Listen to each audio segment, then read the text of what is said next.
Chapter 35. Chapter 35 Mysterious Hatred. Rao Xueqing was furious. She coldly laughed as she stretched out her hand and slapped Zhu Dunyo's face, thinking to herself, "Ring them if you want. Your granny here won't be afraid even if you report me to the royal group's director. I'll have you know your granny follows young Master Qin." A crisp sound rang out and Zhu Dunyo stood frozen, with a look of disbelief on her face. "You dare to hit me?" As she came back to her senses a while later, she dove into Chao Yang's embrace and wailed, "Darling, that stinking woman dared to hit me. Quickly call some of your brothers to violate this slut." When she heard this, Rao Xueqing felt like spitting out blood and slapping this woman a few more times. However, she was stopped by Qin Feng. He walked over to Chao Yang, revealing a faint smile as he said, "General Manager Chao Yang, I'll apologize for this lady if that's all right." Chao Yang had felt annoyed by Qin Feng's presence for a while now. Bai Qing being with him was like a flower being stuck in a pile of dung. He gave him a contemptuous sideways glance as he replied, "Humph. If you want to apologize, you have to do as my darling said, by kneeling on the gru dash." Before he could finish his sentence, a slap made his face bloom like a flower. The strength that the slap contained directly sent him flying. "This is this young master's apology. Is it to your pleasing?" Just you wait." Chao Yang was dazed by Qin Feng's slap and was now completely furious. He quickly took out his phone, preparing to call his lackeys to make Qin Feng a cripple. At this moment, a group of uniformed security officers ran over to Qin Feng, respectfully asking, "Young Master Qin, would you like us to throw out these pair of dogs?" Young Master Qin. The hand that Chao Yang was using to dial a number froze. Just then, he had been so furious that he had not been thinking clearly. Now that he had calmed down, looked at Qin Feng closely and searched through his memories, his entire body became petrified and his jaw almost fell to the ground. The royal jeweler's security officers treated him so respectfully, and the female manager had wanted to gift him a necklace worth hundreds of thousands of dollars. Young Master Qin. Apart from Qin Huang's son, Qin Feng, who else could it be? "Why, you're Qin Feng? Young Master Qin?" Qin Feng's name was like a thunderclap. Although Chao Yang had never met him in person, he quickly ran in front of him. "You know me? Ah, to be recognized by the general manager of the Eternal Abundance Real Estate is my honor," Qin Feng sarcastically said as a cold smile flashed on his face. He couldn't help but marvel at his luck.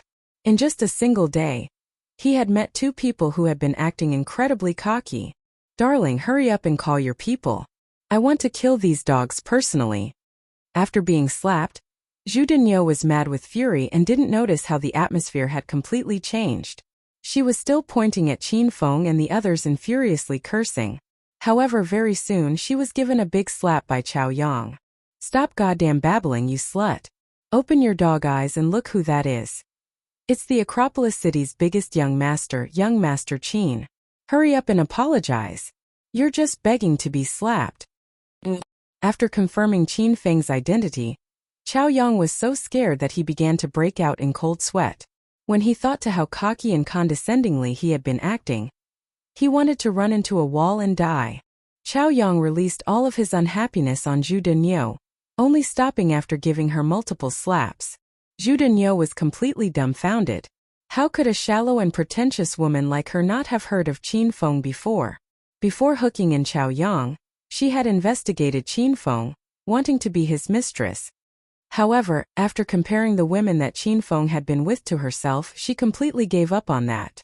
And now, Qin Feng was right in front of her. Although she had been slapped quite a few times in front of everyone else, Zhu Dunyo put on a big smile as she bent at her waist and said, "Aya, so it's young Master Qin. Looks like the water has rushed into the Dragon King's temple. Haha. A great person should show great magnanimity. Please don't hold it against lowly people like us. I deserve death for angering you. I'll slap myself to death." Without Qin Feng needing to do anything, Zhu Dunyo began to continuously slap herself. When she saw her swollen face, a look of worry flashed on Bai Qing's face. After all, they were high school classmates and she didn't want to see things like this. She grabbed Qin Feng's arm softly saying, "Young Master Qin, please let this go. It's not that big of a deal." Qin Feng was preparing to ignore Zhu Deniu, but this woman had started slapping herself, so he didn't really care. He waved his hand saying, "All right, that's enough. Both of you piss off, you're an eyesore." Chao Yang was finally able to relieve the large weight in his heart. He bowed to Qin Feng and ran out of the jeweler's as if he was running for his life. He didn't even bother to look at Zhu Deniu. He decided that from today onwards, he would cut off ties with her. Having a woman like her by his side would only bring him disaster. When the two of them left, the people who had been spectating all gradually walked off as well. Qin Feng didn't take any of this to heart, and picked up the necklace worth $890,000. He smiled as he looked at Bai Qing and said, "Beauty Bai Qing, let me put this on for you." Bai Qing felt a bit shocked when she saw Qin Feng's handsome smile. Before she could refuse, Qin Feng had already come over and carefully put it on for her. A faint masculine scent wafted into her nose, which made her feel a bit uncomfortable. She suddenly thought of something and her eyes became cold. Even the atmosphere around her cooled down. Ding! The Hedonist sovereign system has issued a quest. Resolve Bai Qing's hatred towards the host. Quest time limit: 1 month. Successfully completing the quest will result in you receiving 500 Hedonist points. Failing will deduct 1,000 Hedonist points from the host. Resolve Bai Qing's hatred towards him? Qin Feng frowned. There didn't seem to be any conflict between Bai Qing and himself, so why would this woman hate him? Could she be secretly helping someone deal with Qin Feng because she hated him? A wave of questions came flooding into his head, but he simply couldn't understand what was going on. He stabilized his emotions and gave a calm smile as he said to Bai Qing, "So pretty. I'm sure that no one else would be able to display the same beauty with this necklace." Haha, young Master Qin. I'm sure you've said this to every girl you've slept with before, right? Bai Qing coldly laughed as she walked out of the jeweler's with a darkened face. Qin Feng felt a bit awkward and chased after her. Bai Qing wasn't in the mood to continue shopping, so Qin Feng drove her back to the hotel. They spent the entire trip in silence.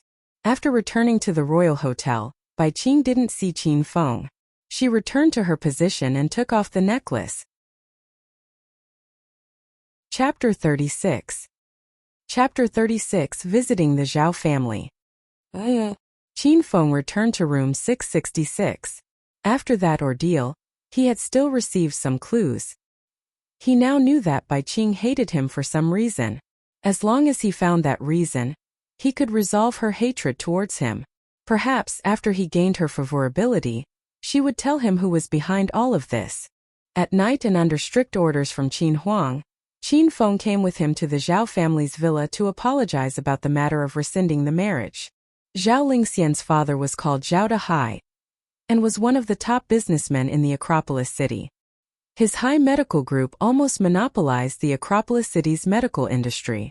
20 years ago, when Qin Huang had arrived at the Acropolis city, he had become acquainted with Zhao Dahai. He had received much help from Zhao Dahai, and with his own business mind, he walked step by step to where he was today. The two of them were not related by blood, but were closer than brothers. "Brother Huang Feng'er, you've come. Hurry and come in." Just as Qin Feng and his father arrived outside the villa, the chubby Zhao Dahai came over. He knew that Qin Huang was coming tonight, so he had been waiting outside for them. "Brother Hai, you actually waited outside for us. Do you want to make your brother Huang feel guilty forever?" Qin Huang felt incredibly guilty about the rescission of the marriage. However, Qin Feng was simply too loose and sensualistic. Perhaps rescinding the marriage was a good thing for Zhao Lingxian. Zhao Dahai had an appearance that seemed to be blessed by the heavens. He smiled like a Buddha as he said, "Brother Huang is older and is my senior, so I should be waiting to welcome you. As for the matter regarding Feng'er and Lingxian, that's in the past now. Brother Huang, you don't need to feel bad about it. This won't affect our friendship of 20 years in the slightest." "No, of course not." They laughed as they spoke and walked into the main hall. Qin Huang and Zhao Dahai started to talk about business, politics and the economy, which made Qin Feng want to fall asleep. Qin Feng felt bored, so he took a stroll through the large villa. Thinking to the quest regarding Zhao Lingxian's favorability towards him, he decided to go and talk to her to restore their relationship. Her door wasn't locked, so he gently opened it and walked in. It was as if he had walked into a small palace. The large room was covered with pink wallpaper and had European-style decorations on the ceiling. There was a large, pristine, princess-style bed with white muslin around it and a yellow SpongeBob blanket covering it. The blanket was slightly raised, telling Qin Feng that its owner had just left the bed. There was no one in the room, so Qin Feng sat down at the desk. An open diary greeted his eyes. 6/1 clear. Today was bright and sunny, but my emotions felt like wind and rain. That accursed, loose young master rescinded his marriage with me in front of everyone in the class. I felt like killing him on the spot. Although I didn't really want the marriage and would have been delirious with joy for its cancellation, I was devastated to be thrown away like that. Doesn't that bastard know that a woman's reputation is important to her? Finally, I want to curse Qin Feng to be killed by a car 100 times. 6/7 cloudy. Today that idiotic young master went crazy and publicly announced he was going to chase Lin Bei. Who knows what he's thinking? I thought that I would ignore him after the incident about the marriage, but I couldn't help but be affected by that. What's going on with me? Finally, I want to curse Qin Feng to die from choking on water 100 times. 6/9 clear. Tonight at the cocktail party, Qin Feng tried to be nice to me and played a nice piano piece. Did he forget to take his medicine? What was he doing before? I hate him to death. However, the current Qin Feng seems to be different and has changed a lot. Finally, I want to curse Qin Feng to die by being struck by lightning 100 times. Qin Feng didn't dare to continue reading. This was Zhao Lingxian's diary, and just by casually reading through a few pages, he had died 300 times already. He hurriedly closed the diary and was about to escape from this room of death when suddenly, the door to the bathroom opened. A beautiful woman with a wonderful body walked out. Her hair was still damp and there were still a few water droplets on her snow-white skin. The key thing was that she wasn't wearing anything. Ah, you perverted bastard, how did you get in here? What are you trying to do? If you dare to continue looking, your granny will gouge out your eyeballs and trample on them. Zhao Lingxian had just taken a shower and was drying her hair with a towel, while waiting for her body to completely dry before putting on her clothes. However, when she was halfway through doing this, she suddenly froze. The man who she cursed to die 100 times every night was now standing right in front of her. His eyes were green as he ogled her body, which made her want to cut him into 1,000 pieces. Qin Feng gulped down his saliva as he hurriedly turned around. However, the image of Zhao Lingxian's curvy body remained in his mind. Her skin was snow-white and held a faint hint of rosiness after the shower, which made it appear sleek and taut. Her long legs didn't have a bit of fat on them and were slim and straight. Her chest was also surprisingly large, and he hadn't actually noticed this before. Suddenly, Qin Feng felt slightly regretful that he had cancelled their marriage. This was no less than expected from the Acropolis University's art department's #1 beauty. She completely deserved this title. What are you still standing there for? Piss off already. Zhao Lingxian hurriedly covered her body with a towel and gnashed her teeth at Qin Feng's back. This was the first time a man had seen her body, and it was Qin Feng, that beast. As she thought about it, her eyes grew misty. After suppressing the fire in his heart, Qin Feng hurriedly ran downstairs. His father and Uncle Zhao were still heartily chatting, unaware of what had happened upstairs. Qin Feng couldn't help but think to himself that even if he violated Zhao Lingxian, they probably wouldn't have realized. After sitting downstairs and feeling bored, he heard footsteps on the stairs. Looking up, he saw that Zhao Lingxian had changed into a white dress and was elegantly walking down. Her calves could be seen, which caused Qin Feng to think of that shocking scene from before. Zhao Lingxian looked at Qin Feng's shining eyes as she gnashed her teeth and glared at him, then sat down next to Zhao Dahai. She angrily asked, "Dad, why did you let Qin Feng come to our house?" If the Acropolis University's males saw Zhao Lingxian acting in such a coquettish way, they would probably screw out their own eyeballs. Was this really that cold, aloof glacier goddess? Seeing that his daughter had come downstairs, Zhao Dahai lovingly stroked her head before saying seriously, "This girl really doesn't know how to speak. Haven't you seen that your Uncle Huang is here? And you didn't even greet him. Although she was extremely unhappy towards Qin Feng, Uncle Qin Huang had always been very good to her and treated her as if she was his own daughter. She immediately looked over and greeted him. Uncle Huang, you've come. Qin Huang also patted Zhao Lingxian's head, smiling as he said, What's wrong, Lingxian? You look so angry. Did Feng'er bully you again? When we go back I'll give him a good lashing. When Qin Huang said this, Zhao Lingxian pouted again, looking quite unhappy. Zhao Dahai squeezed her nose and said, All you know how to do is be angry. Just then I saw Feng'er go up to find you. Are you still putting on the act of a big miss? It would have been better if Zhao Dahai hadn't mentioned that. Zhao Lingxian once again remembered that Qin Feng had seen her naked body, and the anger on her face increased. She suddenly stood up and said, I don't care. I just don't like to see Qin Feng. I welcome Uncle Huang to come to our home, but I won't tolerate Qin Feng at all. After saying this, Zhao Lingxian angrily ran upstairs again. I've truly spoilt this girl rotten. Qin Huang and Zhao Dahai looked at each other and laughed, both feeling a little awkward. Feng'er, go and cheer up Lingxian. The two of you grew up together, and even if you're not getting married you can at least be friends, right? There's no need to act like enemies. Zhao Dahai looked at Qin Feng and smiled. As a man you need to be magnanimous and sometimes give in. That child has a kind heart, but has princess syndrome because I've spoilt her too much. Qin Feng nodded and hesitantly walked upstairs. If Uncle Zhao knew that he had just seen Lingxian's naked body, he definitely wouldn't have asked him to go upstairs and cheer her up. This was simply suicide. Little sister Lingxian, are you wearing clothes? I'm coming in now. This time Qin Feng didn't dare to just swagger in. Go and die. Piss off. Zhao Lingxian was lying on her bed and was feeling quite miserable. When Qin Feng came in, a pillow flew over. Luckily, he had stepped into stage 1 and had drank speed potions, which gave him the speed and reaction time to CA the pillow. I told you to piss off. Are you deaf? Seeing that the pillow hadn't hit Qin Feng, Zhao Lingxian became even angrier. As a hedonistic young master, one of his key strengths was that his face was as thick as a wall. Qin Feng pretended not to hear her and smiled as he sat down next to her on the bed. He needed to obtain her favorability, so if he could reduce her anger towards the rescission of the marriage, his job would be much easier. Little sister Lingxian, don't be angry.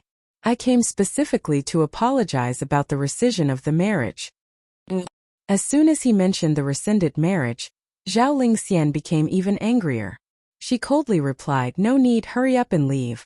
If you have all this time and energy, go and be intimate with your little sister Lin. I'm disgusted by this act of yours. Qin Feng felt a little surprised and could almost smell jealousy in the air. Could it be that Zhao Lingxian had fallen for him? After all, he was simply too handsome and savvy. Zhao Lingxian could tell Qin Feng had misunderstood and hurriedly explained, Don't have any stupid thoughts. Even if I became a monk I wouldn't like you. I just pity Lin Bei Bei. Why would such a nice girl fall for such a bastard? Princess Lingxian, don't say such things.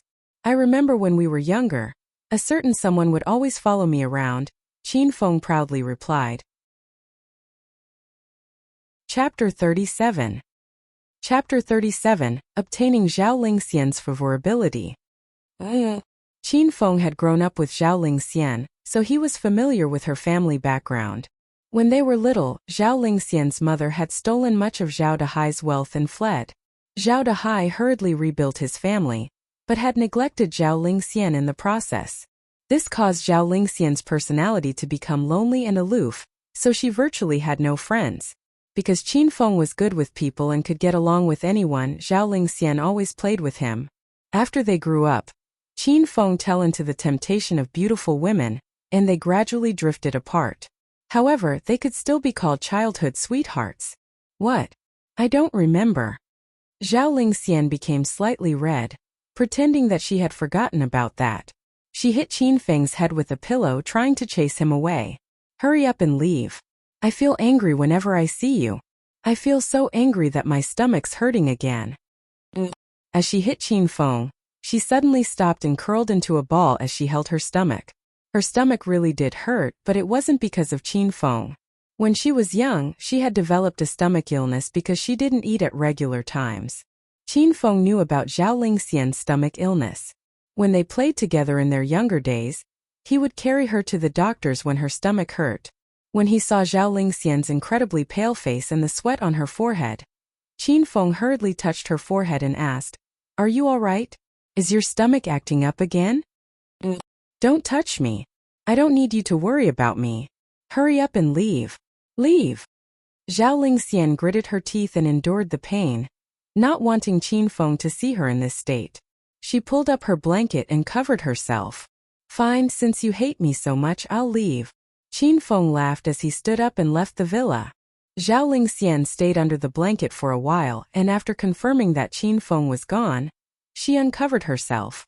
Seeing that the room was empty and that Qin Feng had indeed left, she suddenly felt a bit dispirited. Men are all the same and don't have any patience. If you had tried to cheer me up, maybe I would have let you stay and look after me for a bit. Zhao Lingxian suddenly felt quite complicated. Unknowingly, her attention had been focused on Qin Feng. This feeling was quite strange, and even Zhao Lingxian couldn't understand it. In reality, she had been keeping something bottled up within her. After Qin Feng had rescinded their marriage, the capital's Liang family's third son, Liang Shang, had come to the Zhao family to ask for her hand in marriage. The Liang family owned one of the biggest medical companies in the entire country. They wanted to use this marriage to ally their families together and expand even further. Although Zhao Dahai didn't immediately agree to the marriage and allowed Zhao Lingxian to make the decision, she could tell from his eyes that he wanted this to go through. The only problem was that Zhao Lingxian didn't feel anything for that Liang Shang. In fact, she would have been more willing to marry Qin Feng than Liang Shang.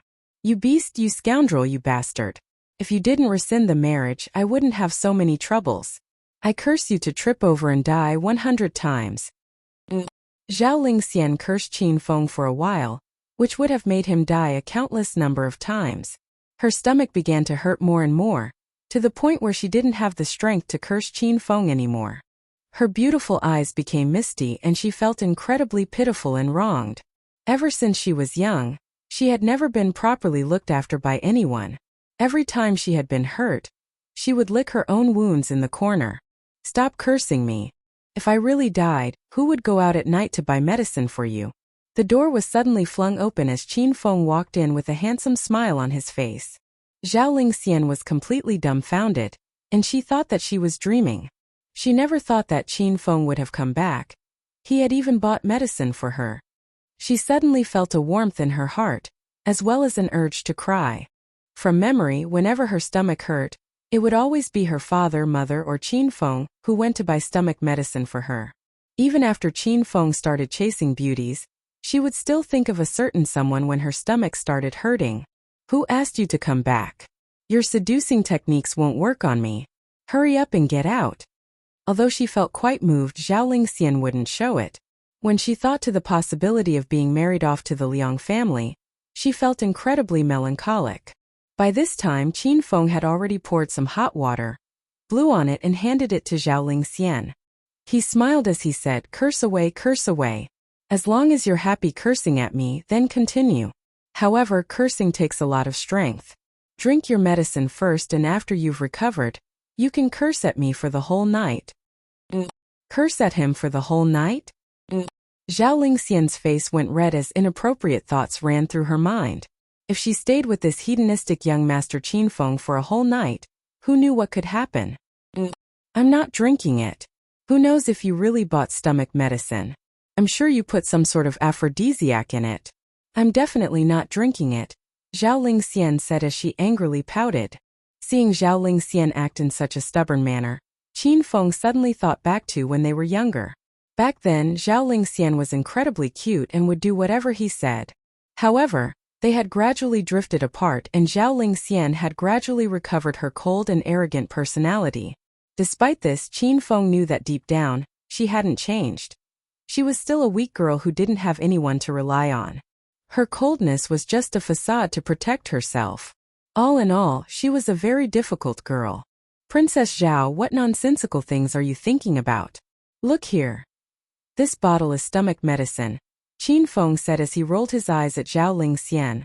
Zhao Lingxian didn't even look at the bottle. She coldly harumphed and replied, maybe you swapped it out for other medicine. Qin Feng frowned and felt quite speechless. He exasperatedly continued, Big Miss Zhao, this is your own home. What could I do to you? Who knows? This young miss is beautiful and has a sexy body. One always has to be on their guard against a perverted fiend like you. Unknowingly, Zhao Lingxian and Qin Feng had begun to act like a couple having a fight. In fact, Zhao Lingxian secretly enjoyed this feeling. She had no friends at school and there was usually no one at home. She rarely talked to anyone during her days. She actually felt quite happy to have someone to quibble with. Fine. If you won't eat your medicine, then this young master will have to feed it to you. Qin Feng knew that Zhao Lingxian was venting her anger against him, but she still didn't look quite well. Qin Feng held a capsule in one hand as he put his other hand around her slim waist, trying to force her to take it. Oi, what are you doing? Let go of me, I'll call for help. You beast, don't touch me. I'll kill you. By now, Zhao Lingxian was completely within Qin Feng's embrace. She was only wearing a thin, silk sleeping gown. They were touching so closely, and she became so embarrassed that her face turned completely red. She desperately hit Qin Feng's chest with her small fists and struggled for a while. However, she soon found that it was completely useless, and that it allowed Qin Feng to take advantage of her even more. Hurry up and take it. Otherwise, I'm not letting go, Qin Feng ordered as he finally brought the capsule to her mouth. Zhao Lingxian was the proud and aloof type, and she definitely wouldn't give in after being ordered like that. As a result, she desperately resisted. Zhao Lingxian, are you going to take the medicine or not? Qin Feng's expression became serious. I won't. Zhao Lingxian wasn't afraid at all. Although she hated Qin Feng, she knew that he wouldn't really do anything to her. Then this young master will have to use his ultimate skill. Zhe. Qin Feng evilly smiled, drank a mouthful of water and lowered his body as he pressed his lips against hers. As a soft, damp feeling met his lips and he breathed in her fragrance, even an experienced man like Qin Feng felt a bit dazed. Zhao Lingxian was even more surprised. She suddenly stopped struggling and stared at Qin Feng with widened, misty eyes. Her buzzing brain was in a complete mess. After a few moments, Zhao Lingxian came back to her senses. She was furious, which caused her chest to heave. Every time she breathed in and out, Qin Feng could feel her soft chest rubbing against his.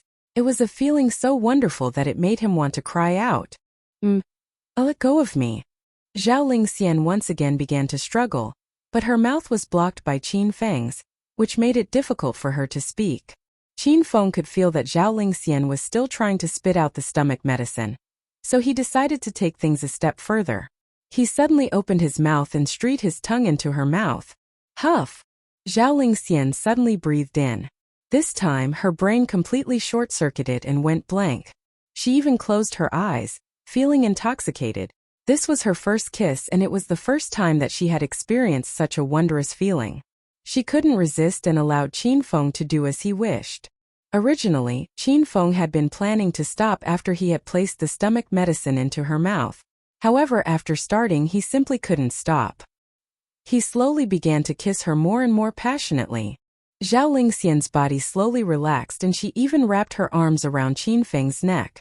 She spread her legs and sat on his lap, engaging in the kiss of the century. As they kissed, Qin Feng's hands subconsciously found their ways to Zhao Lingxian's chest. They were soft, bouncy and large. They were simply exquisite. Qin Feng, what are you doing? Zhao Lingxian suddenly came back to her senses and kicked Qin Feng off the bed in fright. She wanted to step on this beast's head and finish him off there and then. Suddenly, Zhao Lingxian's phone began to ring. Do. Zhao Lingxian looked over in surprise and glared at Qin Feng, then picked up the phone and answered it. Hello? Who is this? She was feeling quite angry and spoke coldly. Lingxian, it's me, Liangsheng. I'm about to arrive at your place. Would you like to have dinner with me? When he heard Zhao Lingxian's bone-chillingly cold voice, Liangsheng couldn't help but shiver. I don't have any time. Zhao Lingxian never liked Liangsheng to begin with, and adding on how angry she was feeling, She directly ended the call. She savagely threw her phone at the bed and glared at Qin Feng as she coldly said, "The hell are you looking at? I've taken the medicine and you've had your kiss. Qin Feng, you're the worst bastard under the heavens. I hate you. Piss off already." As she spoke, her tears shamefully flowed out. She suddenly realized that Qin Feng's reputation as a loose and sensualistic young master was completely deserved. Ding! Congratulations, host Qin Feng, for completing the quest to make Zhao Lingxian have a favorable impression of you. You have received 200 Hedonist points. Ding! The Hedonist sovereign system has issued a quest. Help Zhao Lingxian extricate herself from Liangshang's wooing. Quest time limit: 1 month. Successfully completing the quest will result in you receiving 500 Hedonist points. Failing will result in the host completely losing Zhao Lingxian.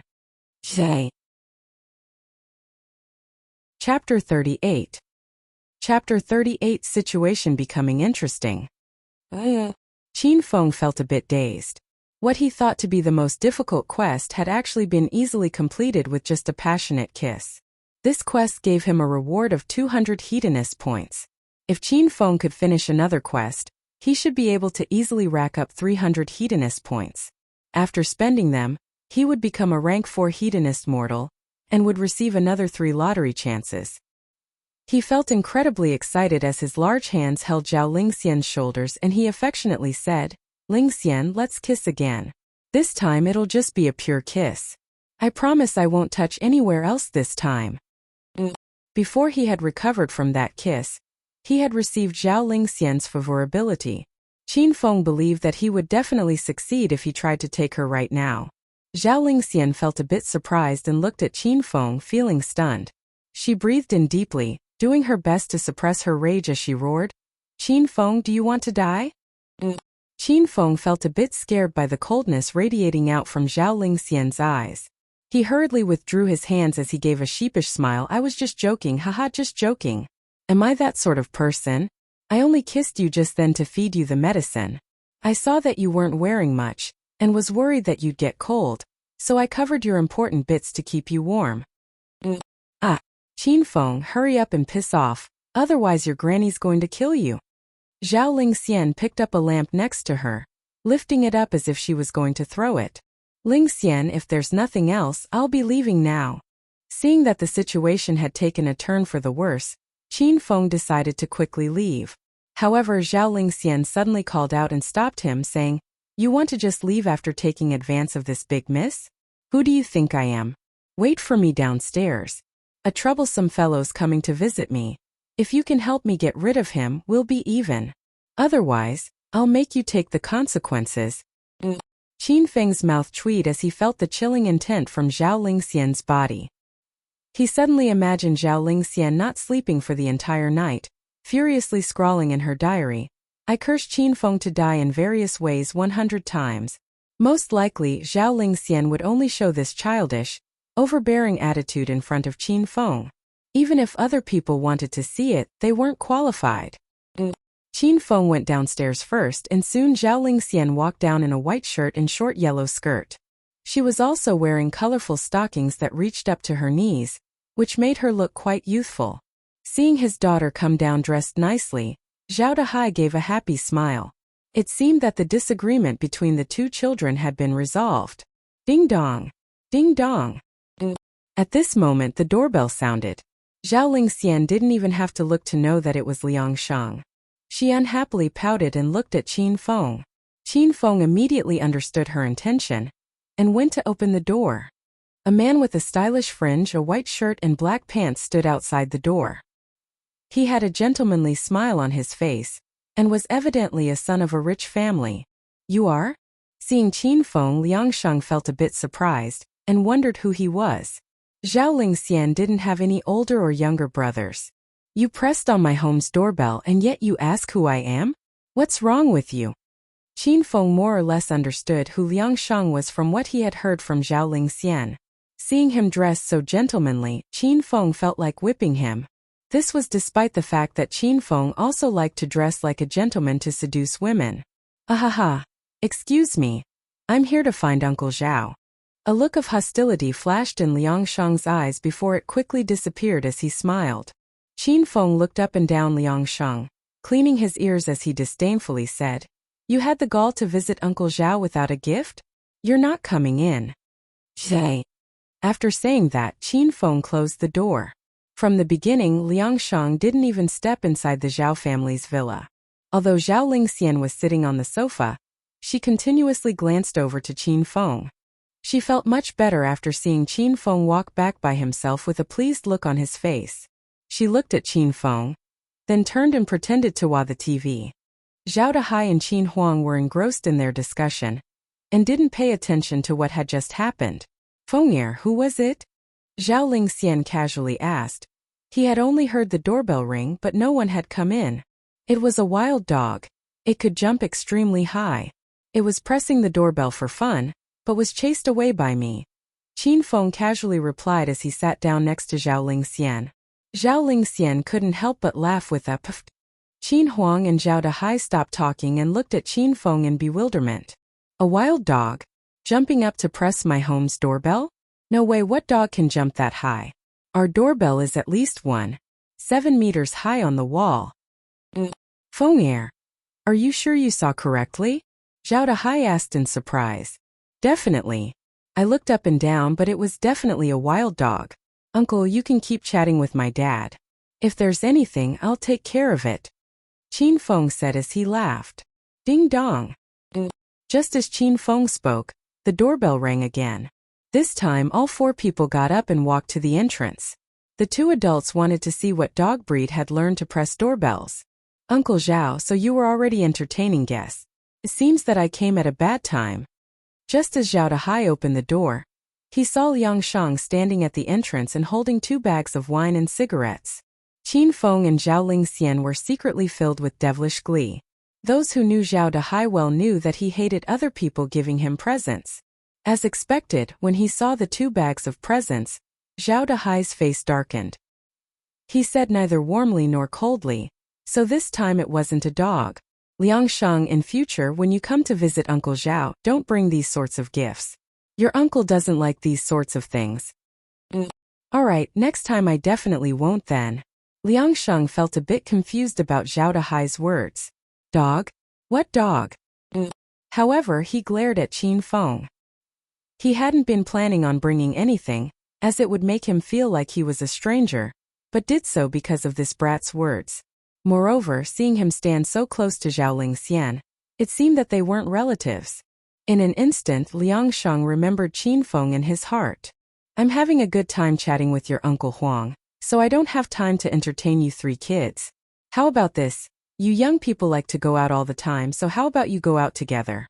Lingxian, remember to come back early," Zhao Dehai said to Qin Feng and the others. "Feng'er, I'll wait for you at Uncle Zhao's house then. Don't bring Lingxian back too late, and look after her safety. If she's missing even half a hair, I'll make sure you suffer the consequences," Qin Huang said as he looked at Qin Feng. He then continued to speak with Zhao Dehai and ignored the 3 youngsters. Liang Shang had been ignored this whole time, and felt quite displeased.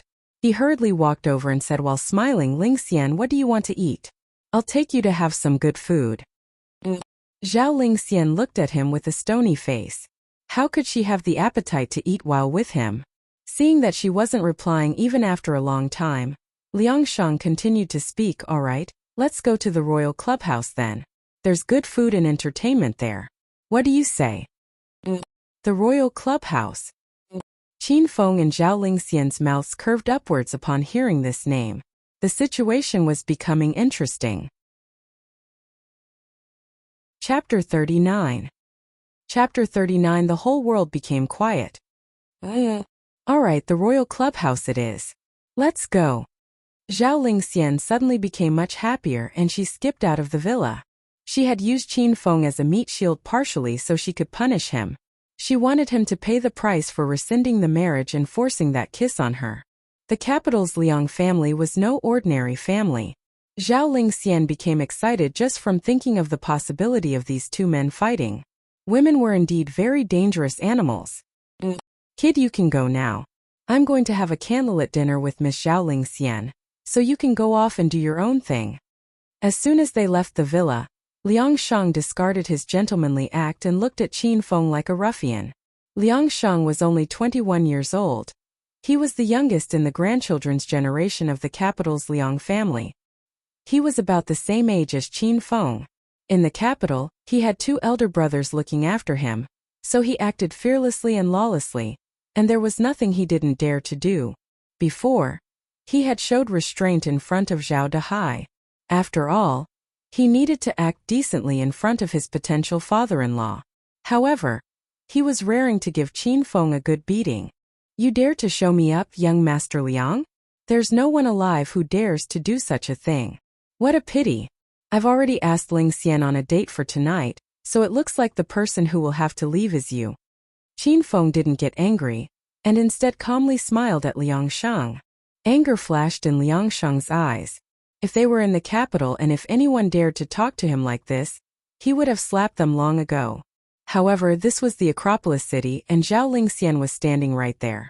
As such, he couldn't use violence against Qin Feng, and darkly said, "Brat, there are some people you can't afford to offend. Otherwise, you won't even know how you died."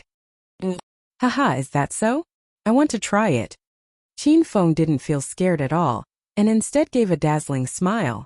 Within the Acropolis city, there really wasn't anyone who he couldn't afford to offend. Liang Shang couldn't help but reevaluate Qin Feng. What sort of background did he have to be able to remain so calm and collected? After falling silent for a few moments, he asked, "Brat, what is your relationship to Zhao Lingxian?" "Liang Shang, he's my boyfriend. You've seen him today, so give up already." Before Qin Feng could even speak, Zhao Lingxian hugged his arm as she coldly looked at Liang Shang. This person relied on the Liang family's background, and was incredibly arrogant and self-important. Zhao Lingxian didn't like him at all. On the other hand, while Qin Feng was the Acropolis city's richest man's only son, he didn't have the attitude of a high and mighty young master at all. Unknowingly, Zhao Lingxian had started to compare every man she met to Qin Feng. The smile on Liang Shang's face disappeared, and his face darkened. "Haha, Miss Zhao, if I'm right, he should just be a normal friend. If you really think of him as a friend, don't try to use him to trick me. You know my methods. Anyone who dares to steal my woman won't have a happy ending. You can believe what you want. Let's go, don't pay any attention to him anymore." Zhao Lingxian felt extremely irritated by such a bare threat, and she pulled Qin Feng as she walked away.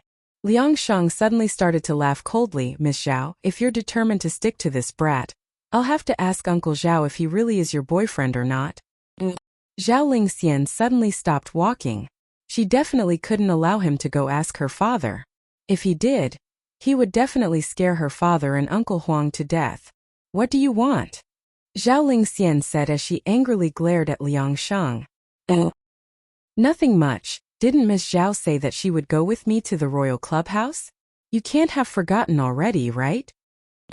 A gentlemanly smile reappeared on Liang Shang's face and he opened the car's door as he said, "If you would please, Miss Zhao.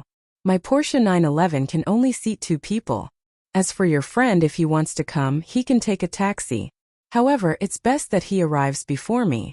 You need to be a VIP to enter the royal clubhouse, so if he's late, he'll only be able to squat outside and have the wind for dinner." Qin Feng might not be able to enter the royal clubhouse? Zhao Lingxian almost wanted to laugh. "Haha, don't worry, Mr. Liang, I've got a private ride." Qin Feng once again calmly smiled.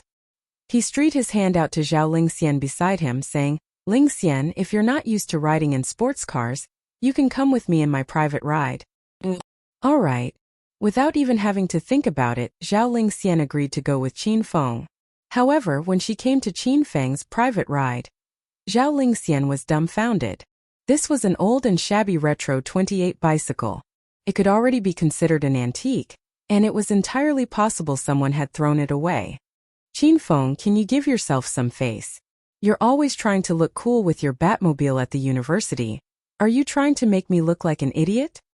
Zhao Lingxian secretly gave Qin Feng a savage pinch on his waist and almost stamped her feet in anger.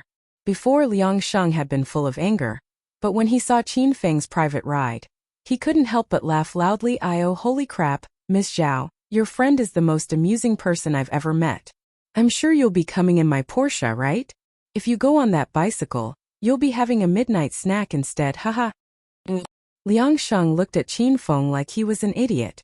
Only a mentally deranged person would want to race against his Porsche with an old 28 bicycle. He felt incredibly pleased, and could almost see Zhao Lingxian slapping Qin Feng in anger. Then coming over to his Porsche. You can go first. I quite like riding bicycles at night. You can feel the evening breeze against your skin, and it's eco-friendly too. While Liang Sheng was still fantasizing, Zhao Lingxian coldly spoke, completely shocking him. That's right, bicycles are incredibly convenient. You don't need to refuel and you can go wherever you want. Come on Lingxian, Big Brother's going to take you for a good ride. Qin Feng said as he laughed and looked at Liang Sheng. Zhao Lingxian had probably never ridden on a bicycle before. After she got on, she couldn't help swaying. In the end, Qin Feng wrapped an arm around her and hugged her from behind, thus stabilizing the bicycle. Feeling Qin Feng so close to her, Zhao Lingxian couldn't help but think of the passionate kiss they had shared. Her face couldn't help but become red. Luckily it was quite dark so it wasn't quite visible. Mr. Liang, we'll be leaving first. You should drive quickly, or we won't wait for you and we'll go in and play if you're too slow. Qin Feng started to pedal the bicycle as he felt Zhao Lingxian's slim waist, happily leaving. This was the first time he had ridden on a bike as well, and at first he couldn't control it quite well. They swayed quite violently, causing Zhao Lingxian to yell and pinch him many times. However, Qin Feng was able to learn quite quickly, and steadily rode along with Zhao Lingxian amidst the evening breeze. Seeing the two people slowly disappearing, Liang Sheng was so furious that he almost wanted to crash into Qin Feng and kill him. He continuously cursed inwardly. You want to arrive first on a crappy and old bicycle? Your head must have been kicked by a donkey. And so what if you arrive first? Without a VIP card, you'll still have to goddamn wait for your elder to take you in. Ah, Qin Feng, what's that under you? It's all hard and it's sticking into my butt. After exiting the district, Zhao Lingxian found that there was something odd. She felt quite uncomfortable with something hard poking her butt. She reached out to move it away, but when her hand came into contact with it, it was as if she had lost her soul and her body froze. Qin Feng let out a moan in pleasure.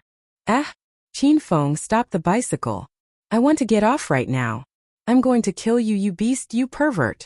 Ah! Zhao Lingxian started to go crazy, and furiously struggled in protest. The bicycle violently swayed, and they almost crashed multiple times.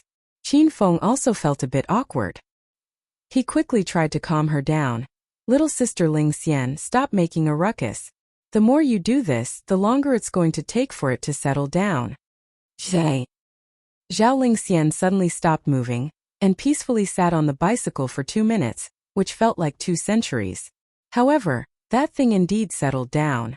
A bustling night view greeted their eyes, and a cool breeze from the river blew over. Zhao Lingxian felt as if she had returned to her younger days, when her mother had stolen all of their money and left their family almost penniless. During that period of time, her father had ridden this sort of 28 bicycle to take her to school. Although they would often be laughed at by richer students, Zhao Lingxian remembered and treasured those moments dearly.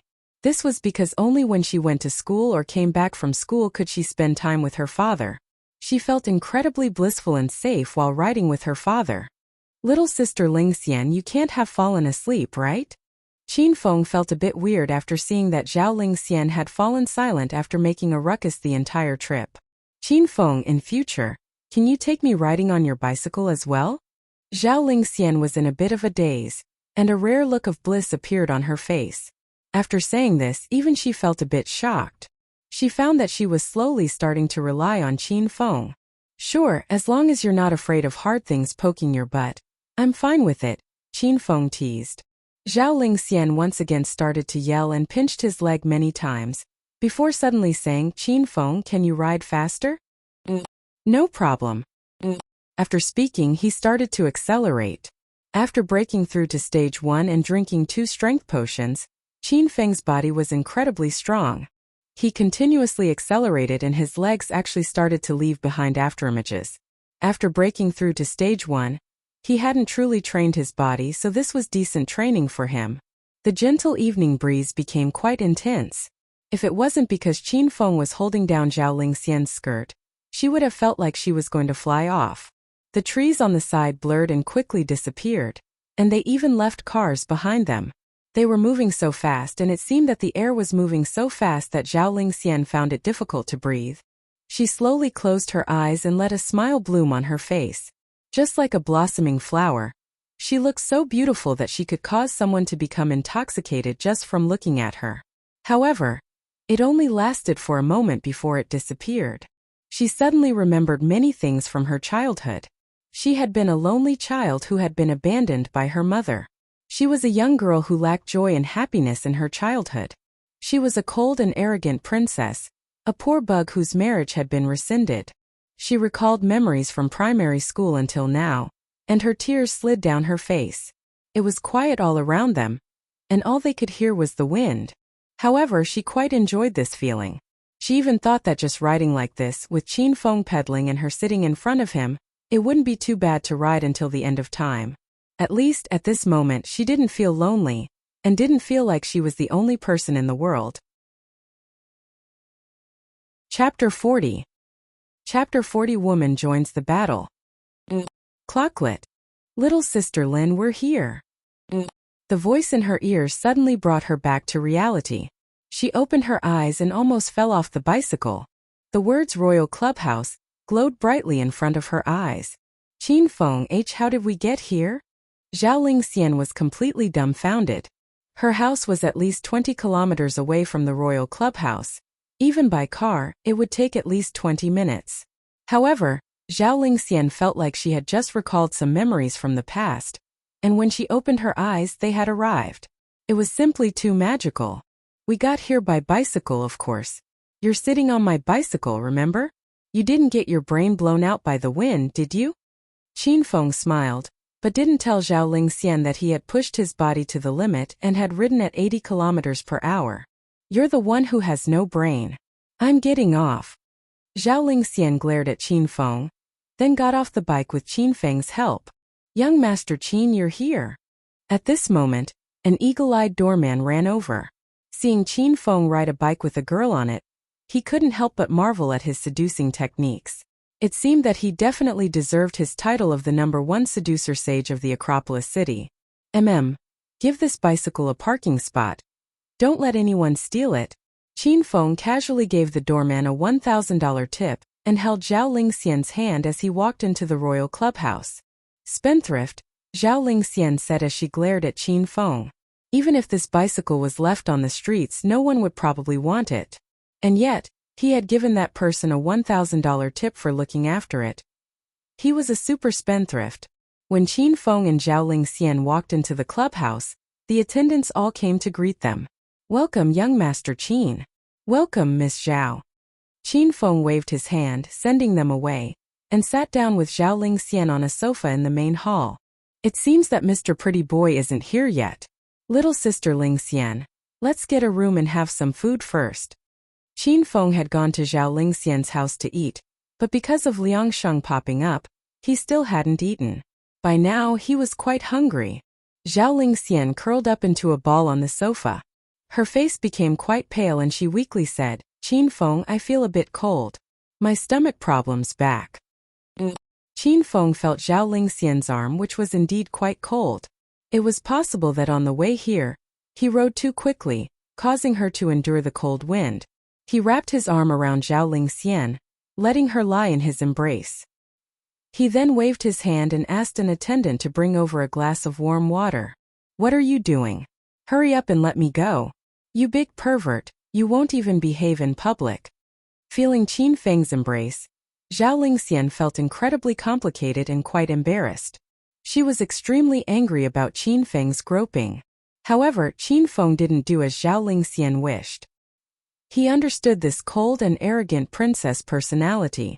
When she wasn't being obedient, he needed to use some tough tactics. Beauty Lingxian, if you continue to struggle, I'll have to deal with you the normal way. Qin Feng grinned as he looked at Zhao Lingxian, as if he was a starving wolf eyeing a plate of delicious food. Zhao Lingxian immediately calmed down. If Qin Feng kissed her in public, she would die of embarrassment. She coldly glared at Qin Feng and complained, How did a beast like you live for so long? Soon the warm water was brought over. Qin Feng took out the stomach medicine from his pocket and personally fed it to Zhao Lingxian. Zhao Lingxian's eyes became slightly red. She never expected that Qin Feng would carry the medicine on him. She couldn't help but admit that with his handsome appearance, combined with his kindness and tenderness, it was no wonder he was able to sleep with so many women. Qin Feng, it really is you. Just as Zhao Lingxian finished taking the medicine, a pleasant voice sounded out. Lin Bei had just come back from caring for her mother in the hospital. She was shyly wondering if Qin Feng would come to the room to sleep tonight when she saw another familiar figure. Lin Bei emotionally ran over. She recognized Qin Feng, but the excitement within her heart suddenly disappeared because she saw Zhao Lingxian cutely lying in Qin Feng's embrace. Lin Bei simply couldn't bear to disrupt this sweet scene of this handsome man and beautiful woman paired together. Inwardly, she felt as if her heart had been stabbed by a needle, for some unknown reason. Ah, Bei, have you eaten yet? Even Qin Feng felt a bit awkward after suddenly seeing Lin Bei while he embraced Zhao Lingxian. Zhao Lingxian suddenly remembered the scene at the sports field. Qin Feng sweating profusely and Lin Bei handing him a bottle of water, with Qin Feng then patting Lin Bei on the head. Inconceivably, Zhao Lingxian edged more into Qin Feng's embrace and put her arms around his neck, coldly and arrogantly looking at Lin Bei. Hello, classmate Bei. Hello, I have something to do, I'll be leaving first. Lin Bei's brain froze for a moment. Her good mood plummeted, and she hurriedly ran off like a frightened rabbit.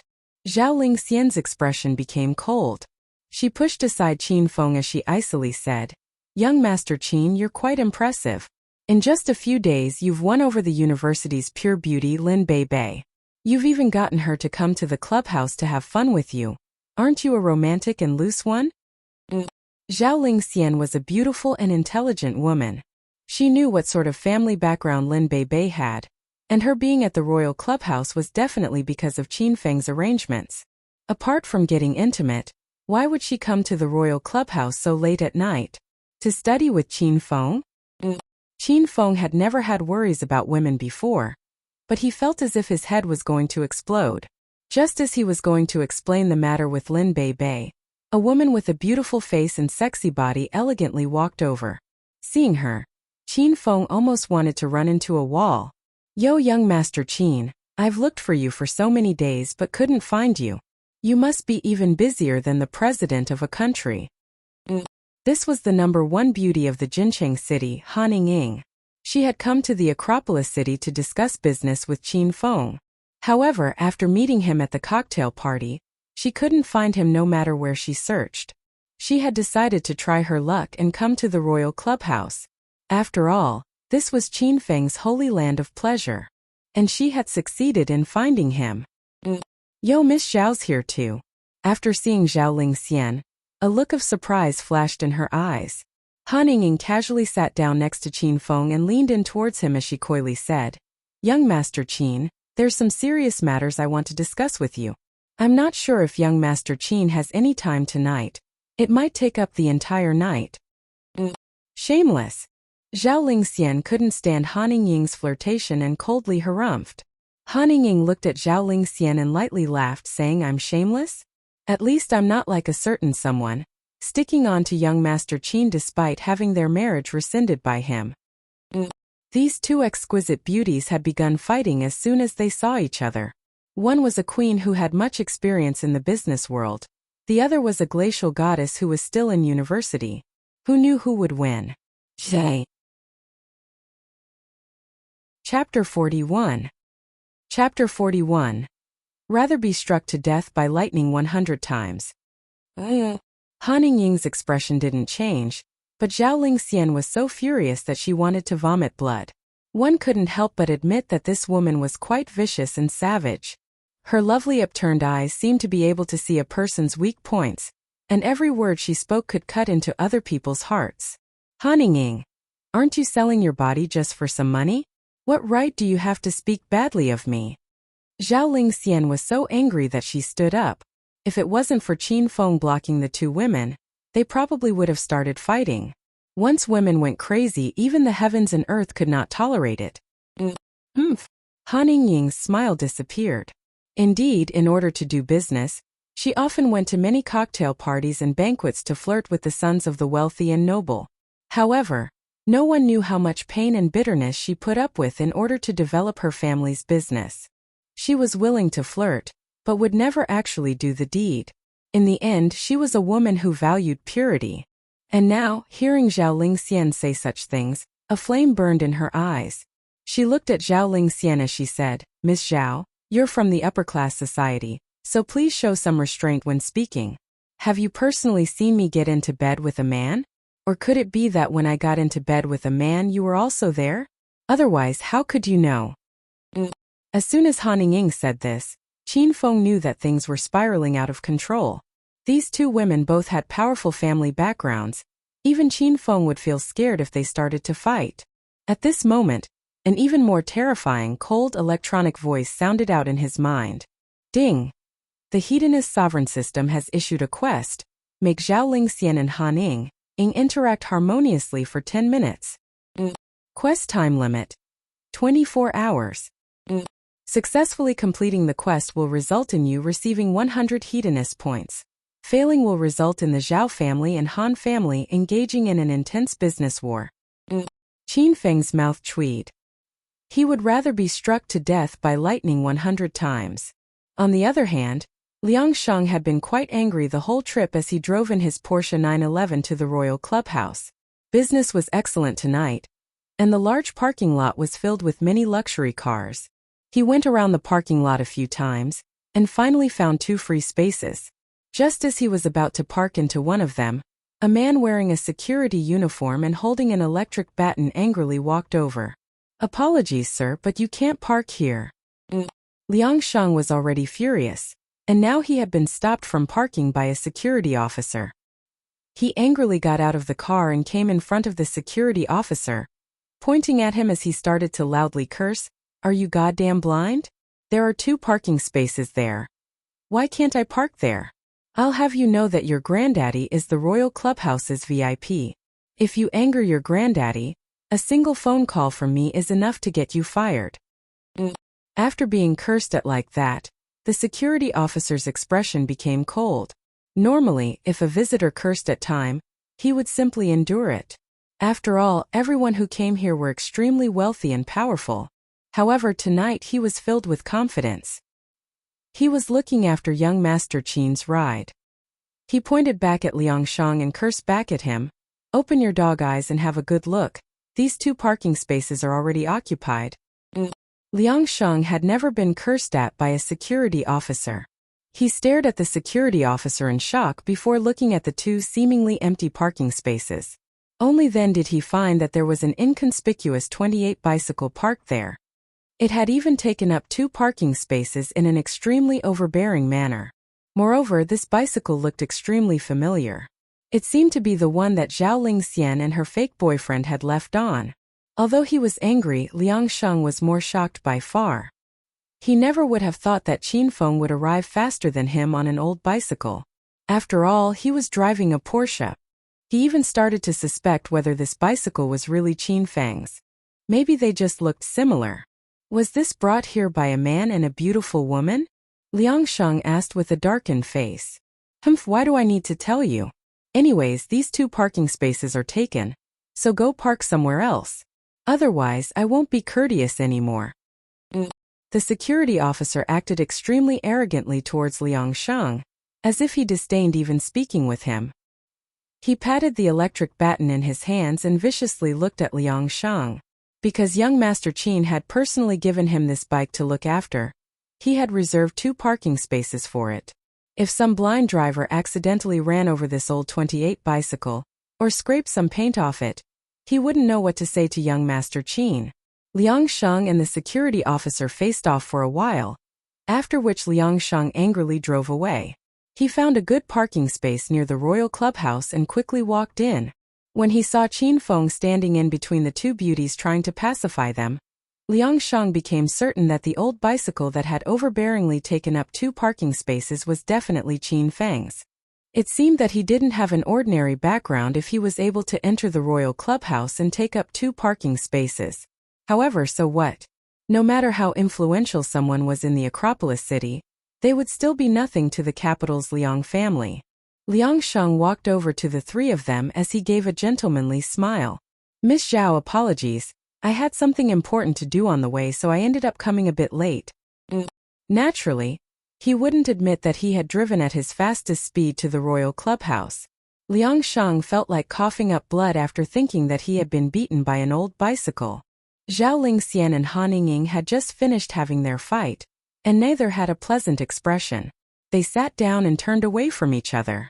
As such, no one paid any attention to Liang Sheng. Haha. Seeing that you've been sitting out here, you probably haven't reserved a room yet. I'll go arrange it now. After all, not just anyone can book a room here. Liang Sheng awkwardly smiled, looked at Qin Feng condescending, then elegantly walked over to the reception. Han Yingying looked at Liang Sheng's back in slight confusion. Even though she didn't know where he had come from and his relationship with Qin Feng, his words sounded quite funny.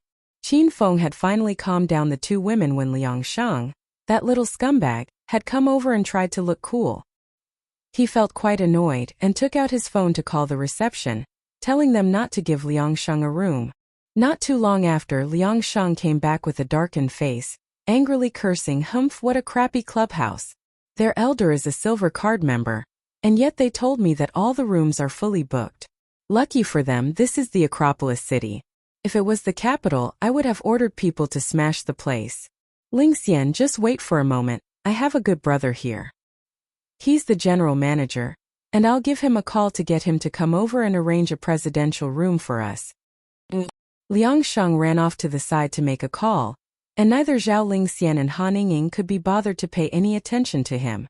Both of them knew Qin Feng's background and status, and knew that Liang Sheng trying to act big simply made him look like a little clown. Before anything happened, they already knew what was going to happen to him. Chapter 42. Chapter 42 intercepted halfway. After a while, a man in a suit and tie walked out. It was the Royal Clubhouse's customer manager, Wang Qi. After making the phone call, Liang Sheng had been on the lookout the entire time. Seeing Wang Qi walking over, he hurriedly went up to him and said, "Brother Wang, I hope you've been well." Haha, young Master Liang. I never thought that you would have the time to come here and play today. If you need anything, please let me know. In his previous visits to Acropolis City, Liang Sheng had heard that the Royal Clubhouse was the highest-class entertainment facility. He had visited there a few times to play, and had gotten to know Wang Qi. Wang Qi saw that this person was quite generous and could count as a big shot. Every time he received quite a bit in tips, so he always treated Liang Sheng quite well. When he saw that Liang Sheng had come to play again, it was as if he had seen rolls of new banknotes. Haha, there's a small matter I'll need to trouble Brother Wang with, Liang Sheng said as he smiled. Tonight, I came with a few friends to have some fun. However, the lady at the reception said that all of the rooms were booked. Would it be possible for Brother Wang to arrange a luxurious room for us? Money is no problem as long as we don't lose face, right? Wang Qi frowned when he heard this. Indeed, there were often luxurious rooms reserved for important people. There was also Qin Feng's room 888, that was never open to the public, as it was Qin Feng's private room. As of now, there were still 2 luxurious rooms that were open to public. Why had the receptionist said that the rooms were all full? Wang Qi took Liang Sheng and angrily came to the reception. Liang Sheng pointed out the receptionist who hadn't given him a room, and Wang Qi looked at her while coldly asking, "What's going on? There's a guest who wants to hire a room. But you told him that all the rooms are full? Aren't there still 2 rooms?" The receptionist didn't expect Liang Sheng to know Manager Wang. Under normal circumstances, she definitely would have followed Manager Wang's orders. However, she wasn't fearful at all, as it was young Master Qin who had personally given her this order. Even if there were 10 Manager Wangs questioning her, she wouldn't be afraid. "Manager Wang, all of the rooms are booked," the receptionist calmly said as she blinked at Wang Qi, trying to signal at him. However, Wang Qi didn't notice this and instead became angry. "You're still saying they're all booked? Do you want me to take you to see those 2 empty rooms yourself? What's wrong with you? Do you not want to work here anymore?" Upon seeing Wang Qi become so angry, The receptionist felt a little wronged and had to explain herself. Manager Wang, the higher-up said that those 2 rooms aren't for hire. Wang Qi was surprised. He wasn't sure who she was referring to by the higher-ups. Apart from the general manager, he had the most power at the royal clubhouse. Since General Manager Liu had taken leave today, could there be someone even higher? Who was it? Tell him to come over here. I want to see who it is that is so rich and powerful that they don't want more business. I'll have you know I want those rooms opened, even if young Master Qin comes. Wang Qi angrily spoke as he pointed at the receptionist. However, the beautiful receptionist didn't seem anxious at all. Instead, she revealed a gloating smile, because the person standing right behind Manager Wang was young Master Qin. Lil Wang, you're quite right. It's me who gave the order. Is there anything you're not happy about? Qin Feng's voice suddenly rang out from behind Wang Qi. Wang Qi felt that this voice sounded quite familiar. When he turned around, he was so shocked that he almost fell to the ground.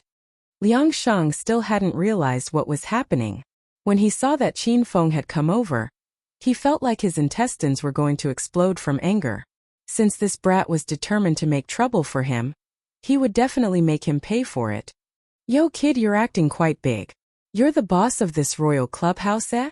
You think you can stop your elder from getting a room? Liang Shang looked at Qin Feng with an expression of mockery.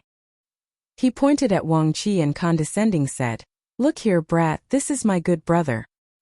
He's the general manager of the royal clubhouse. He's the top gun around here. Who do you think you are?" Noticing that Qin Feng's bicycle had taken up 2 spaces, and that he could enter the royal clubhouse by himself, Liang Shang guessed that he knew someone here. At the very most, he probably knew a supervisor or deputy manager. Now with Wang Qi standing next to him, he wanted to stick it to Qin Feng's face. You want to steal your elder's woman? You're too naive. General Manager Wang, give me a luxurious room now. I want to see what this brat can do. You came here riding on a crappy 28 bicycle and you're trying to act all high and mighty? Your elder's going to whip your face open. Liang Shang released all of the savage words he had pent up inside of him. However, despite waiting for a while, he didn't see Wang Qi doing anything. When he looked over, he saw Wang Qi staring Qin Feng with a look of terror. His mouth opened and closed many times without being able to say anything. Brother Wang, are you alright? Hurry up and find me a room. You know there'll be a big tip for you. Liang Shang once again urged Wang Qi. Wang Qi still hadn't completely recovered from his shock. Qin Feng laughed and said, Yo, General Manager Wang, when did you get promoted to General Manager? Even I didn't know. Wang Qi felt like running into a wall and dying. He had been blinded by greed and had wanted to open a luxurious room for Liang Shang, so he could earn a tip. As for his claim that he wouldn't give Qin Feng face, that was simply him talking big. Now with Qin Feng in front of him, Wang Qi's expression was somber, as though his entire family had died.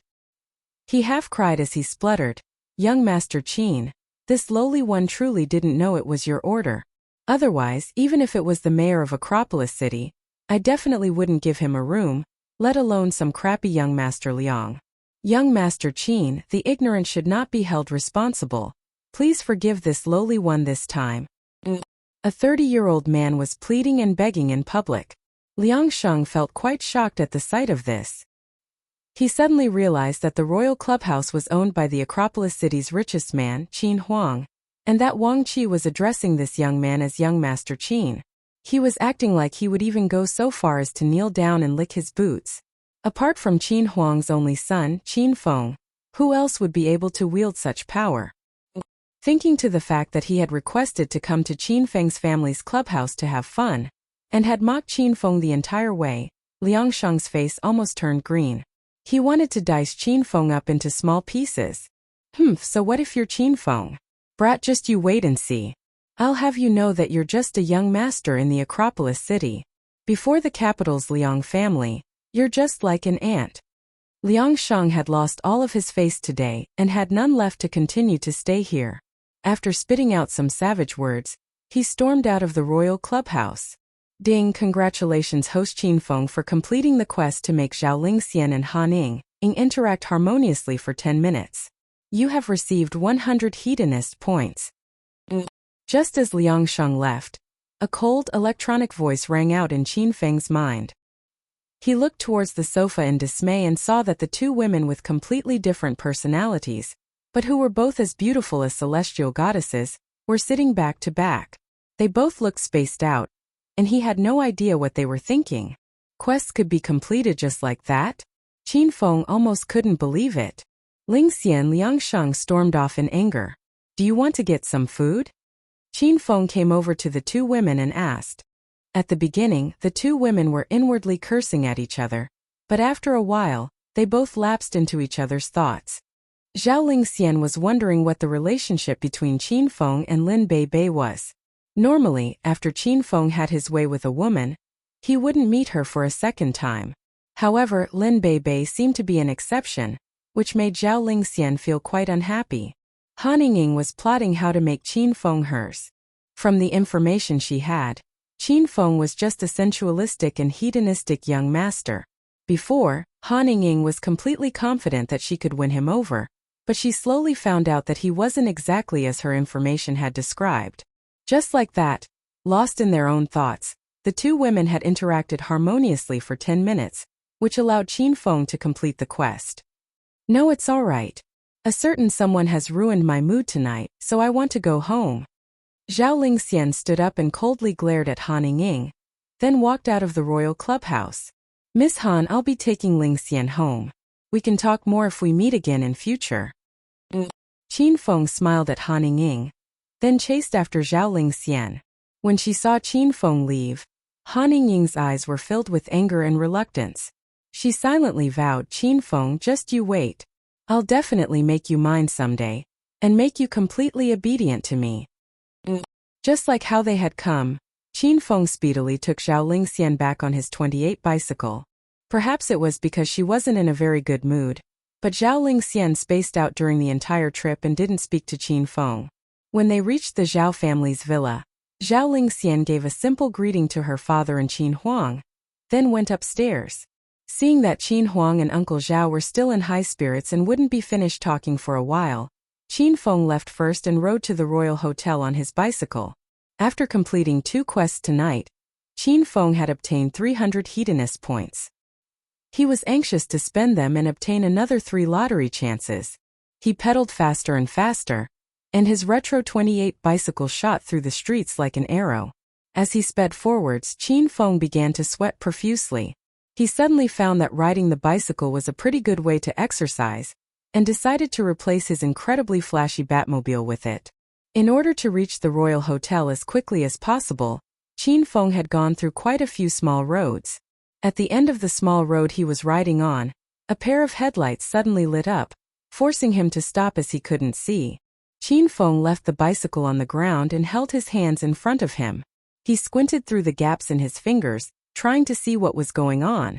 A skinny and tall figure stood in front of the car's lights. Qin Feng couldn't see his features, but could see that he had his right hand raised. Within that hand was something black, which was pointed at him. Ha ha ha ha. Suddenly, a wave of wild laughter echoed out. As soon as Qin Feng heard this voice, he realized what was going on. It was Liang Sheng. Qin Feng, young Master Qin. Liang Sheng laughed for a while before speaking, his voice dripping with sarcasm. You think you're really cool, right?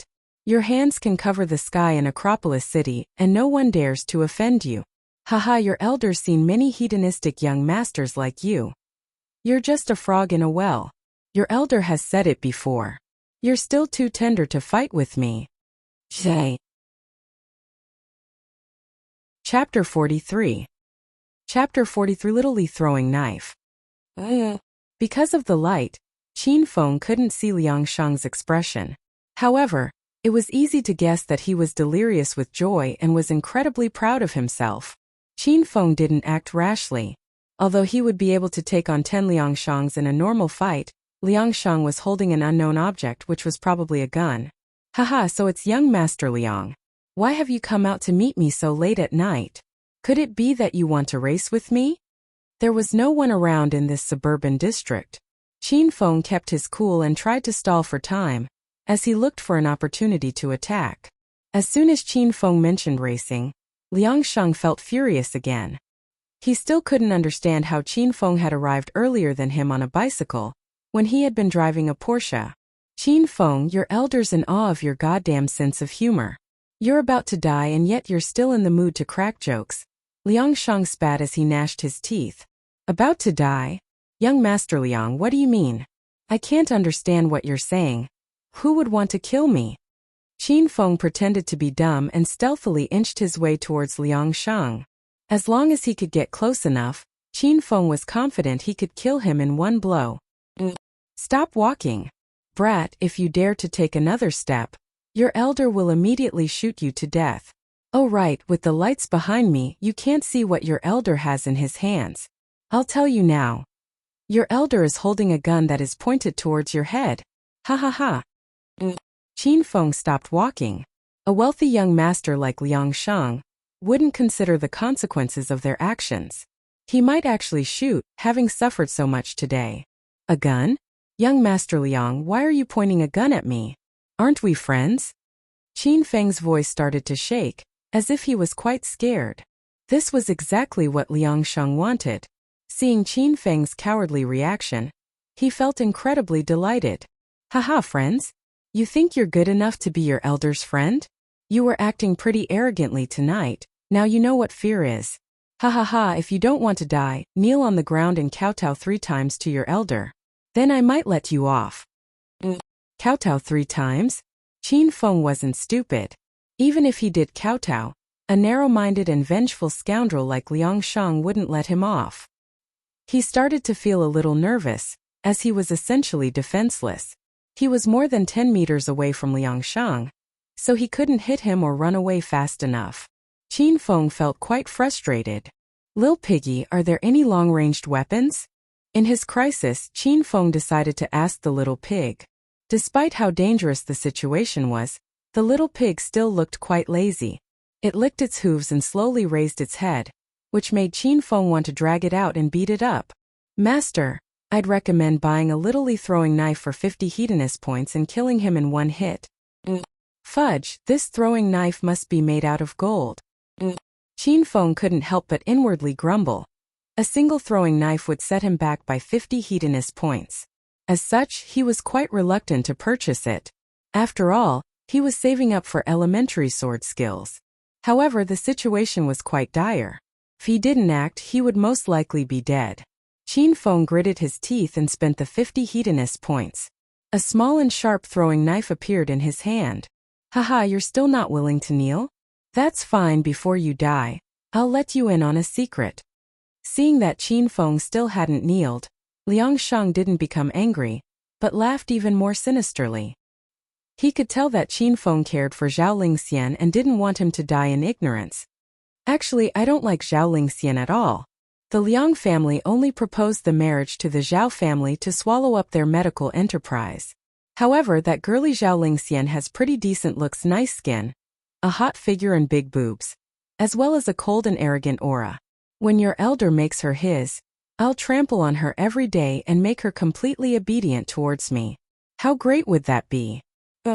Oh, and apart from me, my eldest brother and second brother are also interested in her. We'll make her serve us all and feed her till she's full every night. Ha ha ha, when that time comes, make sure you're weighing from heaven. I won't say see you again because I'll never be seeing you again. Liang Shang's expression suddenly became cold and he viciously smiled. He made the sound of a gun firing with his mouth, reveling in the fact that if he pulled the trigger, Qin Feng would fall to the ground. However, before he could do so, Liang Shang's body slightly trembled. There seemed to be something stuck in his throat and despite struggling for a while, he was unable to utter a single word. He hurriedly clawed at his neck and found that fresh blood was pouring out, staining his entire arm. As his eyes widened in terror and disbelief, he looked at Qin Feng in confusion and slowly collapsed. He didn't even know how he had died. When he saw Liang Shang fall, Qin Feng's expression turned icy. The moment he threw the throwing knife, he was so angry that he had hoped Liang Shang's head would explode. Anyone who dares to humiliate Zhao Lingxian will be killed without mercy. Qin Feng slowly walked over to Liang Shang and found that he was completely and utterly dead. There was a small hole which passed through his entire neck that was still leaking blood. It seemed that this little throwing knife was worth its price. It just as sharp as the true steel sword. In fact, the throwing knife was so sharp that it had effortlessly passed through Liang Shang's neck, and now could not be found. However, thinking to the fact that it was now covered in Liang Shang's blood and gore, Qin Feng couldn't be bothered looking for it. 50 hedonist points had gone down the drain. Qin Feng felt no sympathy for Liang Shang.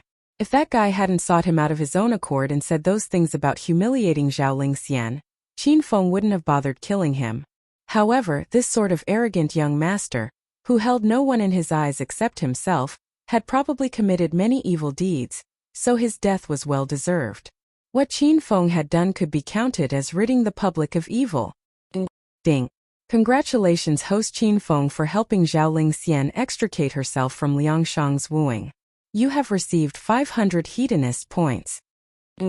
Ding. The hedonist sovereign system has issued a quest. Completely eliminate all of the capital's Liang family's forces. Quest time limit: 3 months. Successfully completing the quest will result in you receiving 20,000 hedonist points. Failing will result in the hedonist sovereign system being reset. The host's skills will all be taken back and the host will be required to reopen the hedonist sovereign system again. When he saw Herd Quest's punishment, Qin Feng knew that this was serious business. However, after looking at the reward of 20,000 hedonist points, Qin Feng was willing to get as serious as this quest required him to. Chapter 44. Chapter 44, Unparalleled Under the Heavens. Qin Feng had completed 3 quests tonight, and now had 800 hedonist points. He felt indescribably excited and was in a rush to spend them. However, he had to clean up the scene first.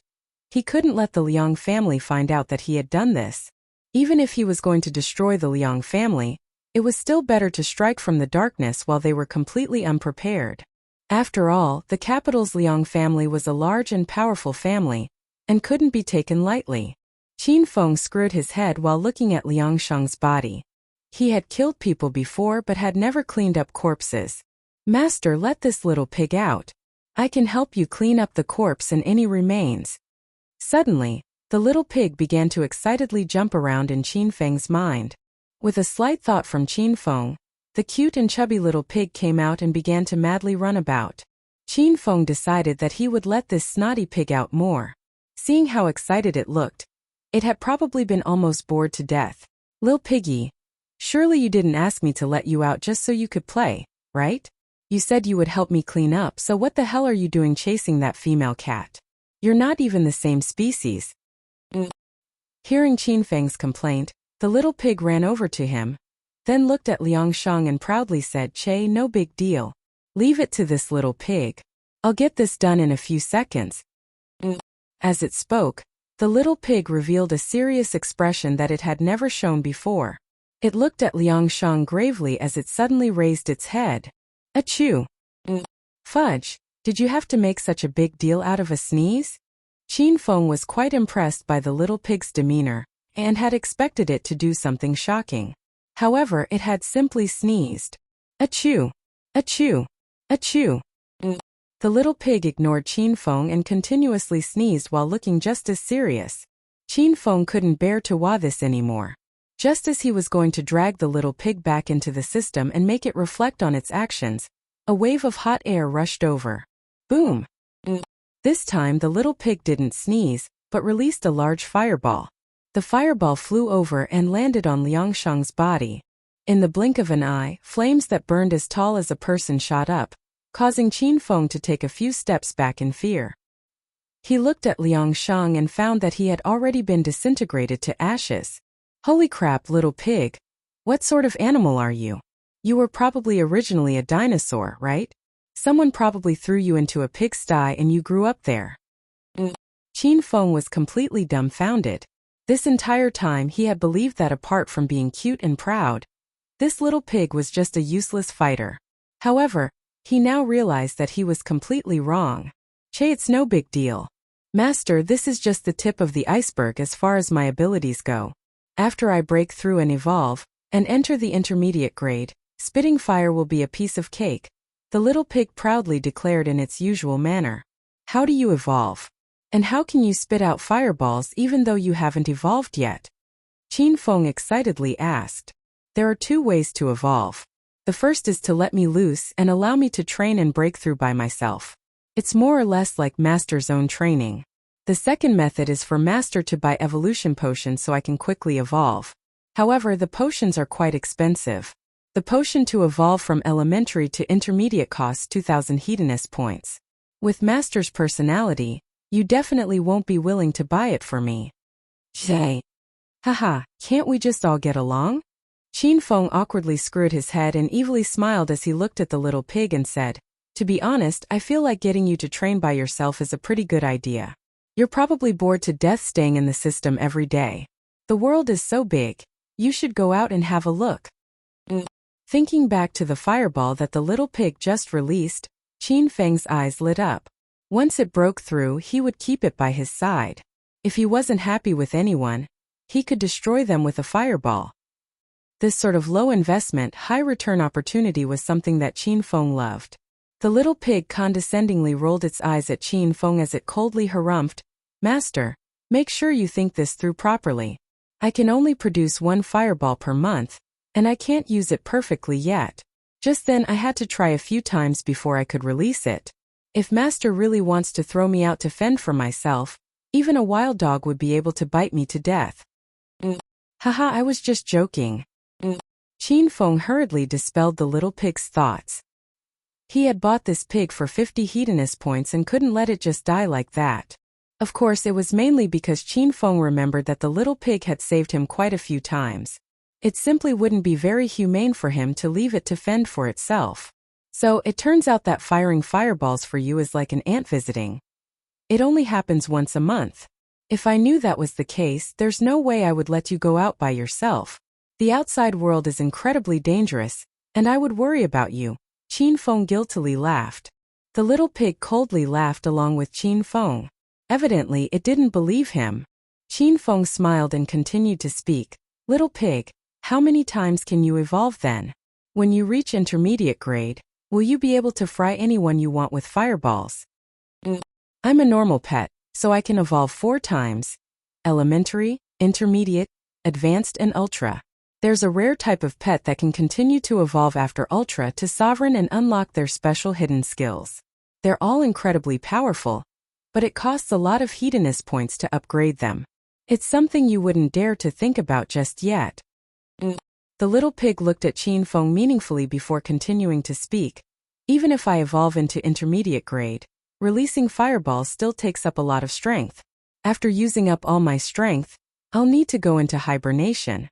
Fry anyone I want? Do you think I'm a circus animal? Qin Feng realized that this seemingly harmless little pet was hiding such an immense and terrifying potential. He decided that from today onwards he would treat it better.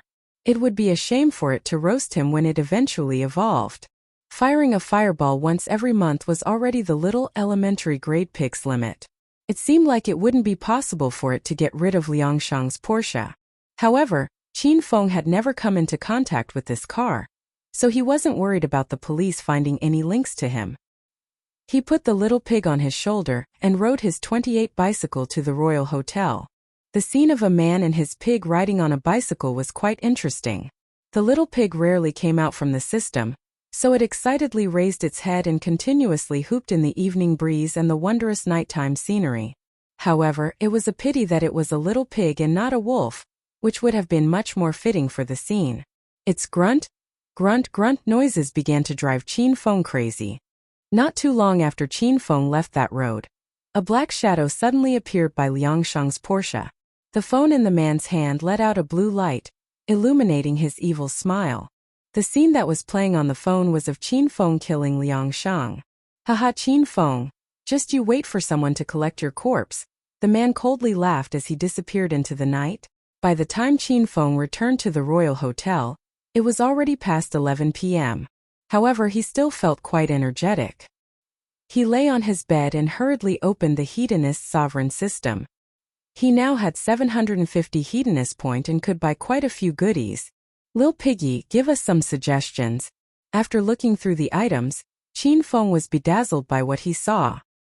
He decided that it was safer to rely on the little pig, his leveling trainer. Master, right now you have 750 Hedonist points. I recommend that you spend 300 Hedonist points now to rank up into a rank 4 Hedonist mortal so you can obtain another 3 lottery chances. You should save the remaining 450 Hedonist points to buy the elementary sword skills when you reach 1000 Hedonist points. You can also spend these 750 Hedonist points to level up the elementary Thunder Tiger Fists into intermediate Thunder Tiger Fists. When he began to look through the items, he had immediately seen the intermediate Thunder Tiger Fists. They were worth 1500 Hedonist points, so spending 750 Hedonist points to level up his current fists seemed quite worth it. Master, your Hedonist rank is too low, and you haven't unlocked many of the system's functions yet. Right now, you can only level up the skills that you have. The cost for leveling up skills is half of what it would cost to buy the leveled up skill. For example, the intermediate Thunder Tiger Fist skill costs 1500 Hedonist points in the system, but leveling up the elementary Thunder Tiger Fist skill only costs 750 Hedonist points. Qin Feng understood what the little pig was saying and nodded. The little pig continued to speak as it shook its head. When Master ranks up into a rank 4 Hedonist mortal, you'll be able to unlock the system's fusion function, which allows you to combine various equipment and skills. When Master has spent more than 10,000 Hedonist points and has become a rank 5 Hedonist mortal, Master will be able to unlock the system's Wuxia interface. Any equipment, skills or medicine in Wuxia novels can be bought from the system. The Little throwing knife was a test item from the system's Wuxia interface. As for the other hidden functions of the Hedonist sovereign system, there are only things that Master cannot imagine. There is nothing that the system cannot do. All in all, Master just needs to remember this.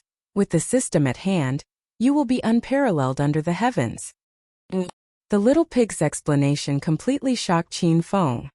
He knew that this system was quite powerful, but he never thought that it would be to such a degree. If he could rank up to a rank 5 Hedonist mortal, he would be able to unlock the Wuxia interface. Just thinking about this made Qin Feng feel incredibly excited. When he was little, he had been a massive fan of Wuxia novels, such as Fox Volant of the Snowy Mountain, Demigods and Semi-Devils, Return of the Condor Heroes and the Heaven Sword and Dragon Saber. If he could take out weapons like the Heaven Reliant Sword and the Dragon Slayer Saber, or skills like the 9 Swords of Dugu and the 18 Dragon Subduing Palms, and use them in the current technological age, who knew what sort of incredible things could happen? Chapter 45. Chapter 45, Godly Body Refining Equipment, Flying Dragon Armor. However, that wasn't the most important thing. When he ranked up from a Hedonist mortal to Hedonist warrior, what sort of interface would be unlocked? Qin Feng almost didn't dare to imagine what it would be. Perhaps he would be able to obtain weapons and skills from myths and legends. I should probably level up the elementary Thunder Tiger Fists into intermediate Thunder Tiger Fists. After thinking for a while, Qin Feng finally calmed down. He could predict that the equipment and skills from the Wuxia interface definitely wouldn't be cheap. He would have to slowly advance step by step. There were no shortcuts in the path to becoming a powerful figure. With a slight thought from Qin Feng, the 750 Hedonist points he had were reset to 0. Immediately, a large wave of foreign memories flooded into his mind. His elementary Thunder Tiger Fist skill had become intermediate Thunder Tiger Fists. Intermediate Thunder Tiger Fists. Skill rank. Yellow rank top grade rank divisions. Sovereign Heaven, Earth, Black, Yellow. Adds another 2 times of strength upon use, for example. If the host has 3 times a normal human strength, the Thunder Tiger Fists will allow the host to unleash 5 times a normal human strength. System price. 1500 Hedonist points. Qin Feng hurriedly opened up his stats page. Host Qin Feng. External Technique Stage, Stage 1. HP 1. 1 times a normal person's lifespan, Stage 1 is equal to 1. 1 times Stage 2 is equal to 1. 2 times. Strength. 3 times a normal person's strength. Combined with the Thunder Tiger Fists, can release 4 times a normal person's strength. Speed 1. 3 times a normal person's speed. Stage 1 is equal to 1. 1 times Stage 2 is equal to 1. 2 times. Agility 1. 1 times a normal person's reaction time. Inner technique stage, none. Chi refining stage, none. 5 times a normal person's strength was equivalent to a punching force of 250 kilograms. He could probably smash a small hole in a car with that sort of strength. Qin Feng was ecstatic. External techniques focused on speed and force, and he had an extra 2 times of strength with the intermediate Thunder Tiger fists. Moreover, after drinking the speed potions, he now also had an advantage over others in terms of speed. Currently, he even had sufficient strength to give a stage 4 expert, who would exceed him by 3 stages, a good battle. Ding! Congratulations host Qin Feng for spending 1,000 Hedonist points in total, and becoming a rank 4 Hedonist mortal. The system has awarded you with 3 lottery chances. Would you like to draw for prizes? I'll draw. Upon hearing the long-awaited system announcement for the lottery, Qin Feng didn't hesitate. The familiar screen appeared in his mind and the spinning wheel began to rotate. Ding! Congratulations host, you have drawn intermediate art skills. Qin Feng shook his head in disappointment. This skill was completely useless. He pumped himself up as he yelled again. Ding! Congratulations host, you have drawn intermediate racing skills. Fudge, my racing skills are already top now. Can't you give me any useful things? Again. Qin Feng started to feel worried. He wasn't sure if he would be able to obtain something he wanted with this final draw. Ding! Congratulations host, you have drawn a white grade equipment flying dragon armor. The 3 lottery chances have all been used. Please continue to work hard and complete quests. Please come again. The electronic voice stopped speaking and a domineering-looking armor flashing with white light appeared in Qin Feng's mind. With a slight thought, the armor appeared on his bed, as a chain of information whirled through his mind. Flying dragon armor. Equipment grade, white grade equipment. Upon equipping, will apply 150 kilograms of weight onto the host's body, helping the host to quickly break through his limit. After taking off the armor, the host's speed will explosively increase, creating unimaginable results. System price, 2,000 Hedonist points. The flying dragon armor's description left Qin Feng dumbfounded. This armor had come in quite a timely manner. He was in need of a method to quickly break through, and this godly training equipment, the flying dragon armor, had been drawn by him. The flying dragon armor lay on his bed. It was quite compact, stylish and shaped like a vest. A silvery white light emanated from it, as if it was a warrior that was awaiting its owner to put it on and rush into battle. Qin Feng caressed the flying dragon armor. It didn't feel cold and metallic as he had expected, but was instead soft and comfortable, as if it was made of silk. However, although it looked quite compact and light, it was so heavy that it required all of Qin Feng's strength to lift it up. Qin Feng hurriedly put on the armor, which distributed the 150 kilograms of weight across every part of his body. Having just put it on, he wasn't quite accustomed to it and found it difficult to even breathe. Master, the flying dragon armor is incredibly tough, but also soft and comfortable. It also has a stealth function which will prevent other people from seeing it. Qin Feng was walking around in his room, trying to become accustomed to the extra 150 kilograms of weight on his body, when the little pig spoke. Qin Feng felt delighted. This piece of armor was simply too powerful. It would be quite awkward for someone to see him wearing this, so he quickly turned on the stealth function. He looked down, and found that he couldn't see it at all anymore. However, the overwhelming pressure on his body told Qin Feng that it was definitely still on his body. Bang bang bang. Wearing the flying dragon armor while practicing with the Thunder Tiger fists made Qin Feng's actions seem incredibly unwieldy and slow. However, the might in his fists was not to be looked down upon. The sound of air exploding rang out around the room. Because of the additional 150 kilograms, Qin Feng's actions were much slower than usual.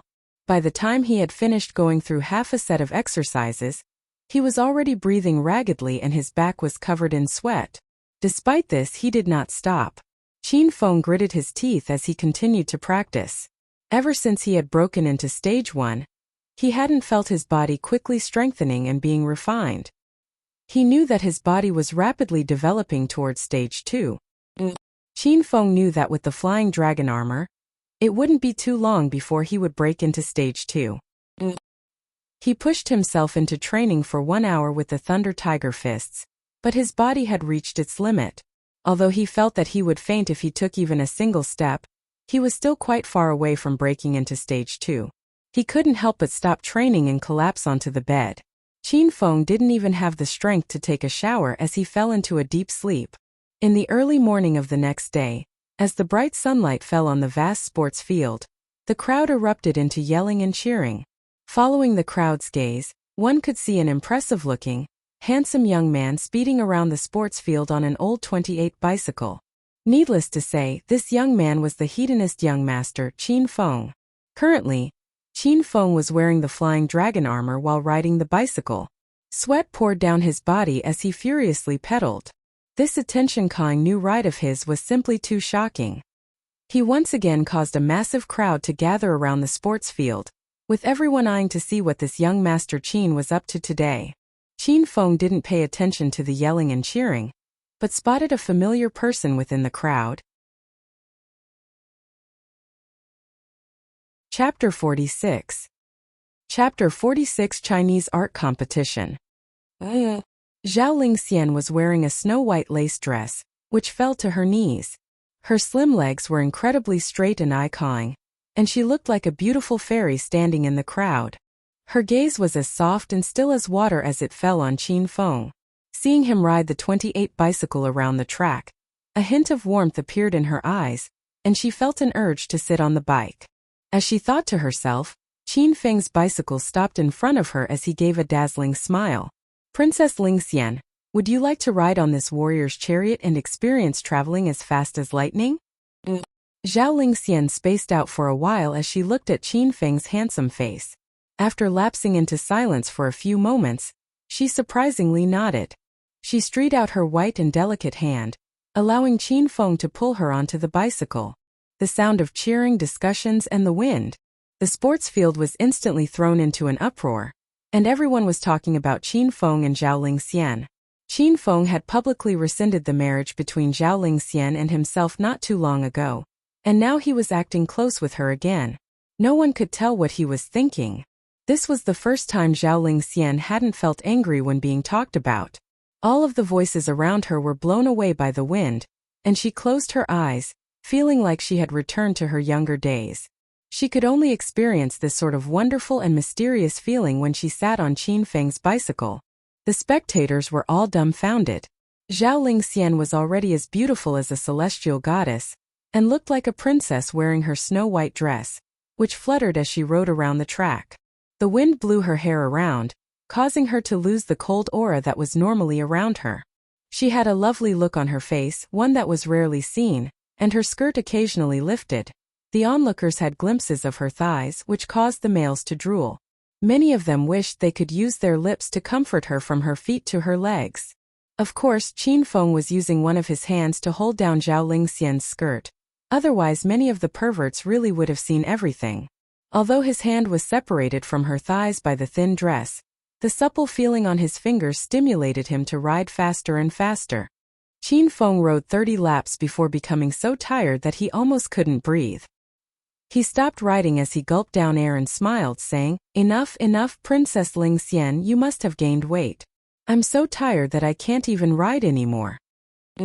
Qin Feng, A wave of cold intent surged from Zhao Lingxian's body as she glared at Qin Feng with flames in her eyes. Women hated other people saying they were fat. Zhao Lingxian felt like killing him on the spot after hearing Qin Feng say this in front of so many people. This was especially because Zhao Lingxian felt that she was not fat at all. In fact, she had a tall and sexy body, and there were always countless gazes glued to her. If he wasn't satisfied with such a body, just what could satisfy him? She got off Qin Feng's bicycle in a huff and savagely pinched his waist before turning and leaving. Qin Feng was completely spent, and didn't have any energy to chase after her with. However, seeing her angrily leave, he felt that she looked quite cute. At the very least, this was cuter than her normal icy-looking appearance. "Young Master Li, I can't whine anymore. I want to kill that Qin Feng." In the corner of the sports field, Hua Ming and Li Shaojie of Acropolis City's 4 young masters sat under a parasol as they looked at the beauties. Seeing the affectionate scene between Qin Feng and Zhao Lingxian, Hua Ming's face turned green. Yuan Xiang was determined to make the pure beauty Lin Beibei his, and had fought with Qin Feng as a result. In the end, he could only shamefully run away. Hua Ming, on the other hand, had his eyes set on the cold and arrogant beauty Zhao Lingxian. Having seen Qin Feng publicly rescind their marriage, then flirt with her in public, Hua Ming's eyes burned with flames and he wanted to slice him into pieces. If you're not happy, then deal with him. Big bro here's got your back. Li Xiaojie, who had remained neutral, now sinisterly smiled as he encouraged Hua Ming to go against Qin Feng. Hua Ming's eyes widened. Even he couldn't believe Li Xiaojie would say such a thing. However, very soon, an eerie smile appeared on Hua Ming's charming face. With these words from Li Xiaojie, Hua Ming felt much more confident. A cold smile flashed on his face as he said, Qin Feng, your elder's going to savagely slap your face today, just you wait. After resting for a while, Qin Feng's body slowly recovered. He rode his bicycle through the university, attracting countless gazes, then went to the dining hall and ordered 3 breakfast sets. Finally, he then went to the arts department's lecture hall. Coming to the lecture hall made Qin Feng feel a bit absent-minded. The last time he had a lesson here, he had publicly confessed to Lin Beibei, and now he had already become much more familiar with the hedonist sovereign system. Compared to the person he was before, Qin Feng had changed greatly. Although only a few days had passed, it felt like many centuries to him. Class hadn't started yet, and looking around, Qin Feng saw Lin Beibei and Zhao Lingxian. The two of them were both good students, and were already seated at the front row with the walkway in between them. Qin Feng smiled and walked over, and placed a breakfast set in front of each of them. Little sister Lin, Princess Lingxian, you haven't eaten breakfast yet, right? Qin Feng was desk mates with Lin Beibei, so he sat down next to her as he began eating. After training for an entire morning, Qin Feng had expended much energy, and felt completely ravenous. All of the other students were completely flabbergasted. They had long since heard that Qin Feng had made Lin Beibei his, but who would have the gall to flirt with 2 goddesses at once? This young Master Qin's appetite was simply too big. This was simply what was called eating the food in his bowl while eyeing the food in the pot. Didn't he fear being killed by the cold and arrogant goddess Zhao Lingxian? The 2 women didn't mind the discussions about them, and both of them sat there quietly, looking a bit spaced out. After seeing Qin Feng and Zhao Lingxian cuddling together the previous night, Lin Beibei found it difficult to sleep. She had hoped that Qin Feng truly did like her, and that they could walk together forever. However, Lin Beibei now knew how dumb she was. Qin Feng was still Qin Feng, romantic, dissolute and sensual. Why would be interested in a poor girl like her? And even if he was interested, it wouldn't be for anything good, nor would it last very long. On the other hand, Zhao Lingxian was thinking about Lin Beibei. Zhao Lingxian found that she was starting to like Qin Feng more and more, and realized that she would always feel incredibly happy and forget the time when she was with Qin Feng. However, whenever she thought to the fact that Lin Beibei was staying at the royal clubhouse, she would angrily gnash her teeth. However, despite thinking those things, neither woman said or did anything, causing all the other students to feel shocked. They had both silently accepted the breakfast Qin Feng had given them. The crowd that had been waiting for Zhao Lingxian to explode in anger was disappointed to see her remain silent. However, this only increased the respect they felt for Qin Feng. In the end, young Master Qin was young Master Qin. He actually dared to flirt with both goddesses in public, as well as cause them to interact harmoniously. There was not a single person who didn't marvel at this. Hua Ming, who just walked into the lecture hall, did not feel a shred of admiration at all. He gnashed his teeth as he glared at Qin Feng, wanting to smack him. After hesitating for a moment, Hua Ming mustered up his courage and strode over to Qin Feng. He gloomily spoke, Qin Feng, what a lucky man you are. I can't help but admire how you can flirt simultaneously with the 2 goddesses of our arts department. Despite talking about admiring him, there was not a hint of admiration in his eyes. Instead, there was only icy coldness. Young Master Hua, do you have any business with me? If not, don't disturb my flirting. Qin Feng hated hypocrites and liked to be direct. As such, no matter if it was the Acropolis City's 4 princes or the Acropolis University's 4 young masters, all of them excluded Qin Feng and disliked him. Seeing Hua Ming come over and say such things, Qin Feng knew he was up to no good. Qin Feng, it's best to leave a way out for yourself. You angered young master Yu over Lin Bei Bei a few days ago, so you'd best keep yourself out of trouble, Hua Ming threateningly said to Qin Feng. Qin Feng knew about Hua Ming wanting Zhao Lingxian, but because he was an insidious and dissolute person, he didn't want to see his little sister Lingxian fall into his hands. You're threatening me, eh? Qin Feng smiled as he said. That day at the sports field, Yu and Xiang also threatened me, and what was the result? That brat was beaten by me. Are you also looking for a beating today? Hua Ming was so angry that he felt like coughing up blood. However, thinking to Qin Feng's skills, he felt a bit scared and calmed himself down. Fighting is the most low-class way of resolving conflict. This is a university, and we're all educated members of the upper-class society. Do you dare to compete with this young master using brains? What do you have in mind? Qin Feng casually asked. Brains? Before, Qin Feng would have been worried. However, he had drawn calligraphy, piano and art skills from the lottery. He could not be called a master of literature. We're all from the arts department, and our major is in Chinese art. As such, we'll keep it simple. Each of us will pick a person and paint that person using Chinese art.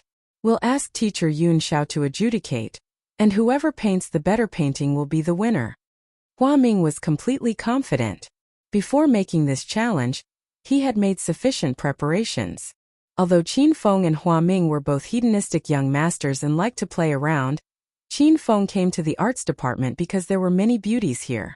On the other hand, Hua Ming was extraordinarily talented in art and liked painting. In the arts department he was one of the top students, and the depths of his paintings were unrivaled. Even some of the professors publicly praised his works. Chapter 47. Chapter 47 Astonishing Performance. Hua Ming challenged Qin Feng to his specialty and attracted the attention of many people. He knew that Qin Feng had almost no skills in that area. After all, most people knew that apart from seducing women, Qin Feng didn't seem to have any other skills. Well, don't tell me you're too scared to compete with this young master? Hua Ming started to mock Qin Feng after seeing that Qin Feng hadn't replied. If their positions were reversed, Hua Ming definitely wouldn't agree to such a one-sided competition. That would simply be suicide. However, Qin Feng definitely was not scared. His motto was, "Life is filled with continuous challenges." It was just that he had only drawn the intermediate art skills the previous night, and he didn't think he would be able to use it so quickly. Various classic masterpieces appeared in Qin Feng's mind. A multitude of art techniques, as well as experience from masters like Qi Baishe, surfaced within his memories. Qin Feng couldn't help but laugh. He looked at Hua Ming as he said with relish, "All right, let's compete in Chinese art. However, before competing, we should set a punishment for the person who loses." Hua Ming was a bit shocked, but he quickly recovered and gave a pleased smile. He was worried that Qin Feng wouldn't dare to compete with him, but he had agreed so readily, and even suggested to set a punishment for the loser. Hua Ming was so excited that he almost cried out. However, he maintained a calm exterior as he smiled and said, "Since I chose the rules for the competition, young Master Qin can decide on the punishment." Alright, how about this? You challenged me to a Chinese art competition because you wanted to slap my face in public. In that case, whoever loses must allow all the other classmates to hit them on the head while saying, "You are trash." What do you think? Qin Feng said as he chuckled and looked at Hua Ming. Hua Ming was immediately blown away by Qin Feng's confidence. Since that guy knew that he was trying to publicly slap his face and humiliate him, why did he set such a harsh punishment? Was he completely confident in his victory? However, very soon, Hua Ming felt quite relieved. Although Qin Feng had defeated Yuan Xiang and caused everyone to be completely dumbfounded, Chinese art was not as simple as fighting. It was possible that because Qin Feng was the child of a big family, he had been forced to learn self-defense techniques when he was younger. Coupled with some luck, it wasn't impossible for him to defeat Yuan Xiang. However, art required many months and years of practice. Without 5 or 6 years of practice, it was impossible to draw a good drawing or painting. Moreover, mere hard work was not enough. Art required more talent. Without a natural understanding of colors and lines, no matter how hard one worked, it was impossible for them to become a master. Hua Ming was an art genius, and was completely confident that no one could defeat him. He was just as confident as Qin Feng was confident in seducing women. All right, we'll go with that then, Hua Ming said in a pleased manner. However, the winner should have a prize. How about the winner gets to kiss goddess Zhao Lingxian in front of everyone else? And it must be a kiss on the mouth. A kiss on the mouth. Qin Feng and Zhao Lingxian's hearts thumped, and they thought of the intense scene in Zhao Lingxian's room the previous night. Qin Feng looked over at Zhao Lingxian and licked his lips as he casually replied, "Sure." Qin Feng now felt quite grateful to Hua Ming. This guy was quite a good brother. He had suggested the thing that Qin Feng wanted to suggest, as Qin Feng was too scared to say it. Zhao Lingxian's cold face immediately became red. After looking at Qin Feng, she coldly glared at Hua Ming as she said, "Moron, you can bet whatever you want, but don't drag me into it."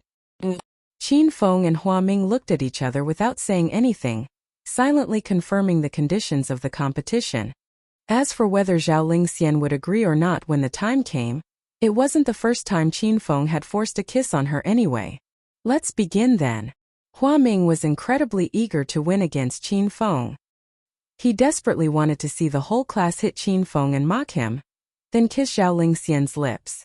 The spectating classmates couldn't help but feel incredibly excited. By this time there were already 2 spots prepared for them, with fine paper, Chinese art colors, brushes, palettes, Chinese ink, etc. As soon as Hua Ming sat down, his aura completely changed. He calmly lifted his brush and quickly started mixing colors. His brush then flew over the fine paper with vigor, yet elegance. He was indeed quite skilled. Qin Feng didn't move for a while, and instead weighed Hua Ming paint. After obtaining the intermediate art skills, he could very easily find flaws in pieces of art. Hua Ming's art style was quite unique, and he was indeed quite skilled. However, in the eyes of Qin Feng, who could now stand shoulder to shoulder with giants like Qi Baishe, his skills were nothing. Lin Bei couldn't help but cry out after seeing Qin Feng sit unmoving for a while. "Qin Feng, why aren't you painting yet? It doesn't matter whether you win or lose. You should at least try." Although she believed in Qin Feng, she knew just how talented Hua Ming was. As such, she didn't expect Qin Feng to win. This was even more so for the other students. They all started to quietly talk amongst themselves. Most of them were saying that Qin Feng wasn't doing anything because he knew that he had definitely lost, so he didn't even have the courage to paint anymore. However, the most worried out of everyone was Zhao Lingxian. Before, if someone dared to use her as a bet, she would have given them a furious slap, especially if the bet concerned kissing her. However, because Qin Feng was participating, she strangely wanted Qin Feng to win. Thinking back to the passionate kiss from the previous night, Zhao Lingxian felt her body become a bit numb. She still couldn't get over that marvelous feeling. "All right, I'm going to start now." Qin Feng suddenly started to move. His hand swept out, and it seemed like the brush in his hands possessed a soul of its own. It started to dance around in his hands with great precision and freedom. Not only did he have intermediate art skills, he also had elementary calligraphy skills. The 2 skills combined together gave full play to Qin Feng's brilliance. Everyone present was completely shocked. No matter if Qin Feng truly painted a great piece of art or not, just his actions and the aura around him was enough to impress everyone. Color mixing, lifting the brush, lowering the brush, painting. He was like a sovereign of art, and he gave off the air of a maestro. His eyes were focused and in stern concentration as he gazed at the fine paper, and wherever his hand moved, it would leave behind mesmerizing colors. At this moment, the spectators, whose hearts were already beating quickly, felt as if their eyes were going to pop out. Qin Feng's proficient use of the brush made it seem like it was a fish swimming in water. However, he suddenly grabbed a brush with his left hand, and he started to paint on another sheet of fine paper, simultaneously painting 2 paintings. His right hand and left hand were just as nimble as each other, and the brushes seemed to come alive. Wherever the brushes landed, flowers seemed to bloom. Even Hua Ming, who had been working in stern concentration, put down his brush and stared at Qin Feng's performance. Chapter 48. Chapter 48. Scene worth waiting for. Swish, swish, swish. The sounds of Qin Feng's brushes landing on the fine paper sounded like beautiful melodies. 10 minutes passed, and after finishing a painting with his right hand, he pushed it away as he opened a new sheet of fine paper and started painting on it. His focused and handsome face, as well as the majestic and confident air around him, made him seem as if he was on par with Tang Bohu, one of the 4 great southern talents of the Ming dynasty. "All right, I'm done." Qin Feng stopped painting and threw the brushes in his hands to the side. He looked around him and found that everyone was still immersed in their shock. "Young Master Hua, are you done painting?" Qin Feng ignored these people. He was competing with Hua Ming. He came to his side and saw that he too had finished. The person Hua Ming had painted was the same as one of the people he had painted, Zhao Lingxian. It was just that Hua Ming was too focused on Zhao Lingxian's appearance and did not truly understand her innermost thoughts. Although she looked as beautiful as a goddess, her expression made the onlooker feel a chill when they looked at her. It was just like the normal Zhao Lingxian, beautiful, but completely unapproachable. Chinese art was characterized by a freehand style and focused on the artistic conception of a work, as well as the arrangement of ideas. From Qin Feng's viewpoint, Hua Ming did not satisfy either of these things. At this moment, a pleasant voice called out from outside the door. "Students, sorry I'm late. Let's begin class now." The students turned to see Yun Xiao walk in. As she entered the lecture hall, she was stunned. The whole class was gathered in a big circle, with the same expression of their faces. It was as if someone had frozen them all in time. "Students, we're starting now," Yun Xiao called out a bit louder. This time, a few students noticed her, and they excitedly brought her over to Qin Feng and Hua Ming. "Teacher Yun Xiao, please adjudicate for us. Which of these 4 paintings is better?" Yun Xiao still hadn't realized what was happening, and the students wanted her to judge the paintings without knowing who had painted which one. She was closer to Hua Ming's painting, so she started looking at that one first. It was evident that the subject of the painting was the most beautiful girl in the arts department, Zhao Lingxian. After taking a careful look at it, Yun Xiao gave a slight nod as she said, "The painter's skill is profound, and has very mature skills in painting. The subject bears a complete resemblance to the real person, and one can tell who it is at a glance." Yun Xiao could be called an expert in Chinese art, and for her to say such things, the painter was evidently quite remarkable. However, she continued, "But this painting lacks spirit. I'm unable to put this clearly into words." Yun Xiao then looked at Zhao Lingxian as she smiled and asked, "Student Lingxian, what do you think?" The subject of the painting was Zhao Lingxian, so her thoughts were important as well. Zhao Lingxian nodded as she spoke, "This painting bears some likeness to me. Teacher Yun Xiao, you can have a look at the other paintings." Zhao Lingxian didn't really like Hua Ming. Even if his painting was excellent, she wouldn't bother to give it a good look. On the other hand, she was very curious as to whether Qin Feng had painted her. Because Qin Feng covered up his paintings after finishing each one, no one knew what he had drawn. Yun Xiao nodded, showing that she agreed with Zhao Lingxian's words. She walked over to another painting as she lightly took off the covering. Her delicate body slightly trembled as her eyes lit up. This was also a painting of Zhao Lingxian. However, compared to the extremely icy and cold painting of her from before, this one made her seem lively and full of spirit. The Zhao Lingxian in the painting was wearing a light yellow dress as she stood in a flower bed. She had her eyes closed as she raised her face to the sky, with a blissful smile on her face. She seemed completely different to the cold and arrogant Zhao Lingxian in real life, and yet she seemed so real and likable. She had a friendly and warm aura around her, and all the boys wished they could drag that Zhao Lingxian into reality and secretly keep her as his. Zhao Lingxian's frame shook. When she looked at this painting, her eyes misted up, and she had to fight back the tears to prevent them from falling out. That intoxicatingly beautiful girl in the painting stabbed at her heart. It was the girl who happily played with Qin Feng in her childhood. The real self that she buried deep within her.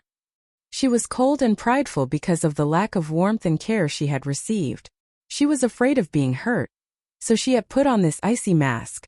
Yun Xiao stood in front of the painting for a while without speaking.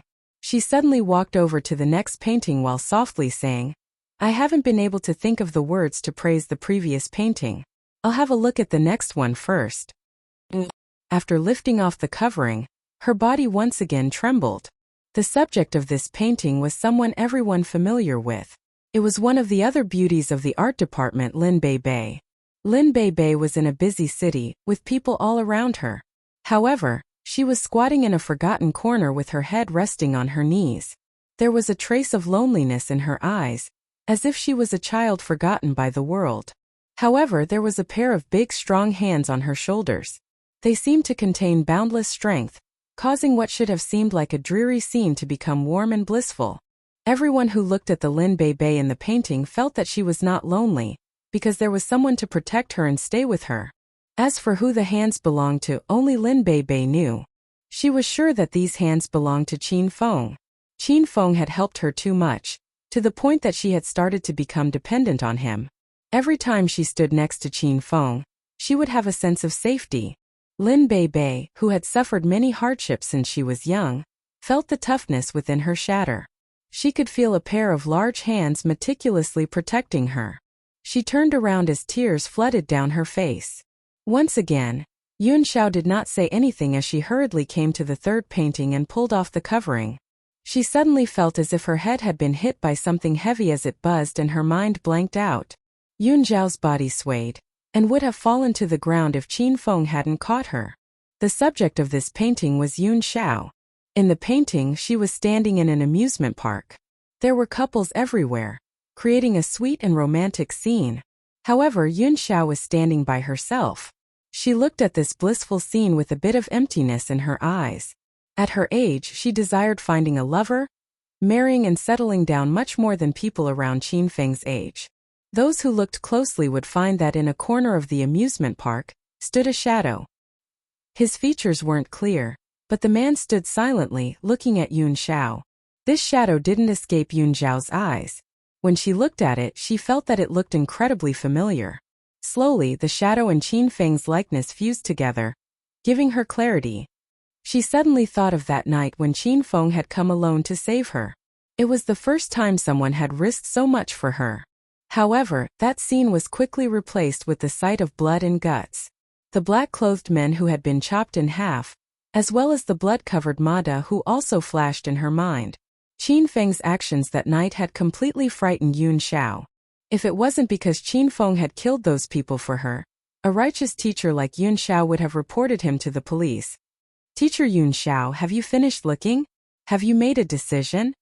Qin Feng held Yun Xiao upright as he smiled and asked. Yun Xiao hurriedly shook away those horrifying memories. After steadying her emotions, she slowly said, "If I'm not wrong, those 3 paintings were painted by the same person. That person's talent in art is simply astounding. And their skills are unimaginably profound. They're at a level where even I can't comment." After letting out a breath, Yun Xiao continued to speak. "As for the other painting, it's also quite good, but compared to these 3, it's lacking some spirit. Simply put, the 2 artists simply aren't on the same level. The person who painted these 3 paintings completely defeated the other person." This conclusion was already extremely clear. Even an idiot would be able to understand it. Qin Feng's artistic skill far surpassed Hua Ming's. Although the crowd had already guessed that Qin Feng would win after seeing how he painted in the lifelike paintings, hearing Yun Xiao say these words sent waves crashing through everyone's hearts. Recently, this young Master Qin seemed to have become someone else. He was now some sort of godly person. Hua Ming's face became incredibly gloomy and cold as he stood in the corner. He gnashed his teeth as he glared at the people praising and cheering on Qin Feng.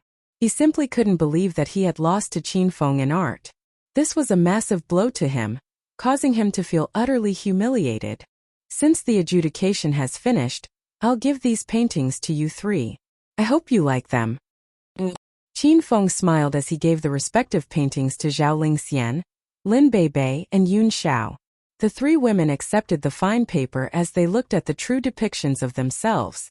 They gently scrolled up the paintings, each of them thinking to treasure this painting and take good care of it. Yunxiao then went to the lectern, and after calming herself down she began to teach. During this lesson Qin Feng didn't make any trouble.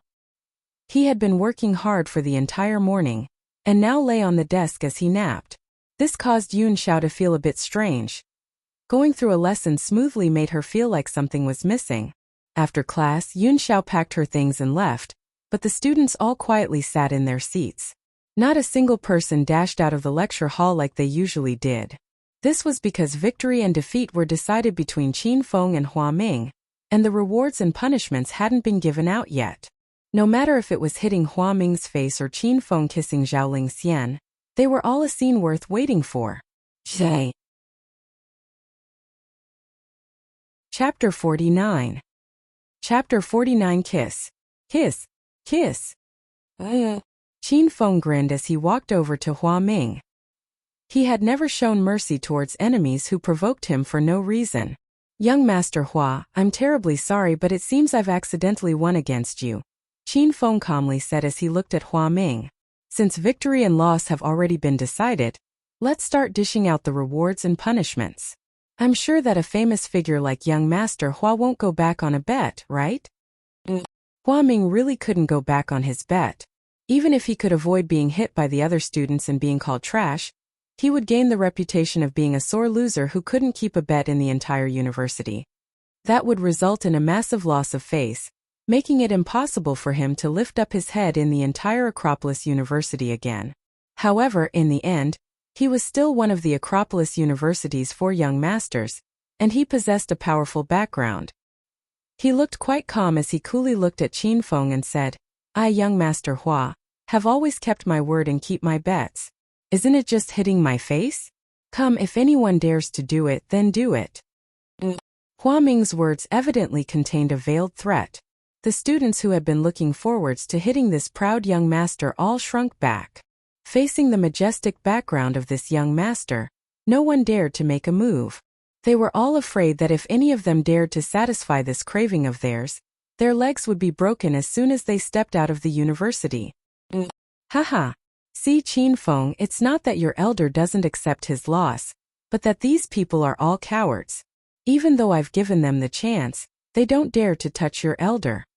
Hua Ming was very pleased at what he saw, and felt as if he had conquered this group of people. He looked at Qin Feng smugly as he said, Your elder's quite busy. Since there's no one who dares to touch me, I'll be going now. Just as he spoke, a crisp slapping sound rang out. This slap completely stunned Hua Ming. He had thought that all of the students had been frightened off by him, and that no one would dare to make a move against him. However, after receiving this slap, he knew that he had been too naive. He even forgot about the fiery, stinging pain on his face as he murderously stared at Qin Feng. This was because this slap had come from Qin Feng. Who said no one dares to hit you? This young master didn't say such a thing. Qin Feng hadn't had enough after one slap, so he slapped out another 2 times as he laughed. Since no one else dares to slap you, this young master will have to do a bit of toiling and labor for everyone. Slap, slap, slap. Slaps continuously rained down on Hua Ming's face and head, sending tremors through everyone's hearts. Hua Ming liked to rely on his family's background and bully other students. Most people didn't dare to express their anger towards him or retaliate, so seeing young Master Qin do this greatly pleased them. Their eyes became like stars as they weighed the scene unfold. To them, Qin Feng looked like a celestial soldier sent to punish the evil demon from hell. At first, Hua Ming vehemently gazed at Qin Feng, wanting to retaliate. However, Qin Feng began to slap harder and harder, faster and faster. In the end, he started to use both hands as he alternated between them.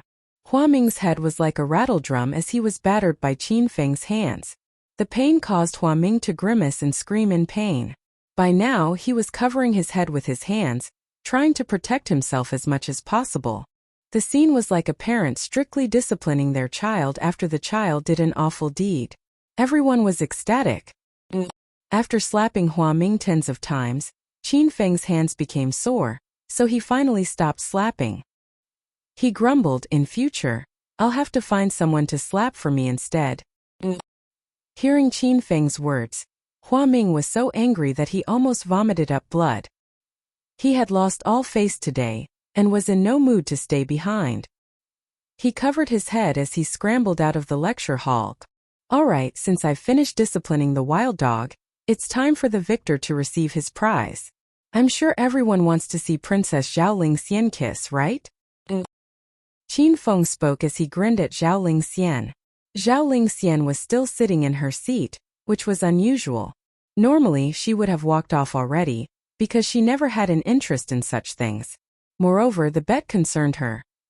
She would have to kiss whoever won. In the past, Zhao Lingxian would have angrily slapped that person, but she slightly looked forward to it, which was why she didn't leave.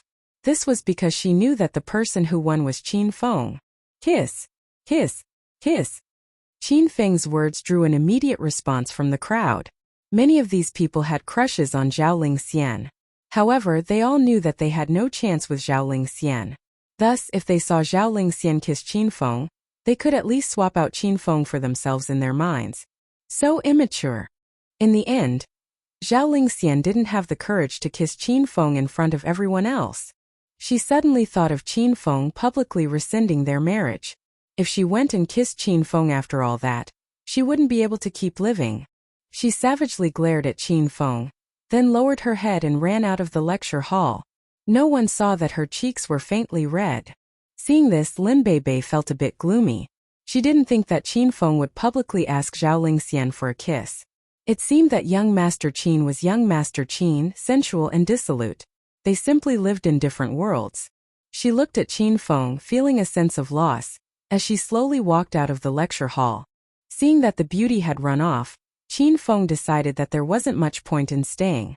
After walking out of the lecture hall, he prepared to ride his stylish 28 bicycle back to the Royal Hotel to have a rest. However, after walking out of the university, he saw Yun Xiao and a man intensely arguing about something. Qin Feng hurriedly pedaled over. Xiao Xiao, our families arranged our marriage half a year ago, but you've been avoiding me this whole time. You even ran from the capital to a small place like the Acropolis city. As a member of the capital's Yun family, you can't escape from this. Even if you run to the ends of the world, I'll be able to find you. Just marry me and make our families happy. That's the best thing for everyone. Standing opposite Yun Xiao was a tall and handsome man. He was wearing expensive-looking clothing as he elegantly stood there, caught the attention of many girls. However, Yun Xiao didn't look too happy to see this man. She looked away as she coldly replied, "That marriage was forcefully arranged by our families, and I never agreed to it. Wei Xiaolei, I don't feel anything towards you, so please stop harassing me."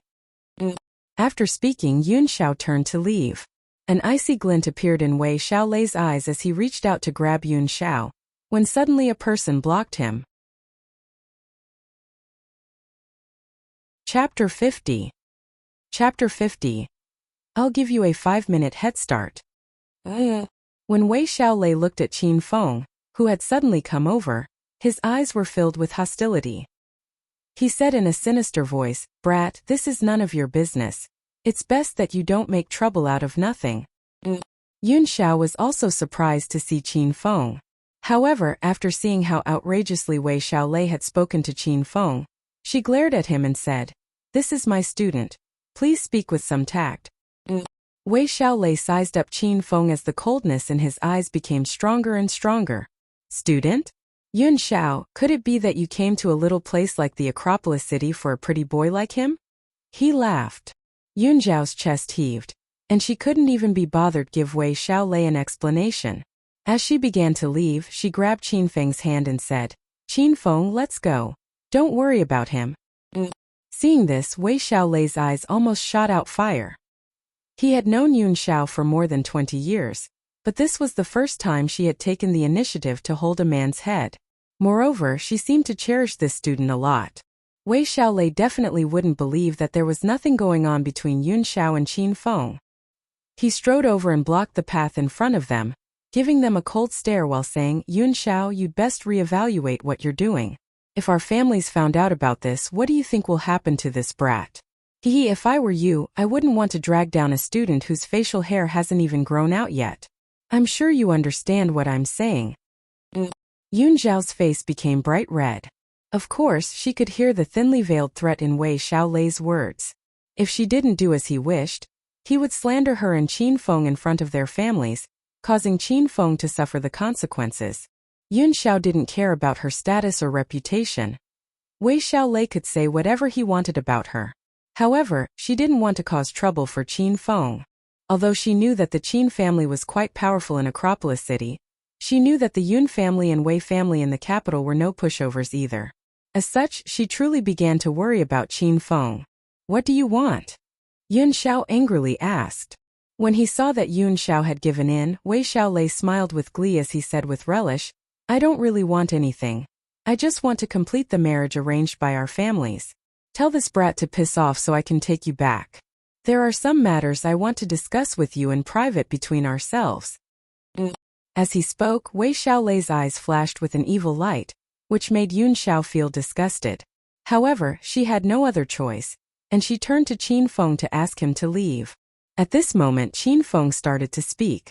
After listening to the conversation for so long, he understood the general gist of what was happening. Yun Zhao's family and Wei Xiaolei's family had arranged a marriage for them. However, Yun Xiao did not like Wei Xiaolei, so she chose to escape to Acropolis City to teach. Despite this, he wouldn't stop pestering her, and had come to the university to bring her back. Qin Feng was also from a big family, and had almost been forced into a marriage by his father. After the incident with Zhao Lingxian, Qin Huang had once again arranged a marriage for him, with a woman he had never even met before. Qin Feng also despised this sort of thing.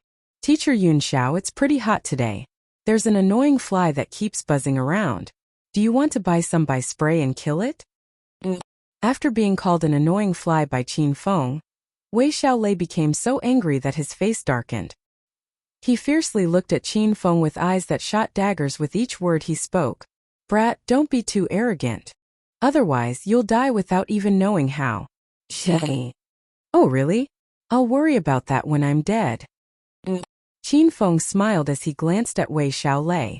In order to anger him even more, he wrapped his arm around Yun Zhao's waist and affectionately said to her, Teacher Yun Xiao, I'll take you back. Sure. Feeling Qin Feng's arm around her, Yun Zhao's face flushed red in embarrassment. She could tell that Qin Feng was trying to help her, so although she felt a little uncomfortable, she went along with him. You stinking brat, you'd better get your dirty hands off her immediately. Otherwise, you'll never be able to use that arm again. Wei Xiaolei menacingly threatened. He ran over once again and stopped Yun Xiao, saying, Yun Xiao, I hope you've thought about this carefully. Qin Feng impatiently waved his free hand, as if he was shooing away a fly. Hurry up and go away. Our teacher Yun Xiao is very busy. I'm sure you're not as fast as I am, so I should be the one to take her back, he interjected.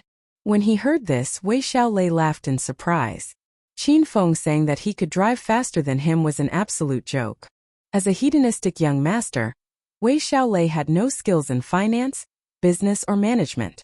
However, his skills in seducing women, racing and gambling were all superb. This was especially so for racing.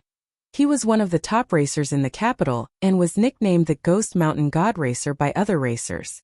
This was because he had never lost while racing on a certain ghost mountain in the outskirts of the capital before. Brat, do you dare to race with your elder and see who's faster? Wei Xiaolei felt incredibly confident. Despite racing for more than 10 years, he hadn't found many people who were on par with him. Who could he possibly fear in this tiny Acropolis city? Within the Wei family's car park, there were more than 10 limited edition race cars. The one he had driven today was his favorite limited edition Maserati Gran Turismo. There were only 12 of these limited edition models in the world, and they could only be bought in Italy. In order to obtain this limited edition car, Wei Xiaolei had spent much effort and used his family's connections. Although he hadn't seen what car Qin Feng had driven, he was sure that it wouldn't be able to compare his cool and flashy his Gran Turismo. The Retro 28 bicycle that Qin Feng had brought was indeed not as cool or flashy as the Gran Turismo. However, Qin Feng was incredibly fast on this bicycle. Hearing that Wei Xiaolei had overestimated his capabilities and challenged him, Qin Feng smiled and agreed. Since you're so desperate to race with me, I'll show some compassion and accept. Wei Xiaolei was completely infuriated by Qin Feng's haughty manner. When did I show desperation to race against you? Who cares if you want to race or not? Just as he was about to start cursing at Qin Feng continued to speak. However, since it's a race, we need to make it interesting. Since you want to race and see who's faster, whoever loses will give their ride to the other person. Do you dare to accept this bet? Qin Feng had said this quite casually. Although he hadn't seen what car Wei Xiaolei had brought with him, he knew that even if he lost, he would only lose the 28 bicycle that he had spent a few $100s on. If he won, he would win an expensive and luxurious car. Looking at how magnificently dressed Wei Xiaolei was, as well as the arrogance with which he spoke with, the car he drove definitely wouldn't be too shabby. Of course, who would be afraid? Wei Xiaolei cocked his head up, looking high and mighty. He didn't believe that Qin Feng could beat him, so he simply didn't care about the stakes. Alright, I'll go and bring my luxury car over then. After speaking, Qin Feng went to find his bicycle, while Wei Xiaolei went to drive over his limited edition Maserati Gran Turismo. As he started the engine of the car, it buzzed with a low but mighty vroom vroom, which attracted the attention of many students. Seeing this incredibly cool-looking car, they all cried out and tried to get closer. Although they had not started racing yet, the reaction that his car brought caused Wei Xiaolei to feel incredibly pleased. He stepped down on the accelerator, causing the car to shoot out like an arrow from a bow. As he approached Yunxiao and Qin Feng, he flicked the car and drifted over. Wei Xiaolei opened the car's door and got out, then proudly walked over. This kind of incredibly arrogant and prideful appearance caused Qin Feng to almost vomit. Even Yunxiao looked a bit disgusted. Brat, where's your car? Surely you didn't get too scared and aren't willing to race anymore. Haha. After seeing Qin Feng act so confidently, then show up without a ride, Wei Xiaolei couldn't help but mock him. Wei Xiaolei looked around him, but couldn't see any other cars around. He thought that Qin Feng had been scared by seeing his ride and had decided to give up. Of course, the bicycle behind Qin Feng was completely ignored by Wei Xiaolei. Are you blind? Can't you see that my ride's right here? Qin Feng picked at his ears as he disdainfully looked at Wei Xiaolei. He came over to the 28 bicycle and patted the seat as he stroked its handlebars. It was almost as if he was stroking his precious lover. Wei Xiaolei was completely dumbfounded and started to laugh. He laughed so hard that his back became arched, completely and utterly amused. He couldn't understand the audacity of this brat to bring out this antique after seeing his flashy Gran Turismo. Humph, the Acropolis city really is an unimpressive tiny city. Everyone here's crazy, Wei Xiaolei muttered. After getting into his car, he said, Alright, where's the finish line? If your elder wins, I want you to disappear from Yun Zhao's life. Otherwise, your elder will find people to break your dog legs. Even if he won, Wei Xiaolei wasn't interested in Qin Feng's old bicycle. The finish line is Teacher Yun Zhao's unit. In order to be fair, I'll take Teacher Yun Xiao with me and I'll give you a 5-minute head start. Let's start now. Qin Feng then ignored Wei Xiaolei as he casually pushed his bicycle over to Yun Xiao and said, Teacher Yun Xiao, I'll take you back. Yun Xiao didn't know what Qin Feng was thinking. How could he race against Wei Xiaolei with a bicycle? However, she nodded and slowly got on. Upon seeing this, Wei Xiaolei was so angry that he almost vomited out blood. He slammed his foot down hard on the accelerator, causing the car to fly out. If that brat Qin Feng still dared to stick around Yun Xiao after he won, he would make him vanish from this world forever. Chapter 51. Chapter 51. Wouldn't it have been great if it was gifted to them? Qin Feng, Wei Xiaolei's gone now, so I'll get off and get a taxi. Seeing that Wei Xiaolei had driven off, Yun Xiao wanted to leave. She knew that Qin Feng never planned to race Wei Xiaolei, and was only chasing him off. She was quite impressed with how smart that plan was. Qin Feng never thought that someone would gift him a luxury car just like that, so why wouldn't he accept the wager? Seeing that the time was nearly up, he started pedaling as he said to Yun Xiao, Teacher Yun Xiao, hang on tight. I'm going to speed up. Yun Xiao was scared stiff. Her mind went blank as the bicycle accelerated to an incredible speed. She almost felt like she was sitting on a rocket, instead of a bicycle. Qin Feng could feel Yun Xiao's body start to tremble, so he put his free arm behind his back and around her waist. He knew that Yun Xiao was probably scared from riding so fast on a bicycle. As she felt the arm around her waist, Yun Xiao started to tremble even more. Her eyes were filled with fear and she began to struggle. Perhaps it was the trauma from seeing Qin Feng kill people, but she would become incredibly anxious whenever she saw anything red. She couldn't stay with other people in small enclosed spaces, and she felt incredibly anxious being so close to Qin Feng. It wasn't because she was shy about Qin Feng touching her, but because she had developed a strong resistance to people touching her. Ding! The Hedonist sovereign system has issued a quest. Help teacher Yun Xiao get rid of her fear and social anxiety. Quest time limit: 1 month. Successfully completing the quest will result in you receiving 1,000 Hedonist points. Failing will result in teacher Yun Xiao never being able to interact with other people again. Qin Feng was currently riding at more than 200 kilometers per hour. When he received the quest from the system, his hand shook, almost causing the bicycle to fly. He couldn't understand what was going on. Teacher Yun Xiao seemed perfectly fine. So where did this fear and social anxiety come from? The punishment of her never being able to interact with other people was simply too cruel. Could it be that she had been traumatized after seeing him kill people? Thinking to the possibility that it was because of him, Qin Feng took the quest to heart and decided to help cure Yun Xiao as soon as possible. Qin Feng shortly arrived at Yun Xiao's unit. Throughout the entire trip, Yun Xiao's body had been shaking uncontrollably, so she hurriedly got off when she saw that Qin Feng had stopped. She maintained some distance between Qin Feng and herself, and patted her perky chest as she gulped down air. After a while, she finally calmed down and looked at the familiar scenery around her. Qin Feng, we're here? She cried out in shock. Yun Xiao hurriedly looked at her phone and found that from when they had left the university until now, less than 10 minutes had passed. The fastest she had ever arrived home was in 30 minutes. She continued to look around and found that she still couldn't see Wei Xiaolei's Gran Turismo. Only then did she accept the reality that Qin Feng had beaten Wei Xiaolei. Of course, Qin Feng didn't dare to tell Yun Xiao that in order to help her overcome her fear and social anxiety, he had chosen the longest route. This was so that he could stay close to Yun Xiao for as long as possible and try to help her get used to it. Otherwise, it would have only taken Qin Feng 5 minutes to arrive. The two of them stood there for a few minutes before Wei Xiaolei's limited edition Gran Turismo entered the district, heralded by its booming engine. What was amusing was that after entering the district, Wei Xiaolei didn't directly go to Yun Xiao's unit.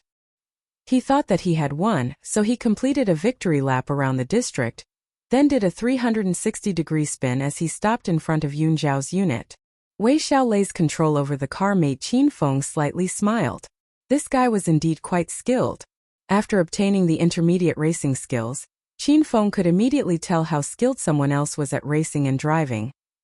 However, after some careful observation, Qin Feng knew that Wei Xiaolei's skills were far from his intermediate racing skills. The car's doors slowly lifted up and Wei Xiaolei got out, radiating with a sense of victory. He looked up towards the sky at a 45-degree angle, with an incredibly proud expression. After standing there for a while, he turned to look towards Yun Xiao's unit. When he saw Qin Feng and Yun Xiao standing there, he became completely petrified. After staring at Qin Feng in bewilderment, he turned to look at Yun Xiao, vigorously rubbed his eyes, looked back at them and almost ran into a wall. He couldn't believe that Qin Feng had beaten him here while riding on an old bicycle and taking Yun Xiao as well. Wei Xiaolei's expression was as if he had seen a ghost in broad daylight. Well, you bet you pay. This showy Gran Turismo is this young master's from now on. Qin Feng ignored the petrified Wei Xiaolei as he snatched the keys from his hand and came back over to Yun Xiao. Teacher Yun Xiao, I'm used to riding on my 28 bicycle, so I'll give this limited edition Gran Turismo to you. Qin Feng still wanted to use the 28 bicycle to train his body, and wasn't interested in this grandiose car. However, Yun Xiao shook her head. She didn't want to use such a luxurious race car, much less one that used to be owned by Wei Xiaolei. Seeing that neither of them wanted this limited edition race car, of which there were only 12 in the entire world. Qin Feng could only shake his head in frustration. He walked around and found a big brick, then opened the Gran Turismo's car door, turned on the engine and put it on the accelerator. Boom! The sound from the car's engine almost deafened Qin Feng. Subsequently, the Gran Turismo shot out like a starving beast and crashed into a thick osmanthus tree with a bang. The sound of the collision was incredibly loud, and by the time the car landed, 2 of its wheels had flown out, while the remaining 2 that were still attached spun in the air. The car was flipped over and smoke billowed out from it. The incredibly flashy exterior was almost unrecognizable. The luxury race car worth tens of millions of dollars had been reduced to a pile of scrap metal. As Wei Xiaolei had stood weighing on, he had wanted to stop Qin Feng many times, but there seemed to be something stuck in his throat, which prevented him from speaking. His favorite luxury car had been destroyed in an instant, which caused his eyes to burn with fire as a savage expression appeared on his face. He stared at Qin Feng's back as he vowed, "Your elder will definitely find people to finish you and make you completely disappear from this world." Soon after, Wei Xiaolei left, but the massive collision drew out many of the residents. Seeing that such a luxurious car had been reduced to such a state, they all felt incredibly shocked and that it was a great pity. Wouldn't it have been great if it was gifted to them? Chapter 52. Chapter 52 Banquet of Treachery. Within the crowd, a woman who was wearing a police uniform was especially eye-calling. It wasn't because of her uniform, but because of her voluptuous body underneath.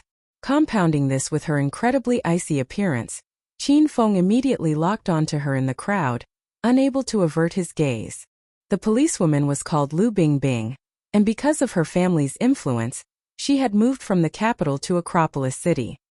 Here, she had immediately become the Acropolis City's Northern Region's deputy police director. She was a kind-hearted person, but because she had a fiery personality, as well as a righteous and evil-hating nature, she had personally caught tens of criminals shortly after arriving at the Acropolis City.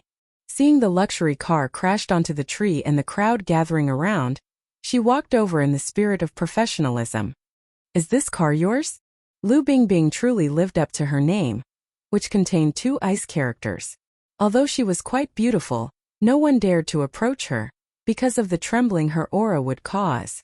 Qin Feng looked at Lu Bingbing and found that apart from the iciness on her face, there was not a shred of emotion on it. However, it was this sort of woman that Qin Feng wanted to win the most. "Beautiful policewoman, this car is mine. If you like it, I can give it to you," Qin Feng said as he smiled at Lu Bingbing. Seeing the conspicuous desire in Qin Feng's eyes, Lu Bingbing coldly glared at him and replied, "I don't care what you drive and neither do I have any say in the matter. However, I'd be more than willing to execute a hedonistic young master like you for destroying such a luxurious car just to attract attention." Evidently, Lu Bingbing had misunderstood Qin Feng. She had thought that he destroyed the car just to show off. "Immediately find someone to clear out this scrap metal. If it's still here within 30 minutes, I'll arrest you for public nuisance and make you squat in a jail cell for 2 days. This woman was simply too cold, even for the seducer sage. At this moment, an old man collecting scrap metal squeezed through the crowd. He looked at the ruined car as he flabbered his lips and asked, "Whose car is this? Do you want to sell it to this old man as scrap metal? Hurry, don't miss this opportunity."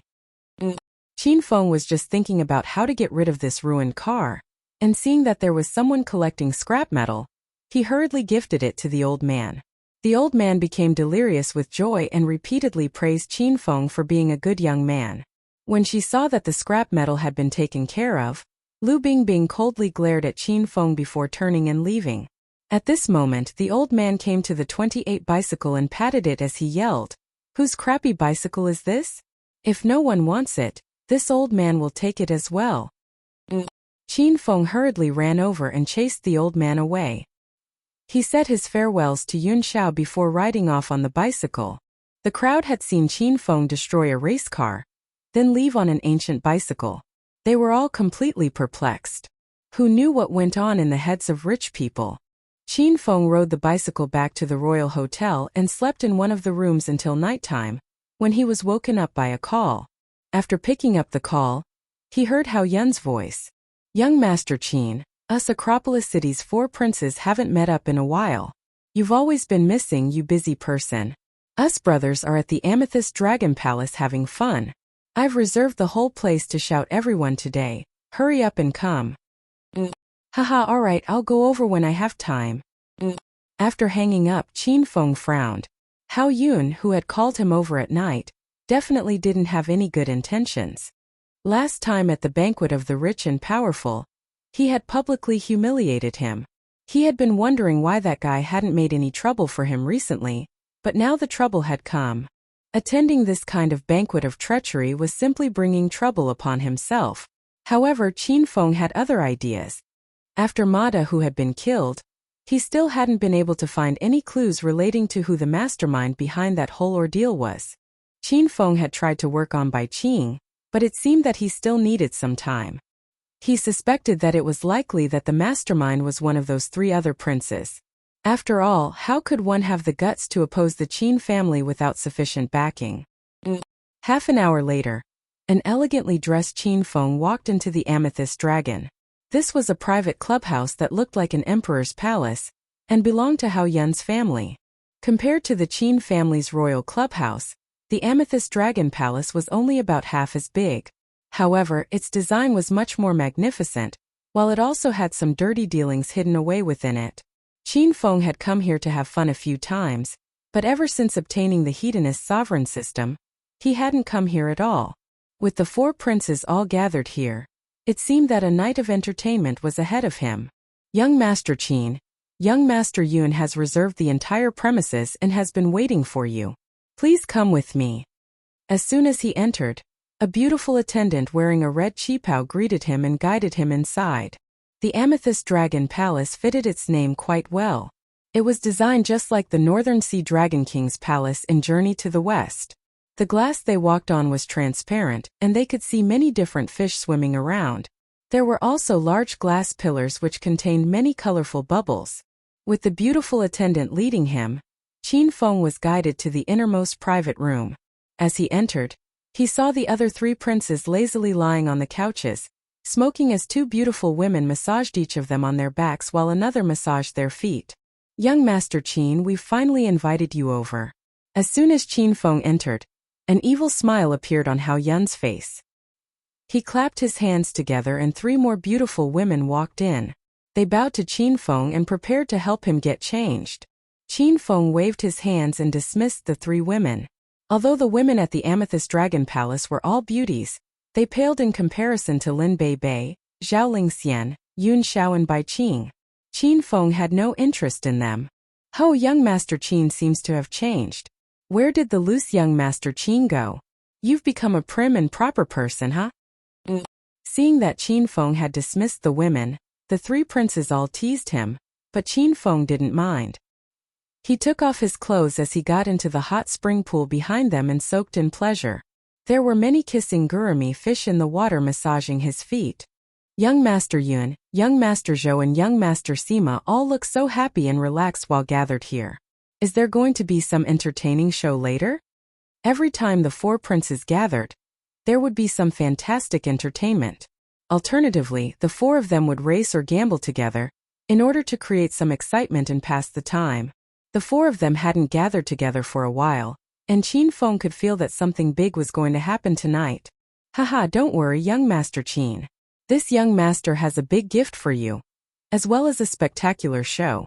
Just you wait.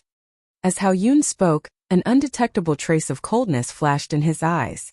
The other 2 princes seemed to know what was about to happen, and all smiled at Qin Feng in wicked glee. Qin Feng knew that something was off, but he wasn't worried. Even if Hao Yun wanted to take revenge, he wouldn't dare to go too far. After all, they were all from powerful families. If things truly got ugly, it wouldn't be beneficial to either of their families. He chatted with the other 3 princes every so often as he lay in the pool.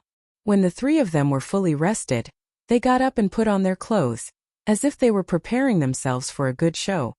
Qin Feng also put on his clothes and walked out of the private room with the others. They took many turns and finally stopped at a viewing platform on the 3rd floor.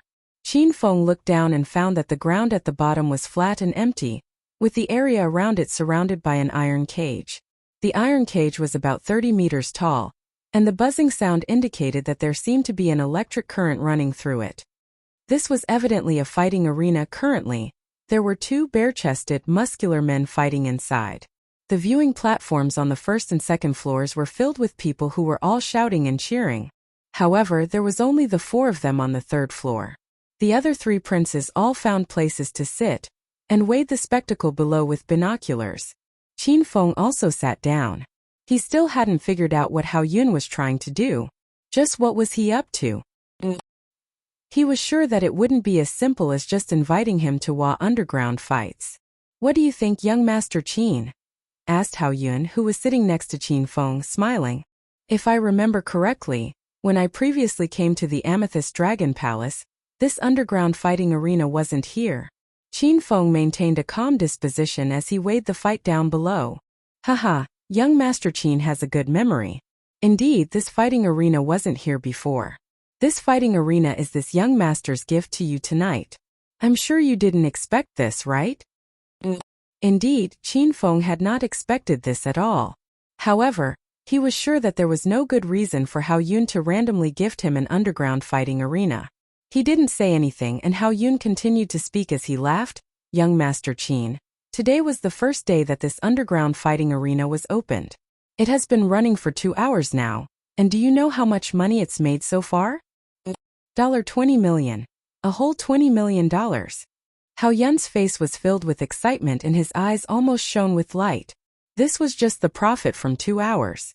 If it was a whole night or a whole week or a whole month or a whole year, just how much would it be able to make?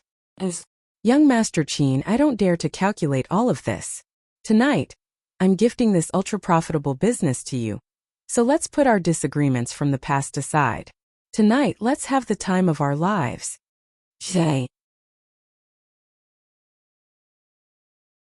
Chapter 53. Chapter 53. Tough Old Man. Hao Yun's smile became more and more intense.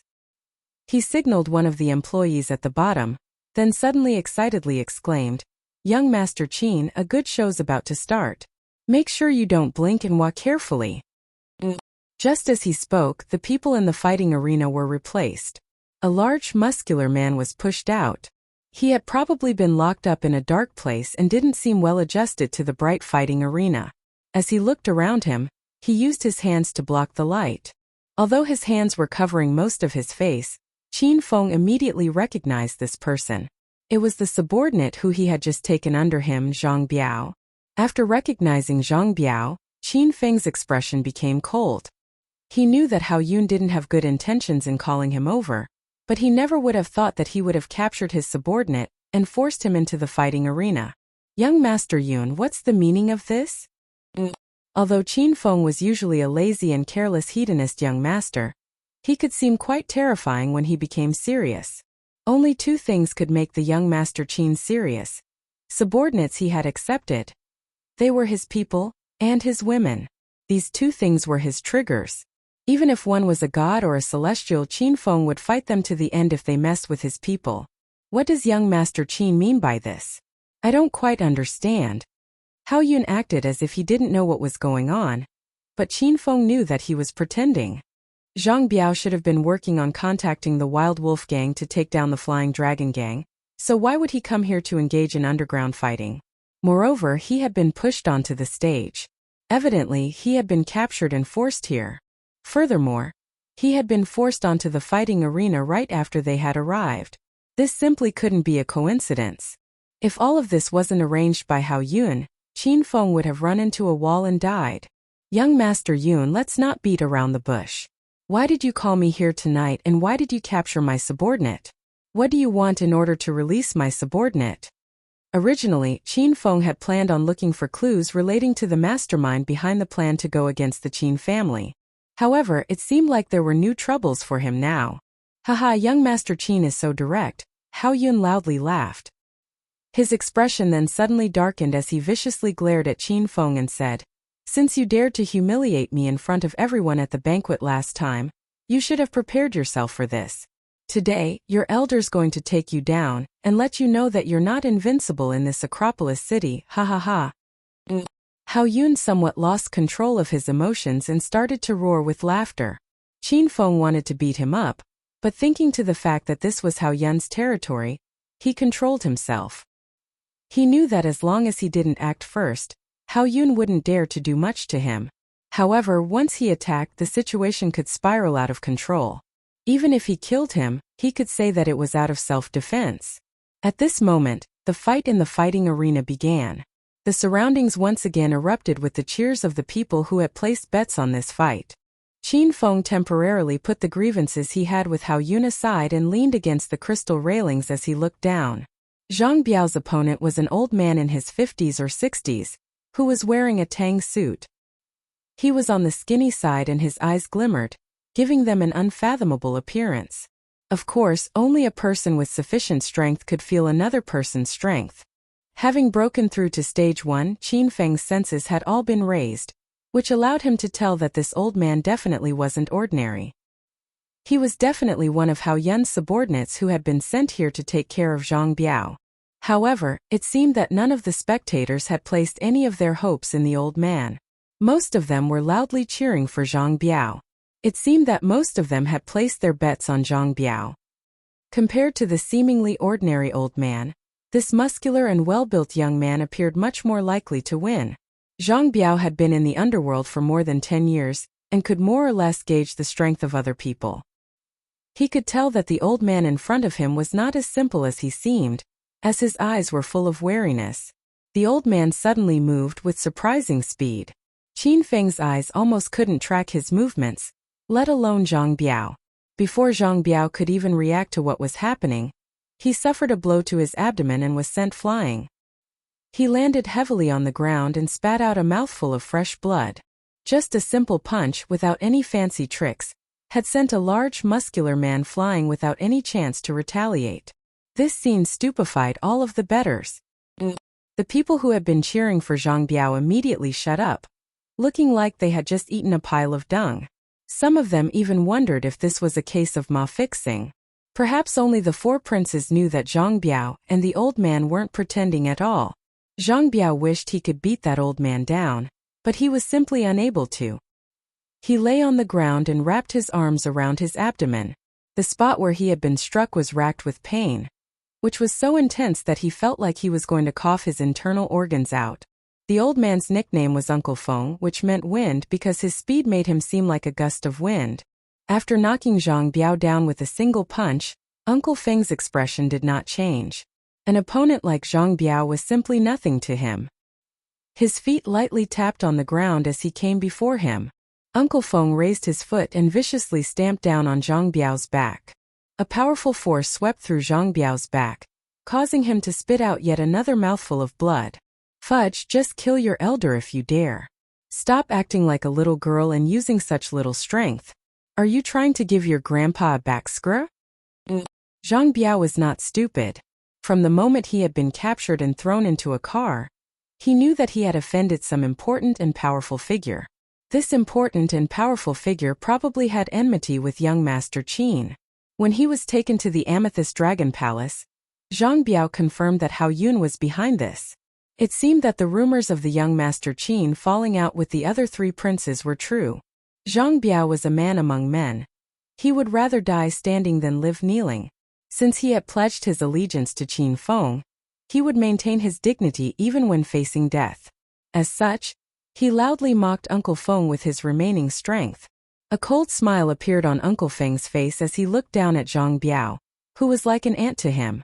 There was not a shred of compassion in his eyes.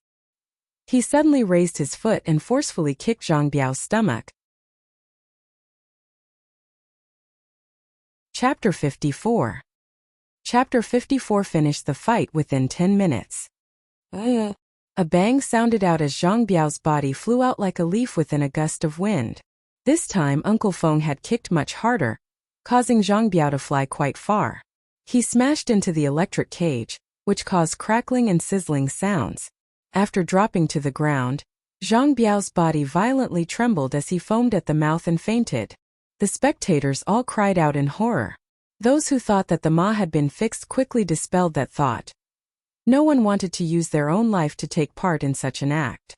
The crowd now started to become interested in this hunchbacked old man. This underdog was a hidden and mysterious expert. It was uncertain whether Zhang Biao was dead or alive, but no one cared about him anymore.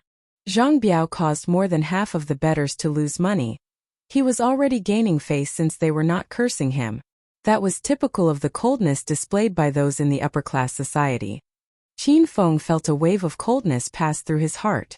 His fists were tightly gripped together, and he wished he could smash Hao Yun's head with a punch.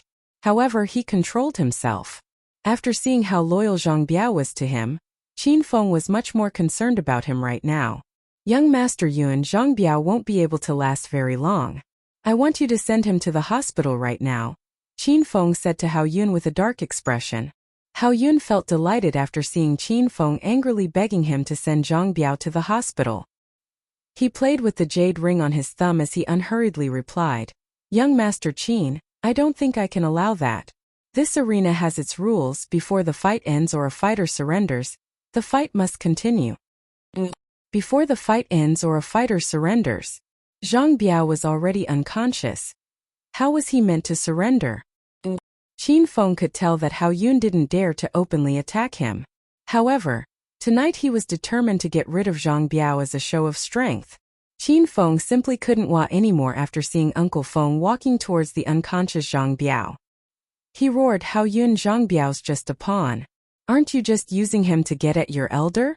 Forget it, you don't need to make things so complicated. I want to replace Zhang Biao and fight that old man. This took Hao Yun by surprise.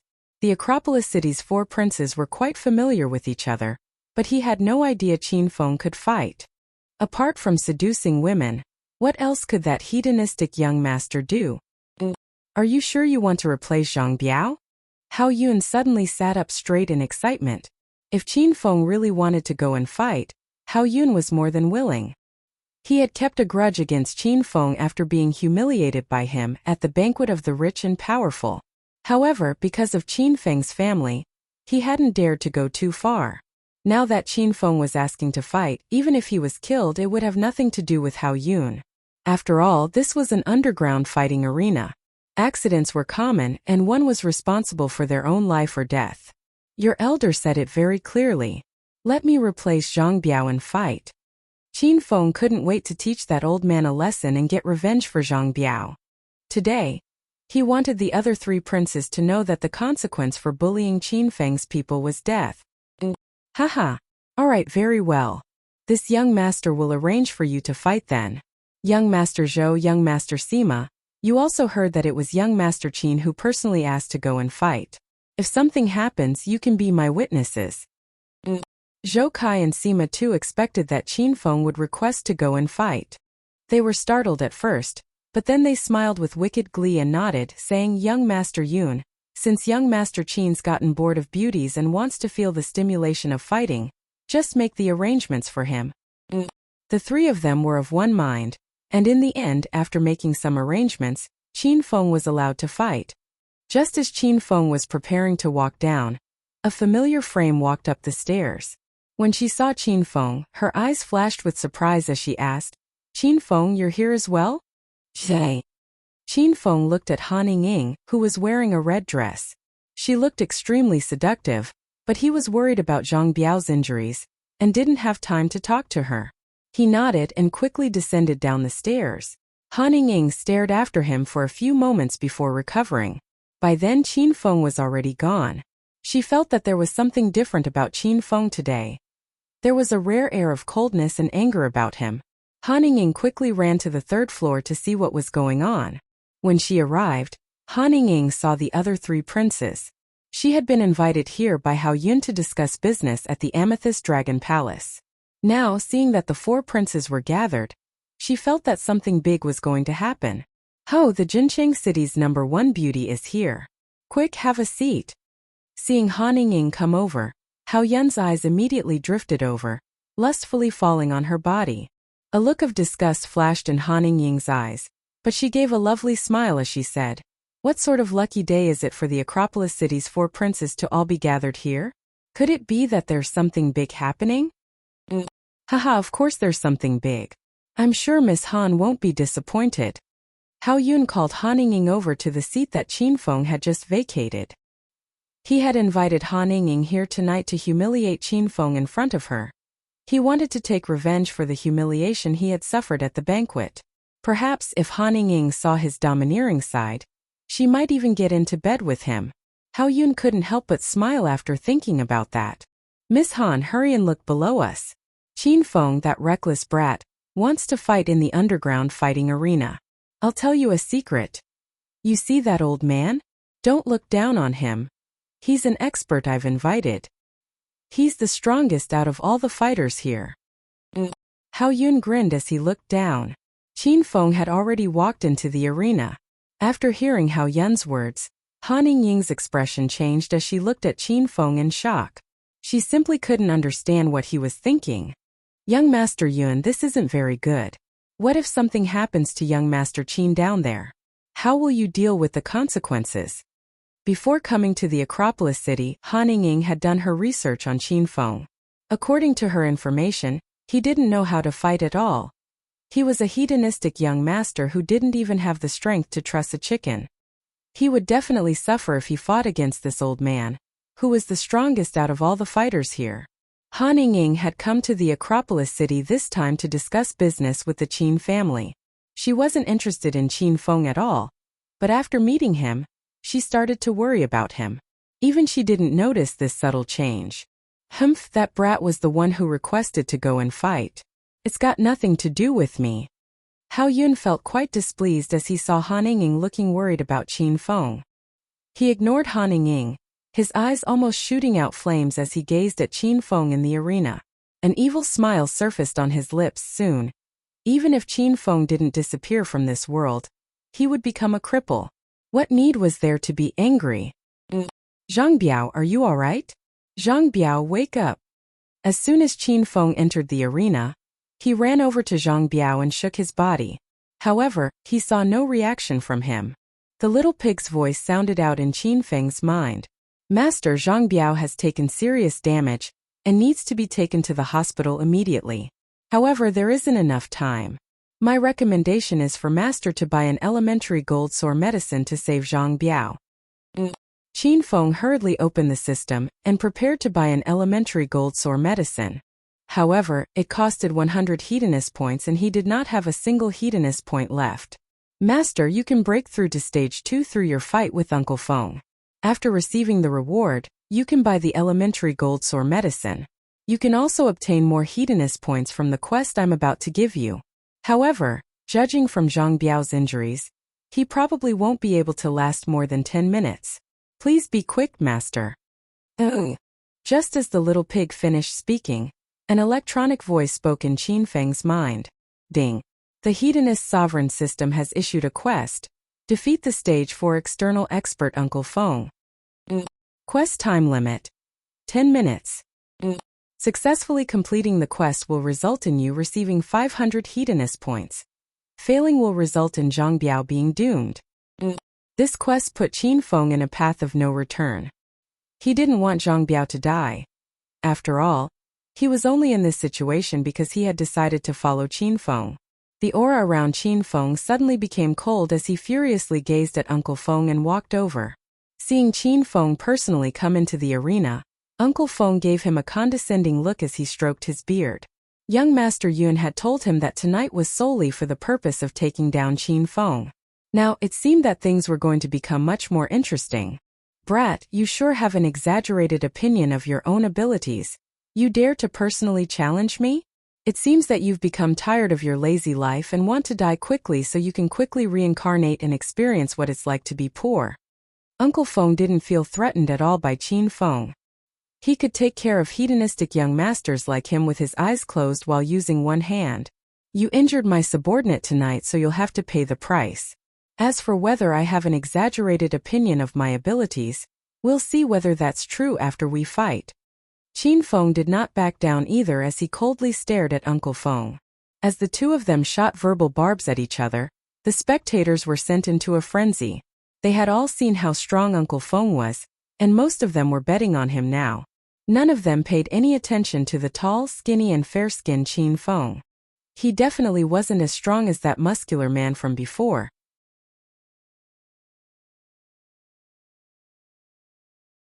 Chapter 55. Chapter 55 Biding his time. I've always heard that young Master Qin of Acropolis City's 4 princes was always a high-profile person who acts arrogantly and condescendingly. Apparently he doesn't even put the other 3 princes in his eyes, and does whatever he wants. Before, this old man thought that you were just trying to be different, but it seems that you're just a frog in a well, who doesn't know that there are mountains beyond mountains and people beyond people. Really now? Qin Feng suddenly started to coldly laugh, wondering if all old people spoke so much. He impatiently said, if you want to be arrogant, you need to have the strength to be arrogant. This young man would have been dead a long time ago if he didn't have the strength. I'm a simple person. If I'm not happy with you, I'll kill you, and if you're not happy with me, then come and kill me. However, I'm just worried that you don't possess the strength, and you'll die before killing me. Humph, as expected from a hairless brat. It's time for your death, and yet you're still acting so arrogantly. Your elder's going to let you know that even within the Acropolis City, there are people who dare to kill you. Uncle Feng was now well and truly angry. The pressure he was emitting from his body suddenly increased, which made the air around his body gently ripple. A punch that hid an astonishing amount of strength came sweeping towards Qin Feng's abdomen. As he punched out, Uncle Feng also roared out like a wild beast. Even the spectators who were far away could feel a light gust of wind from that roar, which made it seem like it could travel thousands of kilometers. The punch was simply too fast, and mercilessly smashed into Qin Feng's stomach. A look of shock flashed in Qin Feng's eyes. He didn't even have time to react as he flew out and heavily fell onto the ground. Despite trying to hold it back, he still coughed up a mouthful of blood. Fast. This old man was simply too fast. That was what Qin Feng was thinking inwardly. While he was still spectating from the 3rd floor, he had been continuously observing Uncle Feng. Even then, he could barely see his movements, which indicated that this old man's strength was his speed. However, personally standing in the arena, he found that this old man's speed was far faster than he had expected. Moreover, that incredibly thin body hid a great amount of power.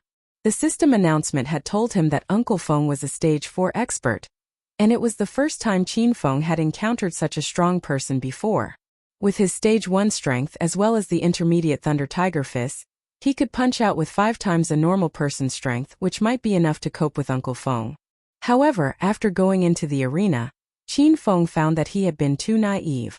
Normally, a stage 4 expert had 5 times a normal person's strength and was 4 times faster than a normal person. Evidently, Uncle Feng was much faster than this, making it almost impossible for Qin Feng to even hit him. Despite having the flying dragon armor, after taking a direct hit, Qin Feng found it difficult to even stand from the pain. Whoosh! Yet another lightning-like and domineering punch was sent his way. The spectators fell into a momentary silence before being sent into a frenzy. This old man, who looked incredibly weak, but was in fact ridiculously strong, ignited their blood. Some of them were so excited, as if they were on drugs, that they almost jumped down from the 2nd floor. Standing on the 3rd floor, a look of worry hung on Han Ying's face. Her heart felt as if it was hanging in the air after seeing Qin Feng sent flying by a punch. She didn't know why she suddenly cared so much about Qin Feng, but she just wanted him to be fine. Haha, brat, do you still dare to be arrogant to your elder? Qin Feng wasn't even able to defend himself before he was sent flying. This brat was a weakling of weaklings to Uncle Feng. As such, he didn't even place him in his eyes, and arrogantly stood over him, as if he was looking down at an ant that he would soon squash. Ha, do you think your punches are that strong? After spitting out the blood in his mouth, Qin Feng coldly laughed. You're not ashamed to stand there and act all high and mighty? I mean, you're already so old, so when are you coming out to give massages? Even if you want to give massages, can't you put some strength into it? Didn't you eat tonight? Qin Feng mocked Uncle Feng on purpose. Although he had been beaten up quite pitifully, he found that every cell in his body seemed to be trembling with excitement and were rapidly absorbing the strength potion in his body. He knew that he was about to break through his limits. Last time when he was fighting Yuan Xiang, he had experienced this feeling, and had broken through to stage 1. If Qin Feng could continue like this and break through to stage 2, he would receive 500 hedonist points, which was enough to buy a gold sore medicine to save Zhang Biao. Moreover, he would have the strength to defeat Uncle Feng. As expected, Uncle Feng was enraged by Qin Feng's words. His eyes widened as if they were going to explode, and he glared at Qin Feng and said, "Humph, I never thought that you would be as courageous as that muscular man. It's a pity that in this society, the victors are the kings. Simply having courage is not enough." As he spoke, Uncle Feng suddenly raised his foot and forcefully stepped down on Qin Feng's hands. A crack sounded out as his wrists were snapped. Although the pain tore at his heart, Qin Feng gritted his teeth and endured it. Crack. This time, as Uncle Feng's feet landed, Qin Feng's legs were broken. Despite being so old, Uncle Feng's methods were incredibly vicious, causing the spectators to suck in a breath of cold air. The cheering also died down. The arena fell into a strange silence, to the point that one could hear a pin drop. "Don't fight anymore, Qin Feng, just give up. If you keep going, you'll die." Seeing this scene, Han Ying almost cried as she yelled out to Qin Feng. Qin Feng could hear that Han Ying was genuinely worried about him, and he felt a slight warmth in his heart. He could feel his body's absorption of the strength potion reaching a bottleneck. If he could give it one more push, he would be able to step into stage 2. As such, he looked at the vicious old man without even a hint of fear or pleading as he roared, "Rotten old man. This young master will say it again. If you want to give a massage, then put in some effort. Otherwise, piss off. Fudge, since you want to die so badly, your elder will fulfill that wish of yours." Uncle Feng was completely furious at this point, and his old face became red. He gathered all of his strength into his feet as he kicked Qin Feng's chest. "Go die. Zay."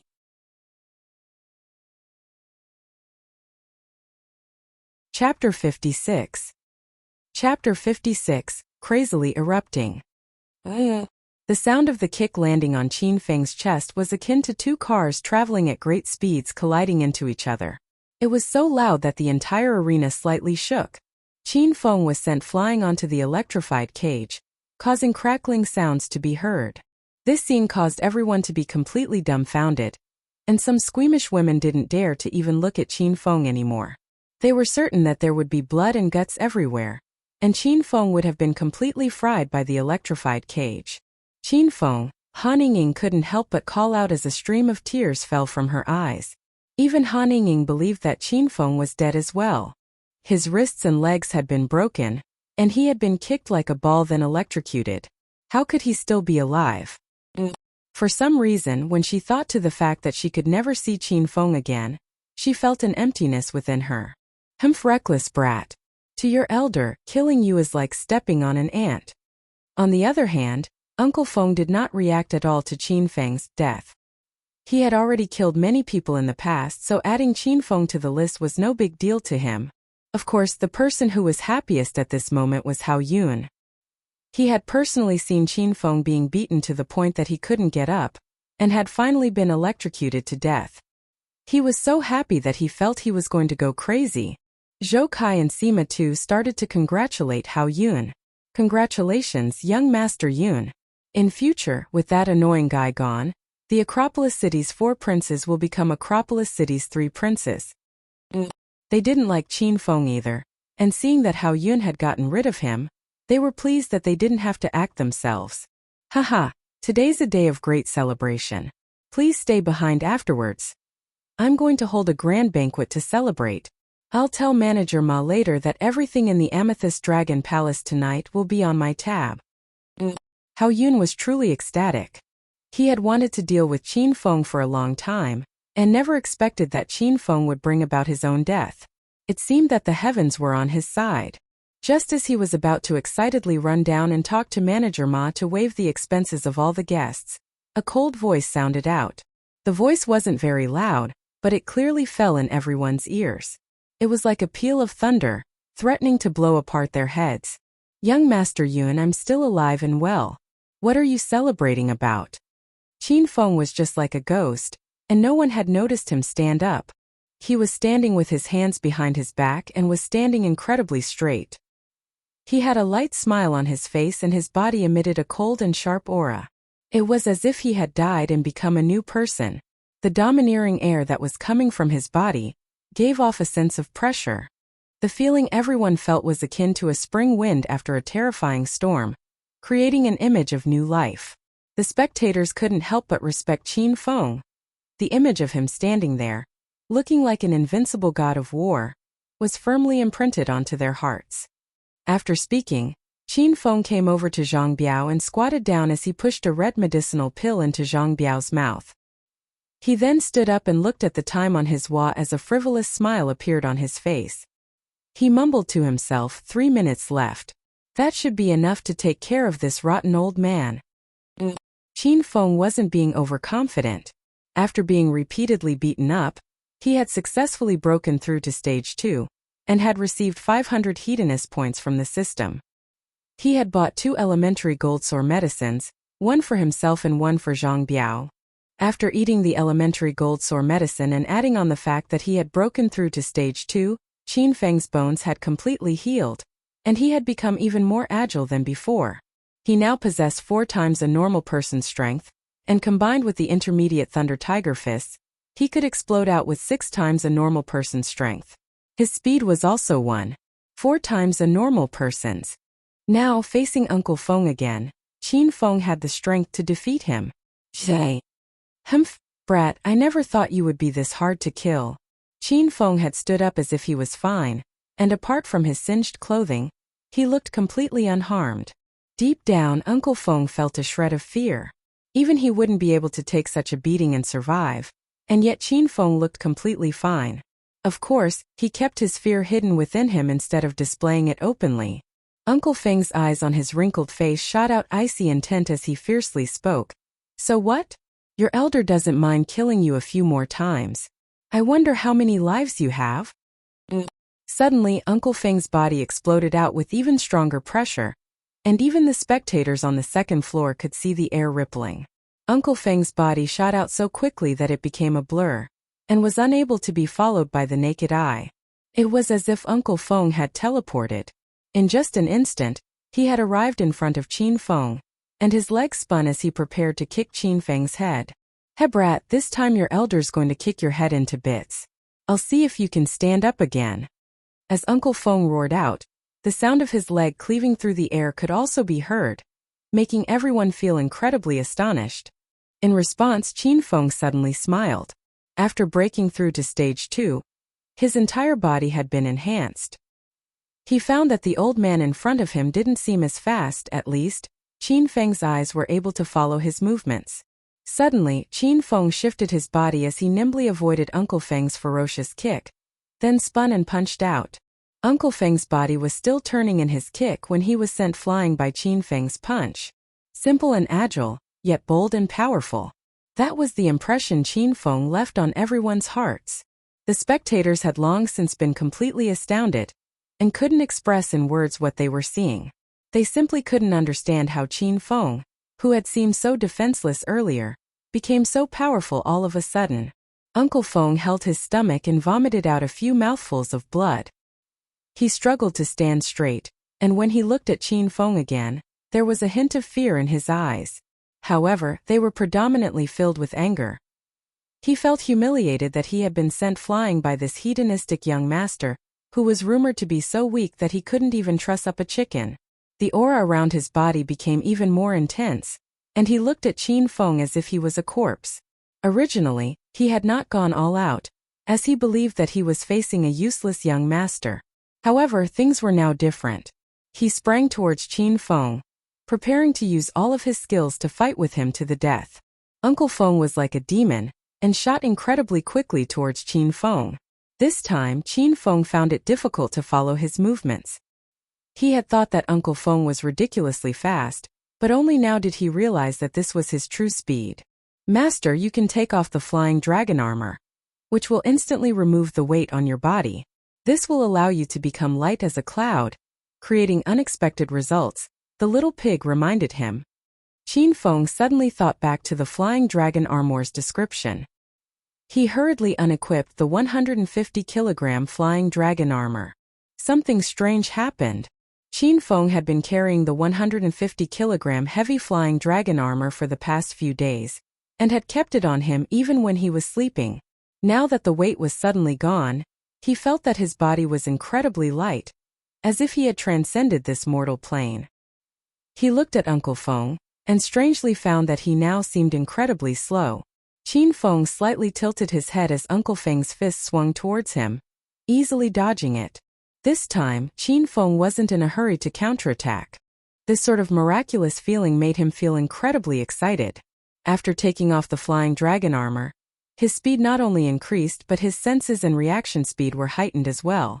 This scene was exactly like the one shown in martial arts movies, where the main character could see his opponent's attacks in slow motion. Uncle Feng was already angry enough to go mad. After punching out with full confidence and hitting Qin Feng, then seeing Qin Feng easily dodge his punch, Uncle Feng angrily punched and kicked countless times. However, Qin Feng seemed to become faster and faster, and dodged each attack by the smallest of margins.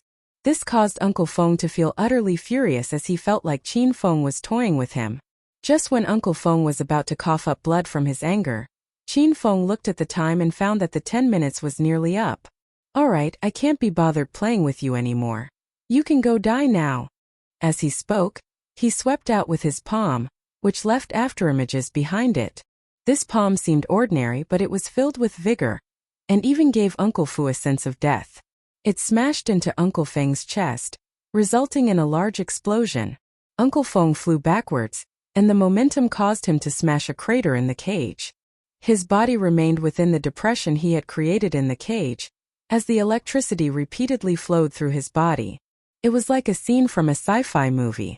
The people who had come to spectate and bet had viewed a great performance tonight. They had weighed an intense and heart-racing fight, and then saw a person being electrocuted into ashes. Ding. Congratulations, host Qin Feng, for defeating Uncle Feng. You have received 500 Hedonist points. Ding. The Hedonist Sovereign System has issued a quest. Breakthrough to Stage 3. Quest time limit: 3 months. Successfully completing the quest will result in you receiving 1,000 Hedonist points. Failing will result in the host losing the intermediate Thunder Tiger Fists, and never being able to learn the Thunder Tiger Fist skill again. J.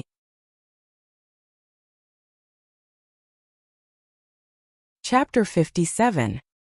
Chapter 57, Incredibly Domineering. Hao Yun and the other two princes were all completely dumbfounded. They had all known Qin Feng for a long time, but today was the first time they had realized how powerful he was. Han Yingying's delight was also mixed with much shock.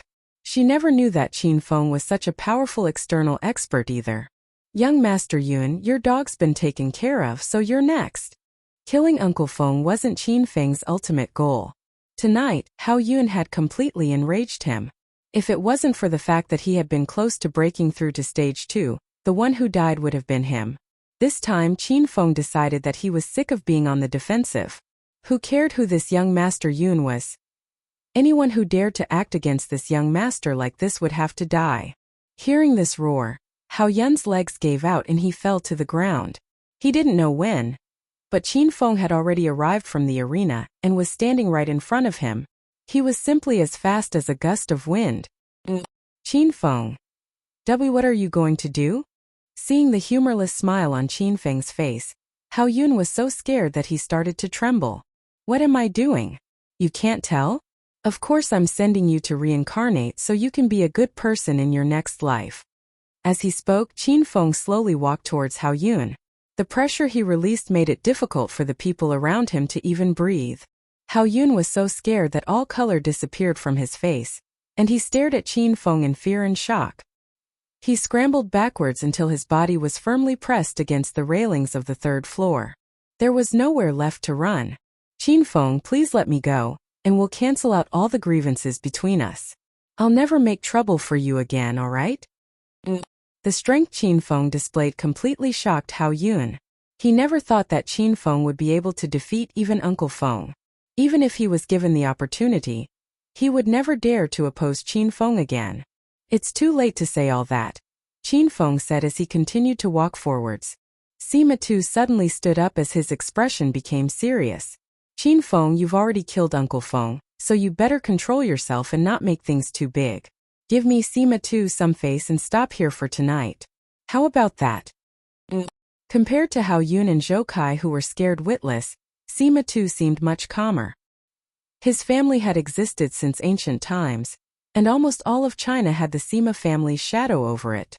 After seeing how powerful Qin Feng was, he wasn't scared, but had instead stood up and asked him to stop. What if I said that in front of this young master, your face is worth less than a shoe-in sole? Qin Feng blandly said without even looking at Sima Tuesday. Qin Feng, don't act too extravagantly. Seeing that Qin Feng wasn't planning on giving him any face at all, Sima Tu's face darkened. He was just about to threaten Qin Feng some more when Qin Feng suddenly acted. He suddenly kicked towards Hao Yun. Qin Feng used quite a bit of strength in this kick, as if he was kicking a feral dog. The strength behind the kick sent Hao Yun flying, and the silver railings behind him also shattered, causing him to fall. His body flew in a long arc, then finally hit the concrete floor heavily. Hao Yun had fallen 7 to 8 meters onto a concrete floor. Even if he wasn't dead, he would definitely be crippled. The sound of Hao Yun hitting the ground was quite loud, sounding like violent thunder in everyone's hearts. The things that had happened tonight were simply too shocking, and exceeded all of the spectators' imaginations. Zhang Biao woke up soon after being fed an elementary gold sore medicine by Qin Feng. He had seen Qin Feng courageously battling Uncle Feng, then wait as Qin Feng kicked Hao Yun down from the 3rd floor. He knew very clearly that Qin Feng did all of this for him. He felt incredibly blessed to follow a young master like this, and looking at Hao Yun, who was lying in a puddle of blood, a look of resolution flashed in his eyes. He pulled out a dagger from his clothes and unhesitatingly came over to Hao Yun. He lifted the dagger, then plunged it into Hao Yun's chest. Puchi! Zhe! Hao Yun's head tilted, and his body trembled before he died. After killing Hao Yun, Zhang Biao did not look scared at all. Instead, he looked quite happy as he yelled out, "Everyone look closely. This young Master Yun was killed by me, Zhang Biao, and his death had nothing to do with young Master Qin." Qin Feng looked down at Zhang Biao from the 3rd floor, and felt a wave of warmth in his heart. It seemed that he had chosen a good subordinate, and the risk he had taken to save Zhang Biao was worth it. No one move. Put your hands on your head and squat on the ground. At this moment, a squad of police officers rushed onto the scene. However, the entire situation had fallen into complete chaos, and no one wanted to listen to the police officers and be caught. As such, many of the spectators began to flee. However, when they reached the exit, they found that the arena's 2 back doors and main entrance were already surrounded by police. Only then did they obediently squat on the ground and give in. When the arena settled down, a devastatingly beautiful woman walked in. She was wearing tall, black boots which clicked as she walked on the concrete. Her uniform bulged at her chest, but there was not a shred of emotion on the policewoman's face. Her face was as cold as ice that had been frozen for 10,000 years, and anyone who looked at her shivered. She calmly glanced around at the people around her, then went up to the 3rd floor. She stood in front of Qin Feng and the others as she looked down from the platform on the 3rd floor. She immediately saw Hao Yun lying in a pool of blood, which caused her to deeply frown. Can anyone tell me what happened here? Qin Feng had met this policewoman before. She was the one who had been at Yunzhao's district, Lu Bingbing. Qin Feng didn't give Sima two-face just then, and he had been quite displeased about it. Now that he had an opportunity to take revenge, Sima Tu hurriedly answered Lu Bingbing's question. "Beautiful police officer, I saw that man next to you kill the person down there." Lu Bingbing's gaze fell on Qin Feng, and the look in her eyes became even colder. She still remembered that Qin Feng was the rich young master who had destroyed a luxury car in public. Lu Bingbing completely hated this sort of hedonistic young master. "Police officer, this matter's unrelated to young Master Qin. Everyone here saw that it was me who stabbed that brat to death. That brat has done countless evil deeds, and loved to oppress everyone he saw. I couldn't stand him, so I decided to get rid of him." Zhang Biao hurriedly shouted up towards the 3rd floor, trying to take the crimes on himself. However, what he said wasn't wrong. Hao Yun was normally strung through and filled with evil, and had an extremely bad reputation within the Acropolis city.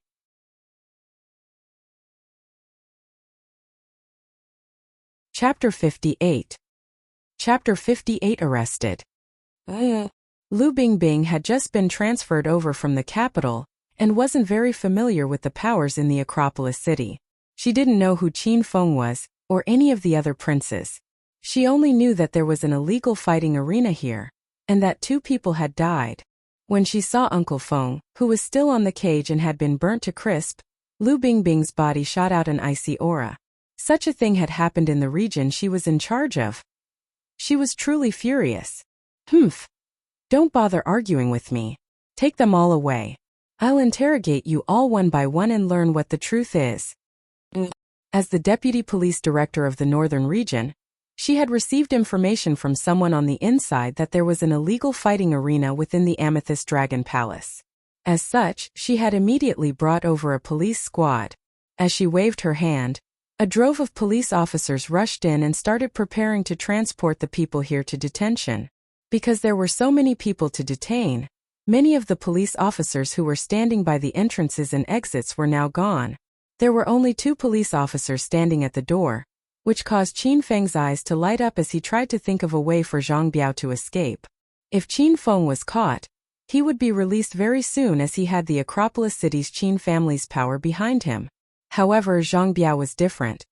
He already had a criminal history and had killed 2 people for Qin Feng. If he was caught, he was done for. Master, there are 20 elite police officers here. According to the system's calculations, if Master tries to take Zhang Biao and flee, both of you will be shot and killed within 8 seconds. Just as Qin Feng was about to move, he heard the little pig's voice echo in his mind. This scared Qin Feng into standing incredibly still. The little pig continued to speak. Master, my recommendation is that you buy a super smoke bomb to instantly fill the room with smoke. That way, Master will be able to help Zhang Biao quickly escape. Little pig, are you dumb? If I threw out a smoke bomb, I wouldn't be able to see anything either. Master, you're the dumb one. When buying a super smoke bomb, the system also gives a pair of goggles that allows the wearer to see normally in spite of the smoke, the little pig proudly said.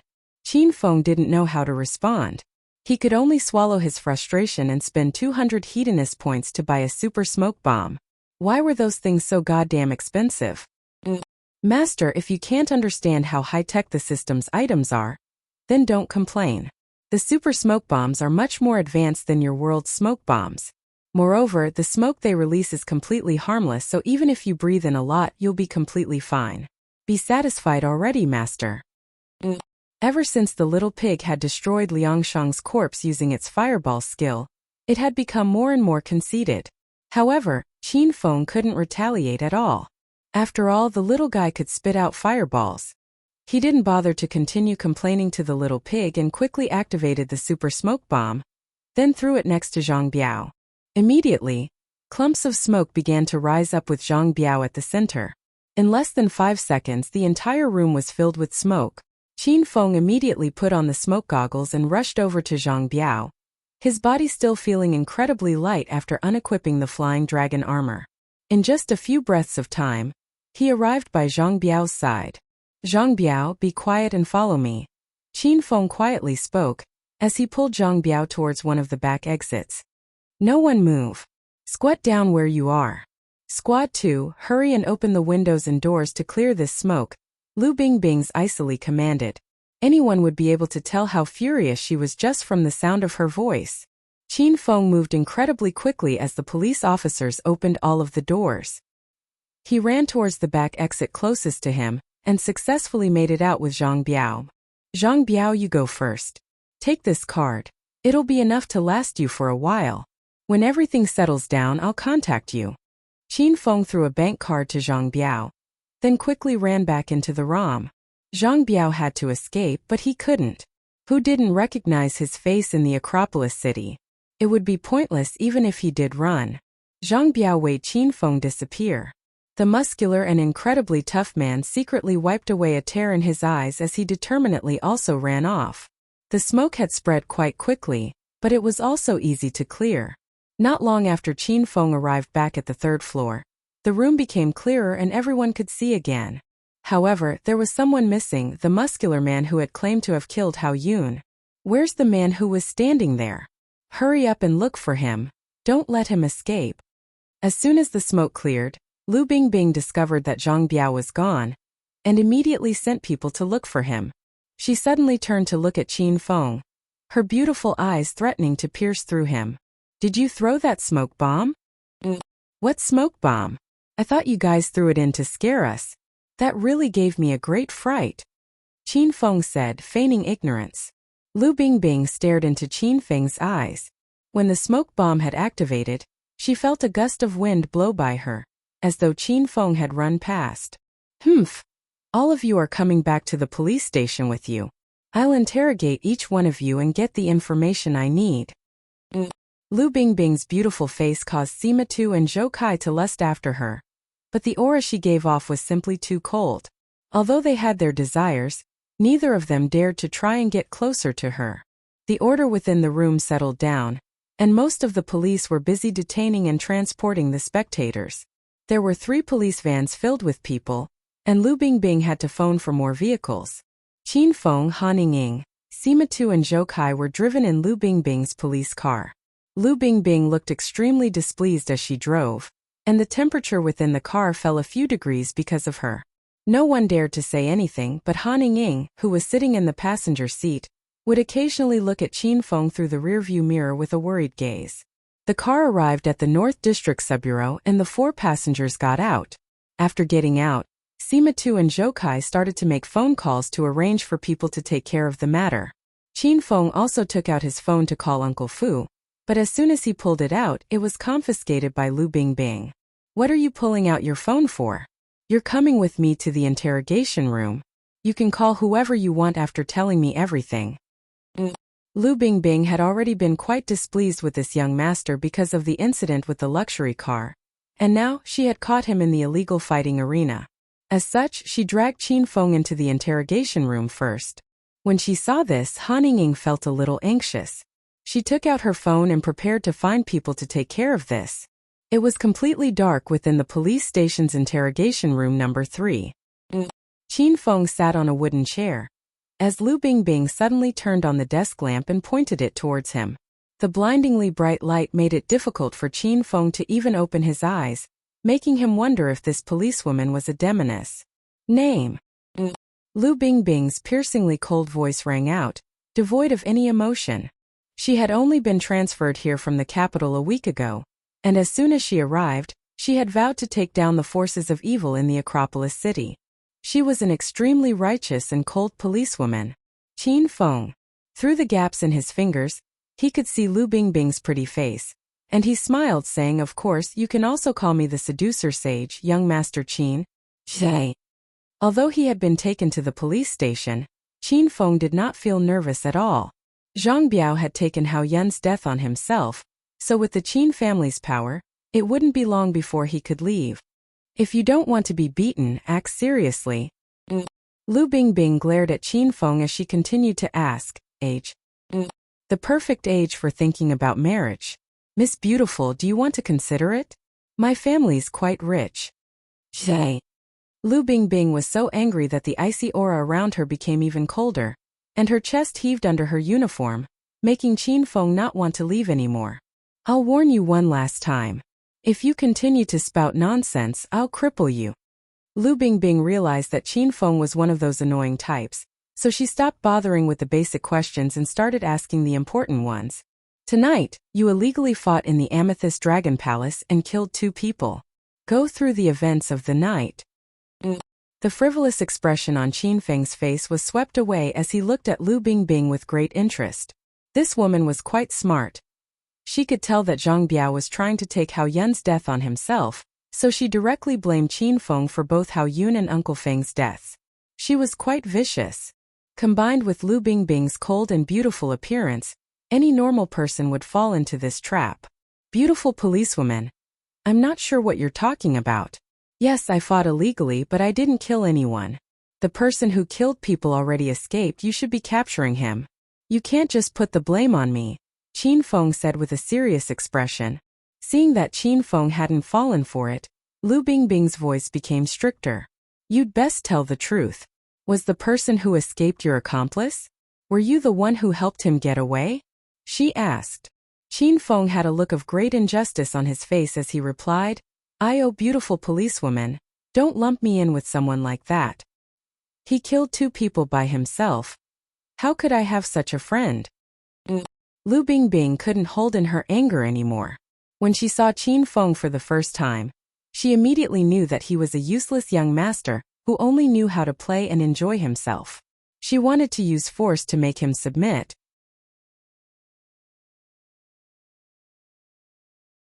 Chapter 59. Chapter 59 Is the System Crazy? Suddenly, the interrogation room's door was opened, and Officer Xiao Lu walked in with a serious expression. "Director Lu, this is some of the evidence we found at the Amethyst Dragon Palace, as well as some of the gamblers' statements." Xiao Lu placed 2 documents onto the interrogation desk. He had looked through the documents, and now weighed Qin Feng as he started to pray for him. Although Lu Bingbing had only arrived a week ago, everyone in the police station had seen her fiery temper and valiant skills. Even if a mass murderer was brought into the police station and fell into Lu Bingbing's hands, all of the police officers in the North District Subbureau would pray for them. This was because Lu Bingbing's methods were simply too frightening. "Director Lu, if there's nothing else, I'll be going first," Xiao Lu hesitantly said. Seeing that Lu Bingbing paid no attention to him, he hurriedly exited the room. As he closed the door, he looked at Qin Feng in pity. Lu Bingbing scanned through the 2 documents seriously and her expression darkened. "Qin Feng, the underground fighting arena in the Amethyst Dragon Palace was your investment that you opened?" Lu Bingbing suddenly looked up and glared at Qin Feng. Even Qin Feng was dumbfounded by what she said. "The Amethyst Dragon Palace doesn't belong to my old man. How could I possibly open a fighting arena there? Beautiful policewoman, you can't just go around unfairly accusing people." Lu Bingbing threw the document onto the table in front of him. He skimmed through the contract, which stated that he was buying the underground fighting arena. Qin Feng immediately understood what had happened. This was probably the big gift that Hao Yun said he was giving him. Hao Yun must have planned for Qin Feng to Zhangbiao be killed, then call the police on Qin Feng. Because his name was on the contract and the fighting arena had taken in tens of millions of dollars, as well as the fact that people had died, the Qin family would have to pay a hefty price for Qin Feng's safety, no matter how powerful they were. Qin Feng couldn't help but admit that this move by Hao Yun was quite savage. However, he had underestimated Qin Feng, and his plan was foiled by Qin Feng's abilities. In the end, he had died because of this scheme of his. He had truly suffered a double loss in trying to outplay Qin Feng. "Are you still going to say that I'm unjustly accusing you?" Seeing that Qin Feng had fallen silent after reading the document, Lu Bingbing continued to emphatically question him. Qin Feng raised his hands innocently saying, "I really didn't know about this. I'm sure there's someone framing me." "Framing you? How could someone frame you with an underground fighting arena worth tens of millions of dollars? Do you really think I believe such a thing?" Evidently, Lu Bingbing did not believe him at all. She then threw over another document and spat. "Then what about you killing an old man in front of all of the spectators? Were you also framed into that?" Qin Feng looked through the document and found that it contained the statements of many of the spectators. Countless eyes had seen him send Uncle Feng flying into the electrified cage, where he was burnt to crisp. Qin Feng simply couldn't dispute this matter. Moreover, Lu Bingbing didn't know who Uncle Feng was, and thought that he was just a normal old man. When she thought of this evil, hedonistic young master killing a poor old man for fun, she wanted to execute him on the spot. Ding! The hedonist sovereign system has issued a quest. Hug Lu Bingbing for 10 seconds. Quest time limit: 1 hour. Successfully completing the quest will result in you receiving 100 hedonist points. Failing will result in the host being thrown into jail for half a year. Ding! The hedonist sovereign system has issued a quest. Train Lu Bingbing to be as gentle as a lamb and completely obedient to the host. Quest time limit: 3 months. Successfully completing the quest will result in you receiving 3,000 hedonist points. Failing will result in the host losing 2 women closest to him. After seeing these quests, Qin Feng couldn't help but inwardly curse, and he started to wonder whether the system was crazy. Train Lu Bingbing? To the point that she was as gentle as a lamb and completely obedient to him? Qin Feng looked at Lu Bingbing in front of him and instantly exploded with complaints. Little pig, why the hell is this quest so ridiculous and weird? Ling Chun complained. Master, the quest to hug Lu Bingbing is based on Master's desires, and I gave it to you for some service. As for the quest to train Lu Bingbing, that was a compulsory quest given by the system and has nothing to do with me, the little pig lazily said, acting as though Qin Feng's life and death had nothing to do with it. Qin Feng felt a bit awkward upon hearing that the little pig had access to his desires. But even so, how could it make a quest like this and call it service? Qin Feng could already imagine the scene of him being crippled by Lu Bingbing after hugging her. You goddamn punk, stop acting dumb with me. I've seen far too many scoundrels like you. I'll ask you one more time. Will you confess or not? It was as if Qin Feng had lost his soul. After asking him many times, he had not reacted at all, which caused Lu Bingbing to angrily roar. Qin Feng suddenly came back to his senses. He didn't even consider whether he wanted to confess or not. Instead, he looked at the beautiful woman who was glaring at him and gritted his teeth as he sprang at her. Beautiful policewoman. There's no one else in this interrogation room, so play with Big Brother for a bit. Qin Feng was fast as lightning, and before Lu Bingbing could react, he had enveloped her in his embrace. A faint fragrance wafted into Qin Feng's nose. It wasn't the smell of perfume, but the natural fragrance of Lu Bingbing's body. Perhaps it was because Lu Bingbing regularly exercised and practiced martial arts, but her skin was firm and supple, and her figure was simply incredible. Qin Feng felt that he could use a single arm to wrap around her entire waist. The two large rabbits, pressing against his chest, were almost bursting from her uniform, and made Qin Feng feel dizzy. A multitude of thoughts raced through Qin Feng's mind, and Lu Bingbing was completely stunned. She had never been hugged by a man like this before, and never expected Qin Feng to do such a thing. It was as if her soul had been stolen, and she lay in Qin Feng's embrace without moving. Ding! Congratulations, host Qin Feng, for completing the quest to hug Lu Bingbing for 10 seconds. You have received 100 hedonist points. Gotcha. At this moment, the door to the interrogation room was once again opened, and Xiao Lu once again walked in. He had an anxious expression on his face, as though something big had happened.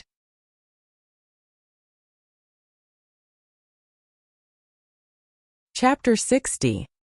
Chapter 60. So they were dancing. When he saw the scene before him, Xiao Lu was so shocked that he dropped the documents in his hands. His mouth was opened so wide that a goose egg would be able to fit in it. He had expected to see Qin Feng bloodied and bruised when he returned, to the point that he was unrecognizable. However, the incredibly strange scene in front of him was completely different to what he had expected. Why was the #1 cold beauty of the North District Subbureau hugging this loose and dissolute young Master Qin? Had she been tempted by the Qin family's power and wealth? If that was so, he had wrongly judged this Director Lu. Xiao Lu was feeling quite annoyed. Lu Bingbing was a goddess to all males in the entire Subbureau, so he wished that he could replace Qin Feng when he saw her intimately hugging him so tightly. Lu Bingbing snapped back to her senses when Xiao Lu entered and immediately shoved Qin Feng away. Her expression became furious to the extreme, and if Xiao Lu wasn't present, she probably would have executed Qin Feng on the spot. Director Lu, as something important came up. Xiao Lu was in a great hurry. Otherwise he wouldn't have barged in like this. Hurry up and spit it out. Lu Bingbing squeezed each word through her teeth. Director Lu, the head bureau's director Ma just called.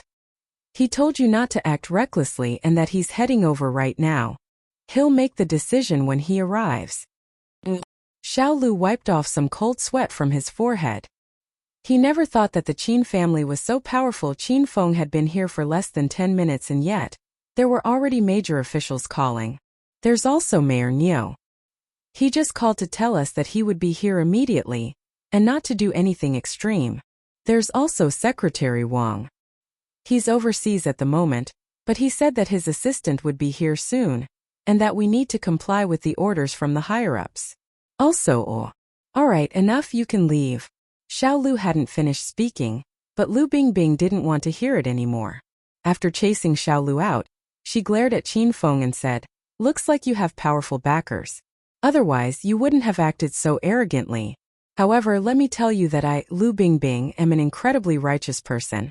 I can't stand you useless and hedonistic young masters.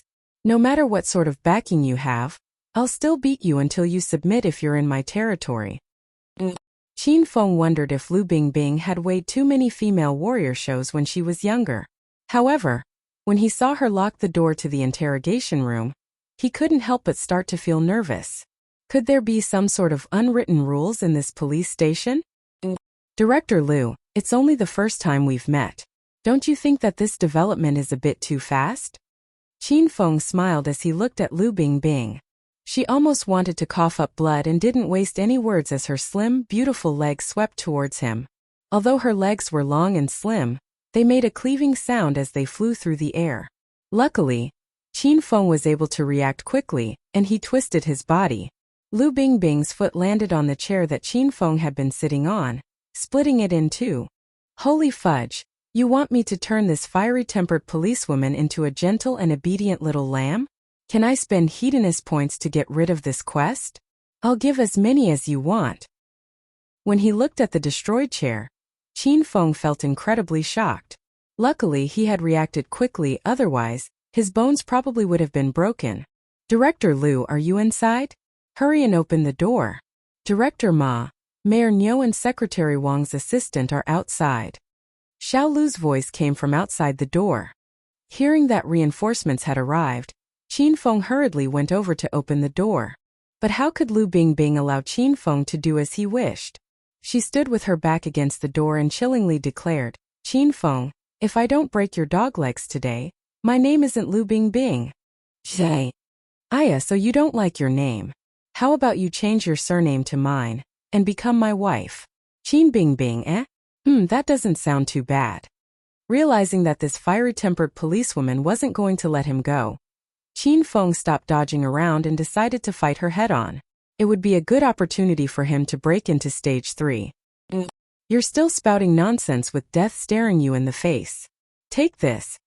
Lu Bingbing was so angry that the whites in her eyes were showing, and she once again sprang at Qin Feng. This time she was much faster, and the pressure she was emitting was much stronger. Although her fists were quite small, they were filled with power and were not to be underestimated. Qin Feng countered with his own punch, but didn't use his full strength.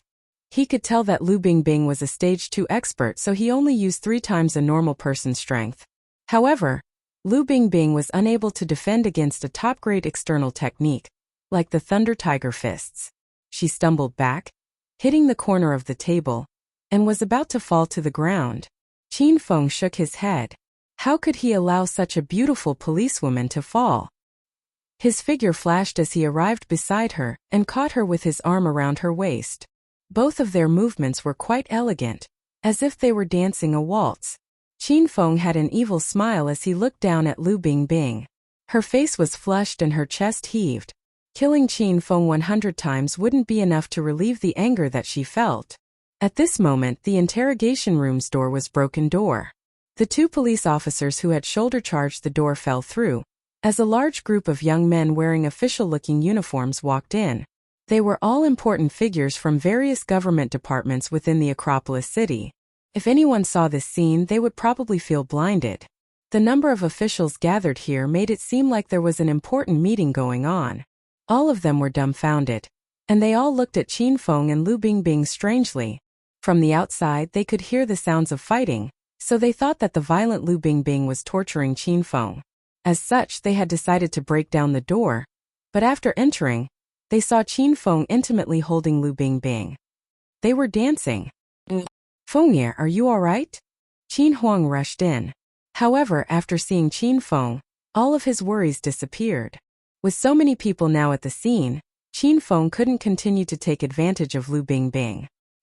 He let go of her waist as he replied, Dad, don't worry. I'm completely fine. After the father and son talked for a bit, a few other officials walked over.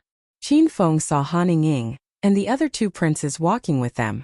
Han Ying looked incredibly worried, while Zhou Kai and Sima Tu looked quite displeased.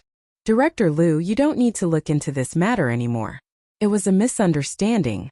You can let them go now. As the director of the head bureau, Director Ma had been worried for the entire night. 10 minutes ago, he had received calls from 2 senior officials from the capital regarding the Acropolis City's Qin family. Under this sort of pressure, he didn't dare to make any mistakes. Let this brat go? Evidently, Lu Bingbing didn't care about the hierarchy. She maintained her cold and arrogant demeanor as she said, Director Ma, I have 2 pieces of evidence that are enough to make Qin Feng sit in jail for the rest of his life. How can we just let him go? Director Ma's face almost started to turn green. However, this hot-tempered little policewoman in front of him wasn't someone to be trifled with. Everyone felt that Lu Bingbing's background was quite mysterious, but didn't know who was backing her. However, Director Ma knew that she was from the capital's Lu family. The Lu family was a powerful family whose mysteriousness made him feel incredibly small in comparison. Director Lu, I have the say in this matter, so don't interfere anymore. Under the pressure from various sides, Director Ma decided to side with the Qin family. After all, he simply couldn't afford to offend those 2 senior officials. They could remove him in a matter of minutes. Lu Bingbing was so angry that her face seemed to be covered with frost. She was about to continue arguing when another group of well-dressed men walked into the interrogation room. The relatively spacious room was now filled with a crowd of important figures. Who said that we can just let this matter go? 2 people died, can you just let that go? The new group of people was led by a white-haired old man. He was the senior figure in the Acropolis City's Hao family, Hao Longtian. He had erupted in rage when he heard that his beloved grandson had been killed by Qin Feng, and decided to use all of the Hao family's power to deal with him. A battle between 2 large families had quietly begun. After looking around, Hao Longtian's gaze fell on Qin Feng and his eyes burned with fire. If he could, he would have personally killed Qin Feng on the spot. A life for a life. That's what justice is. Even if it's the Qin family's boy, he won't be able to escape the judgment of the law. The people that the Hao family had brought were all important figures, and apart from the officials from the Acropolis city, there were also some officials from the neighboring cities. In fact, there were even some people from the capital. This sort of lineup didn't lose out at all to the people the Qin family had brought. When this wave of people come in, Sima Tu and Zhou Kai's eyes lit up with excitement. Half of these people had been invited by the Sima and Zhou families. There were 4 big families in the Acropolis city, and it seemed that 2 of them were about to start fighting. The Sima family and Zhou family could simply stand by and watch, but had decided to help the weaker Hao family. They were all hoping that the Qin and Hao families would suffer great losses, and that they would reap the benefits. If that happened, they would each control half of the Acropolis city. Department Head Zhao, why have you come?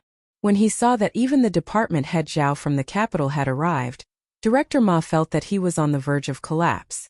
He knew that in a battle between 2 large families, many different powers would be dragged in. Humph. If I didn't come, you'd be releasing a murderer. Director Ma, do you even know how to do your job? It seems that I need to report your behavior today to the higher-ups. Department Head Zhao threatened as he glared at Director Ma.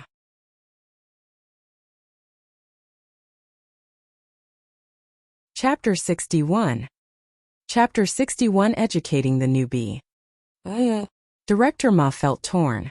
Although he wanted to comply with the 2 senior officials' wishes and help the Qin family, Department Head Zhao greatly outranked him. It was simply too difficult to defend Qin Feng. In an instant, the situation greatly changed and swung in the Hao family's favor. There's nothing left to say. That little bastard Qin Feng killed my grandson Hao Yun, and there's enough evidence to prove he did it. I say we sentence him now. It'll definitely be the death sentence. The room quickly fell silent, as though Qin Feng had really been given the death sentence.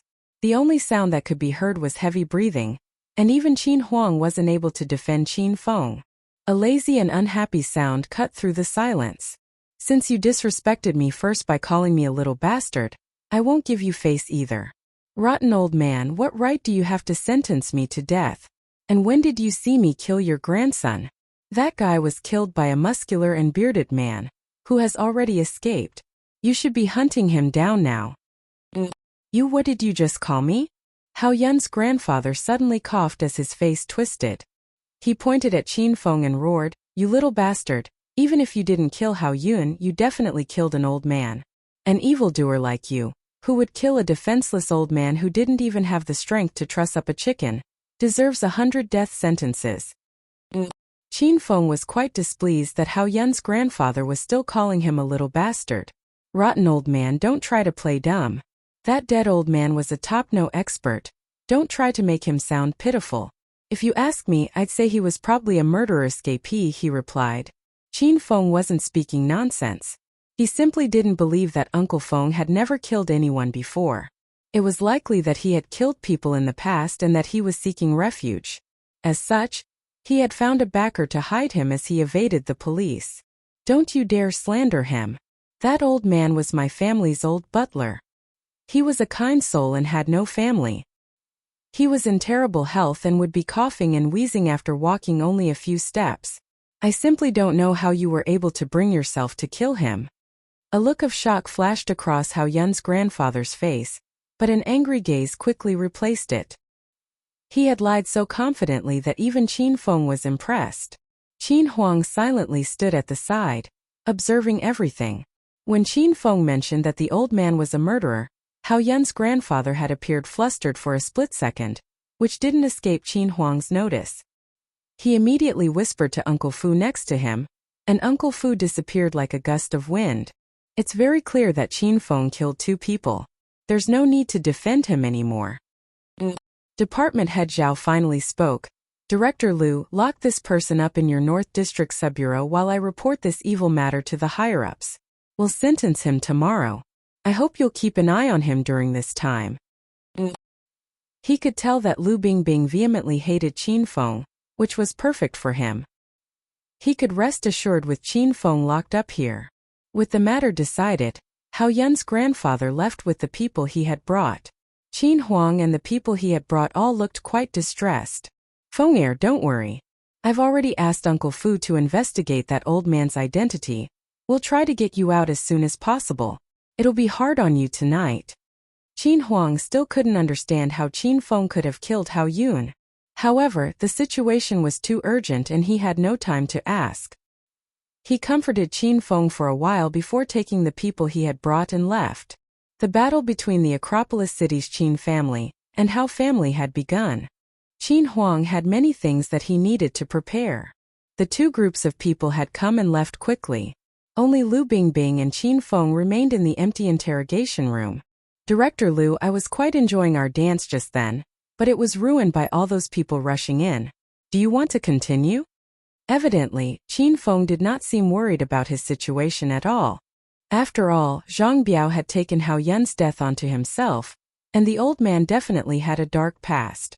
Once his father did some investigating, he would be let out. As such, he happily flirted with Lu Bingbing. After all, Qin Feng had no choice. If he didn't start to lay some groundwork now for his quest to train Lu Bingbing, when would he start? When you're sentenced tomorrow, I'll personally shoot you to death. Lu Bingbing had become accustomed to Qin Feng's frivolous and hedonistic personality. She coldly glared at him as she took him to the Subbureau's dark and damp underground jail. Steel bars surrounded every cell, and each cell was only 20 square meters in area. They were even smaller than Qin Feng's home's toilets. Get in and wait for your death. Lu Bingbing pushed Qin Feng into the innermost cell, then locked the door and left. She didn't want to spend even an extra second with Qin Feng. When she thought about him forcefully hugging her, she felt disgusted. It was completely dark in the cell, and Qin Feng stood at the door for a while as he waited for his vision to adjust. There were 6 other men squatting in this cell. They were all bare-chested and 3 of them had tattoos on their bodies. They all looked over at Qin Feng. When the tattooed men saw Qin Feng, a look of amusement appeared on their faces. Oi, newbie brat, do you know the rules here? The long-haired, tattooed man coldly laughed as he asked Qin Feng. Nope. Qin Feng shook his head. Haha, I didn't expect you to. Your granddaddy will personally educate you on the rules here. The long-haired man's smile grew wider as he walked towards Qin Feng. There hadn't been a newbie in this cell for a long time and the long-haired man was bored to death. After all, there had been no one to toy with. The 3 tattooed men had long since taken care of the other 3 men. Brat, from the way you're dressed, You're probably some family's young master, eh? The long-haired man felt the clothes Qin Feng was wearing and found that they were incredibly soft and comfortable. It was the first time he had touched such clothes before, and he knew that Qin Feng was definitely a rich young master. Haha, it doesn't matter if you're a rich young master. You can be as unruly as you want outside. But in here you're this granddaddy's slave. You're going to massage your elder's back and feet every day. And you're going to make me feel comfortable if you don't want to be beaten. When your elder wants it, you'll offer up your cherry willingly, got it? Bullying a young master felt much more satisfying than bullying a normal person, which delighted the long-haired man. Ooh, it's a young master? Long hair, move over, you're too short. These clothes are perfect for my height. Hearing that a rich young master had entered the cell, the remaining two tattooed men gave vulgar smiles and hurriedly came over. The three of them acted as though Qin Feng was a lamb who had landed in a pack of wolves. They temporarily ignored him and started bickering among themselves as to whose slave he should become. Qin Feng looked at the three of them and laughed, feeling that they were complete idiots. He then shifted his attention to the other three men. They were still squatting on the ground, and two of them looked quite small and weak. They weren't very old either and they looked quite submissive, not daring to even look over at Qin Feng. It seemed that they had already been trained by the three tattooed men. The other one had a resolute-looking face and gave off a domineering air. His eyes looked quite old, as though he had seen and experienced much in the world. His head was slightly lowered, and he didn't look over to where Qin Feng was. His eyes were a little unfocused, as if he was thinking of something.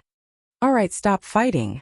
We'll take turns wearing his clothes and this newbie young master will be our shared slave. That should be fine, yelled the long-haired man. Also, your elder found this brat first, so I'll wear his clothes today. He'll be my slave today, and I want to have him alone tonight. You two can arrange whatever you want for tomorrow and the day after tomorrow. This was the conclusion that the three tattooed men had reached. Qin Feng belonged to the long-haired man today, so the other two men sullenly sat back down. Brat, hurry up and take your clothes off, and let your elder do some relaxing.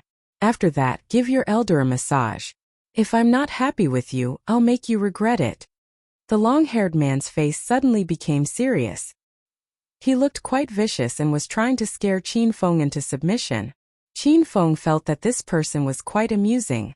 Perhaps he had been here too long, and his mind had deteriorated. Qin Feng cleaned his ears as he lightly smiled and replied, Haha, what if this young master isn't willing? Not willing, haha. Then your elder will beat you up until you're willing. When he saw that Qin Feng wasn't giving in, the long-haired man didn't become angry, but instead arrogantly laughed. He pointed at the two weak-looking men who were squatting on the ground as he said, Brat, see those two people? When they first came in they were like you and were very disobedient. Now they're completely submissive to your elder. If I tell them to lick my toes, they won't complain at all. Brat, you're not a young master in here. In this cell you're just a dog. Haha, with your long hair you look quite like a golden retriever, Qin Feng said as he laughed. The long-haired man's face became sinister as a ruthless look flashed in his eyes. Fudge, you dare to call your elder a golden retriever? I'll kill you. Shay.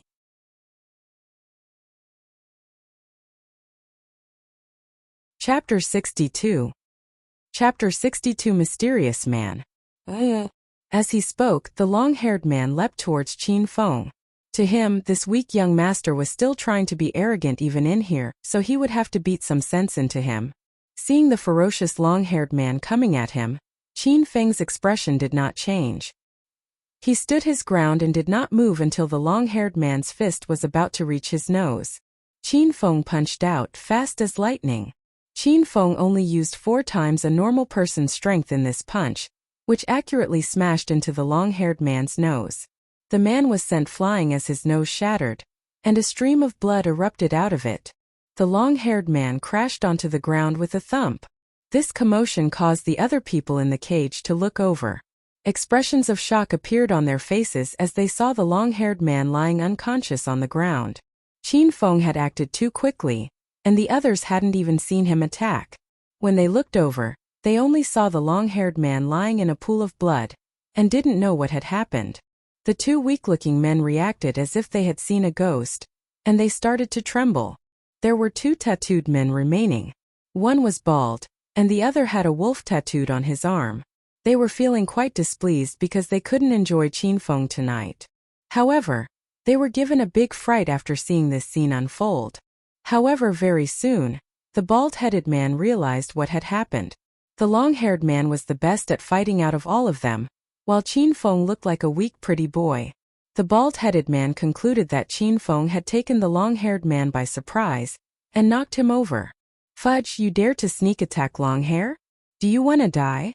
Hurry up and kowtow 3 times, otherwise your elder's gonna kill you." The bald-headed man wasn't in a hurry to deal with Qinfeng. It wasn't that he was afraid of Qinfeng, but because the long-haired man was unconscious, he could have Qinfeng to himself tonight. He hadn't experienced a tender and good-looking man like Qinfeng in a while, so he didn't want to injure Qinfeng too much. Even if he had to beat him up, he would do it after he satisfied him. There are quite a few madmen in this jail. Do you want to become like him as well? Qinfeng said as he lightly smiled. "Goddamn brat, you don't know what's good for you. I gave you the opportunity, but you're not taking it, so your elder will smack you to death." As he spoke, the bald-headed man charged over ferociously. Qinfeng smiled and shook his head, then lightly kicked, sending the bald-headed man flying. His head smashed into the firm wall, knocking him out instantly. The others hadn't seen what had happened to the long-haired man, but everyone saw clearly what had happened to the bald-headed man. The remaining man with the wolf tattoo on his arm felt his legs weaken. He was a veteran in brawling, but it was the first time he had seen someone so powerful before. Qinfeng beating someone up looked as effortless as him killing a mosquito. Although he feared Qinfeng deep down, he maintained a tough exterior. He slightly trembled as he said, "I'll have you know, your elders learnt martial arts before. If you don't obediently listen to me."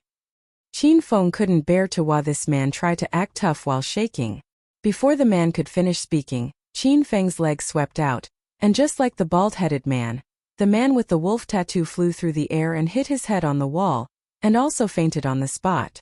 This 3 versus 1 battle seemed to have finished before it even began.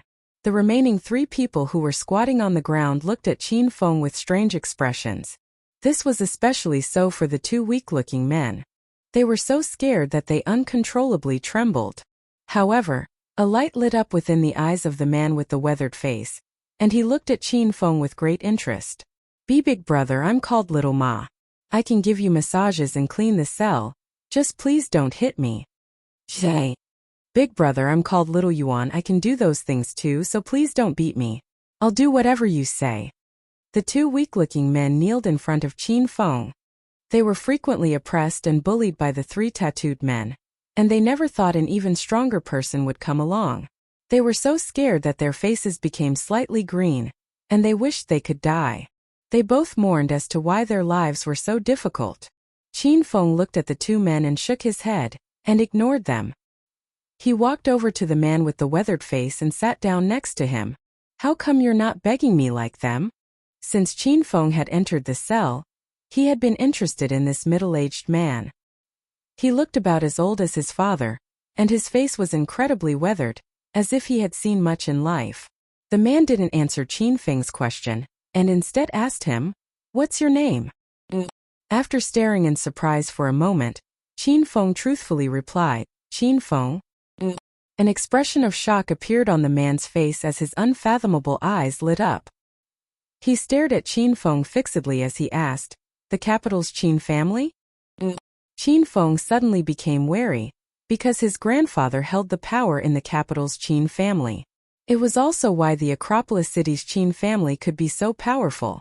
After hesitating for a moment, Qinfeng shook his head and replied, "The Acropolis city's Qin family."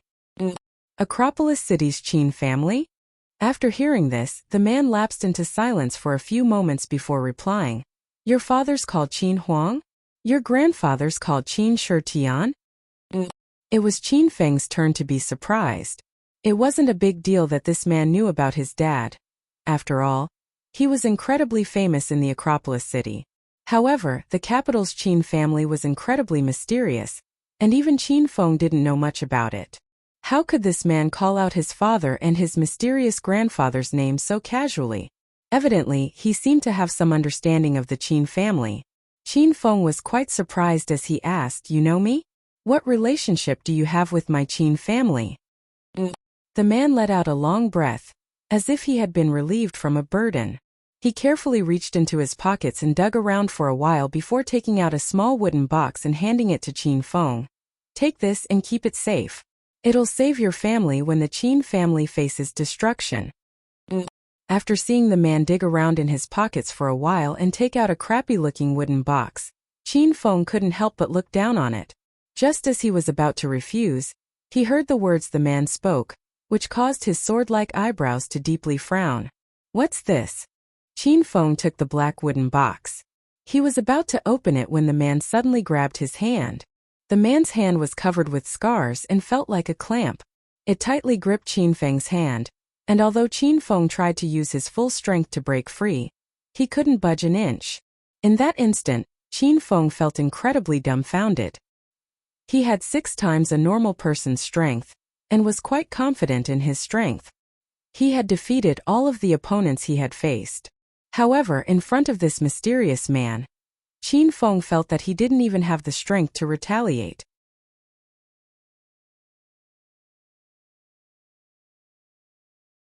Chapter 63. Chapter 63. Leave it to me. Don't be anxious, I don't bear any ill will towards you. It's just that you shouldn't open this box right now. After leaving here, find a safe place to store it. Only after you possess absolute strength should you open it, the man said in a low voice to Qin Feng. After hearing this, Qin Feng nodded, and the man let go of his hand. Qin Feng looked at the black wooden box in his hand, and couldn't even start to guess what it contained. However, he couldn't just put it in his pocket like the man. Suddenly, the little pig's voice sounded out, "Master, master, you can put this black box in the system." It was the first time Qin Feng had seen this lazy little pig so excited. "I thought the system can only store things that belong to the system," Qin Feng said in confusion. "The thing in this black box has a mysterious connection to the system, so hurry up and put it in the system, master." The little pig acted in a threatening manner, as if it was very eager for Qin Feng to put the box in the system. With a slight thought from Qin Feng, the black box disappeared, and then appeared in the system's inventory. The little pig excitedly played with the black box. It seemed to like the box as well, and valued it greatly. "I don't know your name yet." After putting the box away, Qin Feng was quite curious about the man, so he started to ask him questions. "I'm called Codename Y." Codename Y. Qin Feng was a bit confused by this name. Just think of it as a code name from the finest and most mysterious organization in all of China. Don't look down on these code names, because behind every code name is a world-shaking major event. Any person from the organization is able to create a reign of terror and carnage. As he spoke, codename Y's eyes seemed to become a bit hazy. It seemed like he was reminiscing as he spoke. He didn't give off the feeling of boasting. After hearing all that, although Qin Feng didn't completely understand, he could feel that codename Y was an important person. "Then why were you caught and locked up here?" "I wasn't caught. I happened to discover my leader's secret, and betrayed the organization. As such, in order to hide from the organization, I attacked someone to hide in here." While Qin Feng chatted with codename Y, Captain Lu was cautiously taking an important phone call in an office of the North District Subbureau. "Xiao Lu, do you remember all the things I've entrusted you with?" Hao Yun's grandfather said in a sinister voice. Although he couldn't see him, Xiao Lu could imagine his vicious face. Xiao Lu hurriedly patted his chest as he promised, "Don't worry, Sir Hao, leave it to me. After tonight, Qin Feng won't exist in this world anymore." After hearing this reassurance from Xiao Lu, Hao Yun's grandfather gradually calmed down. He knew that Qin Huang was investigating Uncle Feng's background, and with the Qin family's power, he would definitely discover something sooner or later. When that happened, it was almost certain that Qin Feng would be released. As such, Hao Yun's grandfather contacted Captain Lu of the North District Subbureau to secretly get rid of Qin Feng before that happened. After hanging up, Captain Lu let out a long breath of relief. When did a small figure like him ever have the opportunity to talk to an important figure from the Acropolis cities for big families? Although it was only talking through the phone, Captain Lu's entire body was covered with cold sweat. This was because if he said anything wrong, he might not live to see the next day. After quickly calming himself down, Captain Lu's face became serious. He saw that it was nearly 1 a.m., and he started to walk towards the underground jail. Captain Lu quietly walked down to the underground jail and entered cell 8. Inside was a thug he knew. It would be perfect for him to ask this person to get rid of Qin Feng. As soon as the cell's door was opened, a muscular and bald-headed man grinned and hurried over. It was Tai Meng, who Qin Feng had screwed over a few days ago. "Big brother Lu, why have you come?" "Zhe. Mengzi, have you become used to staying here?" Captain Lu had received quite a few favors from Tai Meng in the past, and the two of them were fair-weather friends. Seeing that Captain Lu had come to find him in the middle of the night, Tai Meng felt quite excited. "Big brother Lu, who could become used to staying in jail? Are you here to let your bro out?" Tai Meng looked at Captain Lu in hope. "I can't just let you out right now because a fiery-tempered female deputy director just came. She's incredibly strict, so I can't do whatever I want." Captain Lu patted Tai Meng's shoulder as his expression became serious, and he said in a low voice, "However, there's an opportunity for you. If you do it well, Big Bro here not only guarantees that you can get out tomorrow, but that you'll achieve meteoric success." "Big brother Lu, is there really such a good thing?" Tai Meng was so excited that his eyes almost became red as he stared at Captain Lu. "When has Big Bro ever lied to you? I'll tell you the truth. It was the Hao family's elder who gave this order." The Hao family's elder was an incredibly important person. Tai Meng was instantly interested. How could he give up such a rare opportunity? Tai Meng immediately expressed his interest. "Big brother Lu, what is it? I'll do anything." Captain Lu didn't dally.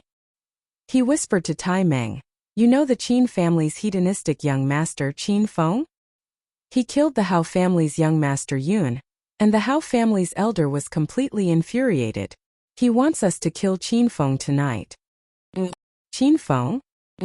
Upon hearing this name, Tai Meng reacted as if he had been shocked by lightning. His whole body shuddered. His gaze instantly became dark and cold.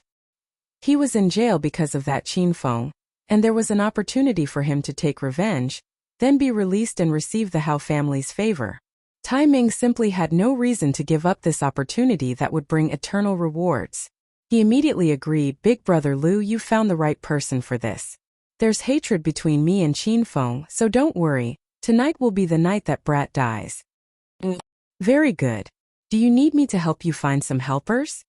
Captain Lu's expression also became dark as he coldly asked, "Big brother Lu, which cell is that brat in?"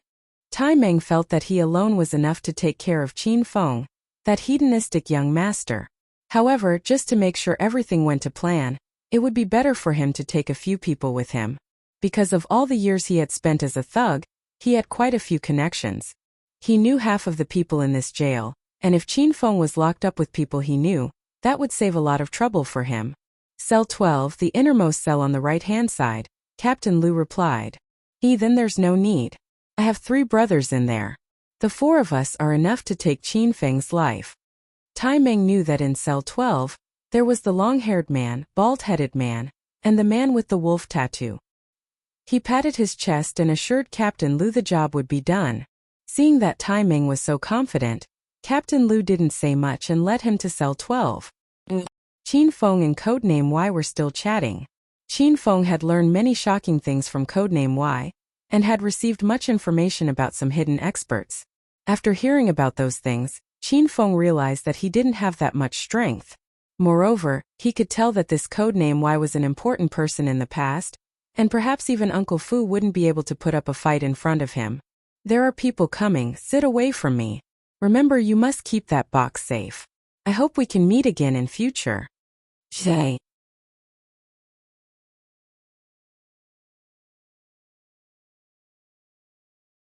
Chapter 64. Chapter 64. Are you all crazy? Only now did Qin Feng hear the footsteps approaching the door. Gotcha. The cell's door was pushed open, and Qin Feng saw a tall and well-built man walk in. The man was bald, and his head glimmered in the dark cell. After the bald-headed man walked in, the cell was once again locked. Qin Feng looked at the man's face, and found that it was Tai Meng, the man who had boasted that he had killed people before. In an instant, Qin Feng's expression became cold. This was because he sensed some danger. It was unlikely that Tai Meng had been sent in here at this time of the night for no reason. There was definitely someone who had arranged for him to come here for a purpose. As soon as Tai Meng entered, he looked around, and when he saw Qin Feng, his face lit up with a delighted smile. Haha, young Master Qin, we meet again. In Tai Meng's eyes, Qin Feng was just a hedonistic young master who only knew how to play.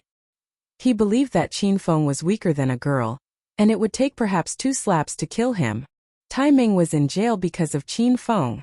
However, he was not in a rush to teach him a lesson. He wanted to first humiliate this high and mighty young master to satisfy himself. Oh, so it's Brother Baldy. I never thought we'd be linked by fate, and would even meet here. Qin Feng was even less in a hurry.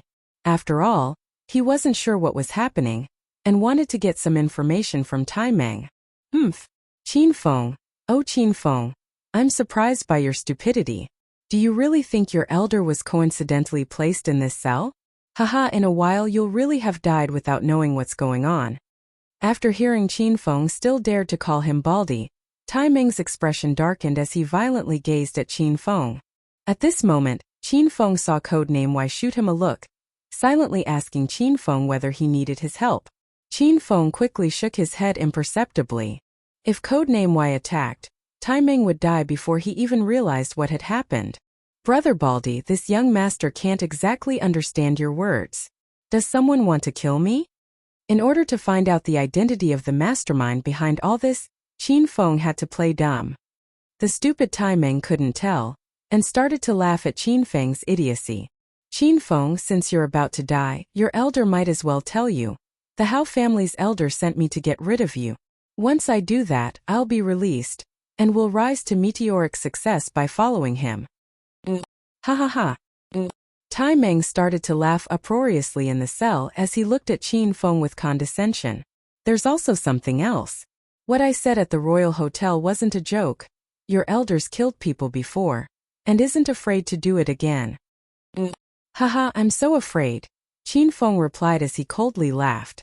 It turned out that his guess was right. Tai Meng had been sent by the Hao family. However, Qin Feng didn't believe that Tai Meng would be released after killing him, and would achieve meteoric success. With the Hao family's elder's personality, he would be killed to be silenced. Since he had already gained the information he wanted, Qin Feng couldn't be bothered to waste any more words with Tai Meng. After seeing how arrogantly he was acting, Qin Feng decided to teach him a lesson he wouldn't forget. However, Qin Feng didn't even have to act.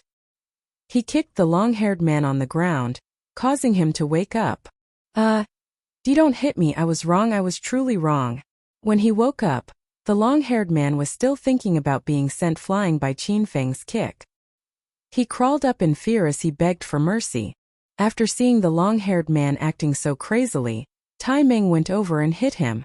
Longhair, why are you acting so crazy at night? Zay. Only then did the long-haired man come back to his senses. He completely ignored Tai Meng as he looked around. When he saw Qin Feng sitting there, coldly staring at him, he was so scared that he started to tremble. The commotion the long-haired man caused resulted in the other tattooed men also being woken up.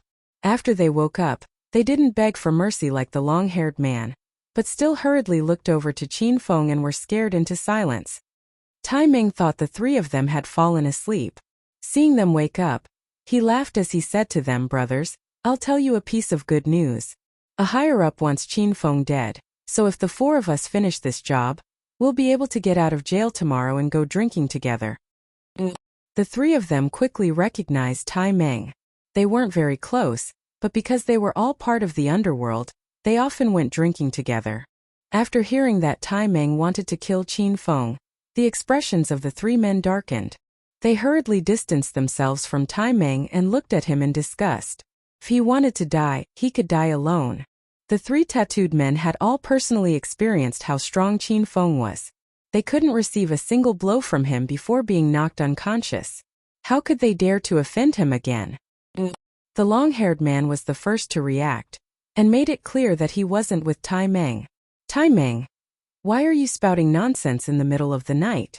Piss off back to your own cell, otherwise the three of us won't show you any courtesy. The bald-headed man and man with the wolf tattoo also started to yell, fudge, Tai Meng, what's wrong with your brain? Young Master Qin is our boss. If you want to do anything to him, you'll have to get through us first. The three men were worried that Qin Feng would misunderstand and think they were working with Tai Meng. As such, they stopped wasting words and sprang towards Tai Meng.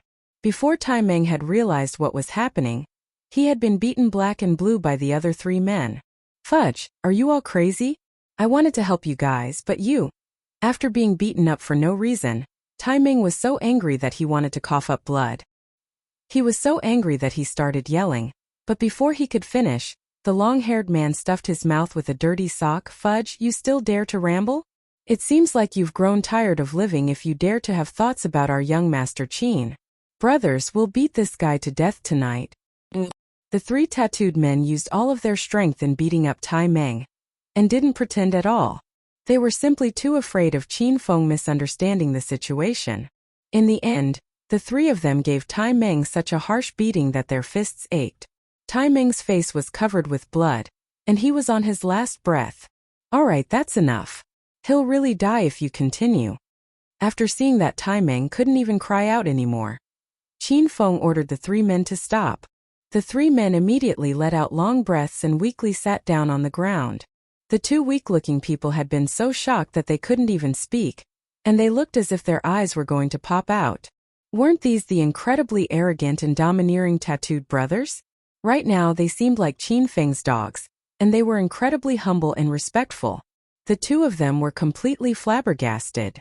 Codename Y's expression hadn't changed. He had closed his eyes, and it was hard to tell if he was asleep or thinking about something.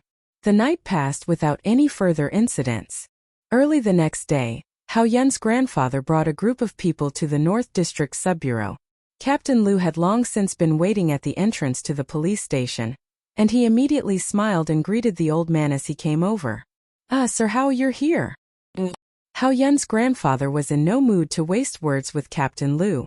He immediately cut to the chase. Xiao Lu, has the matter been taken care of? Qin Feng had killed his beloved grandson, and he hated Qin Feng to his bones. He hadn't slept the entire night, and had come early in the morning, eager to see Qin Feng's corpse. Don't worry, Sir Hao, I've arranged for someone to take care of it. I'll take you there now. Captain Lu hadn't gone to check for himself, but he thought that even if Qin Feng was a monster, he would definitely be dead by the hands of Tai Meng and the three tattooed men working together. As such, he confidently led Hao Yun's grandfather towards the jail. As they reached the underground jail, a damp and moldy smell hung in the air. How could someone of Hao Yun's grandfather's status come to a place like this? However, he completely disregarded the environment and followed Captain Lu to cell 12. Gotcha. Captain Lu knew that the Hao family's elder was in a hurry to see Qin Feng's corpse, so he quickly opened the door. After stepping into the cell, Captain Lu and the Hao family's elder could only see the outlines of people, but not their faces. A person was lying on the ground with a pool of blood around him. Captain Lu suddenly became excited as he ran over to the person on the ground. It was evident that it was Qin Feng. Look, Sir Hao, this person is definitely Qin Feng since I promised Sir Hao that Qin Feng would die. Seeing the unmoving Qin Feng on the ground, Captain Lu was convinced that Qin Feng had been killed by Tai Meng. Tai Meng, hurry up and come over, Sir Hao's here. You've done him a great deed by killing Qin Feng. Captain Lu called out to Tai Meng, but received no response. Suddenly, Captain Lu felt that something was off, and he hurriedly flipped over the person on the ground. He looked at his bloodied face, and became so scared that he fell to the ground. At the same time, a cold voice sounded out. Haha, you old thing, who would have thought that you'd be so concerned about me that you'd come to see this young master so early in the morning? I'm quite touched. Hearing this voice, Hao Yun's grandfather's body trembled. The voice was incredibly familiar. It was Qin Feng. Qin Feng wasn't dead? He wasn't dead?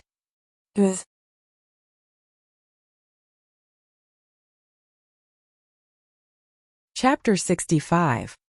Chapter 65, A Shocking Punch. The realization that Qin Feng wasn't dead felt like a bomb exploding in the Hao family's elder's head. He had heard Captain Lu continuously promise that Qin Feng would be killed, and he also believed that Qin Feng was dead. However, seeing Qin Feng was standing in front of him, looking perfectly fine, the Hao family's elder was so enraged that his wrinkles started to tremble. "You rotten old thing, what are you trembling for so early in the morning? You came to see if I'm dead, right? Sorry to disappoint you, but this young master won't be killed so easily. Also, I can let you in on a secret. Hao Yun was killed by this young master, but what can you do about it?" The Hao family's elder was angry to the point of vomiting blood. Qin Feng's eyes shot out a chilling light as he continued, "From what I know, Hao Yun, that piece of trash, forced 32 female students into bed with him. 2 of them committed suicide, 5 of them reported the matter to police, and 25 of them, because they couldn't get over what happened, ended up going into prostitution. However, you used the Hao family's power to suppress all of that, and allowed Hao Yun to continue doing whatever he likes. I admit, I'm not some sort of righteous person, and I'm also quite dissolute. However, even a beast wouldn't be able to do those sorts of disgusting things." As one of the Acropolis city's 4 princes, Qin Feng seemed to get along with the other 3 princes in public, but their relationship was incredibly rocky. In order to protect himself, Qin Feng had long since asked Uncle Fu to investigate each of the other 3 princes. He had found that out of all of them, Hao Yun had committed the most evil deeds. Before, Qin Feng was just a hedonistic young master, and was quite uncaring and aloof. However, after obtaining the system, which gave him many quests related to the beauties around him, he started becoming more involved with them. Lin Bei, whose life was so difficult, Zhao Lingxian, who was so proud yet lonely, Bai Qing, who was cold yet hurt, Yun Xiao, who acted strong but was quite weak deep down. All of them had their own stories, and when Qin Feng entered their stories and became the main character, he had started to develop feelings for them. Qin Feng felt quite pleased after thinking back to the fact that he had killed Hao Yun. As Qin Feng rambled about all of the evil deeds Hao Yun had done, the Hao family's elder's face became incredibly sinister, and his withered hands shook uncontrollably. "Qin Feng, I'm going to kill you. Your elder's going to personally kill you today."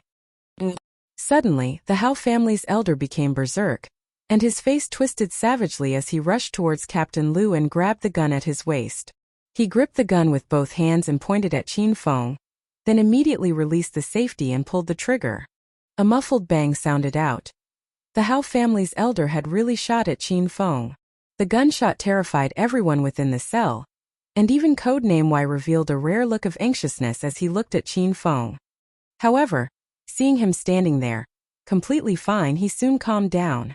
Perhaps no one else saw Qin Feng's movements, but Codename Y clearly saw that the instant the gun fired, Qin Feng tilted his head, easily dodging the bullet.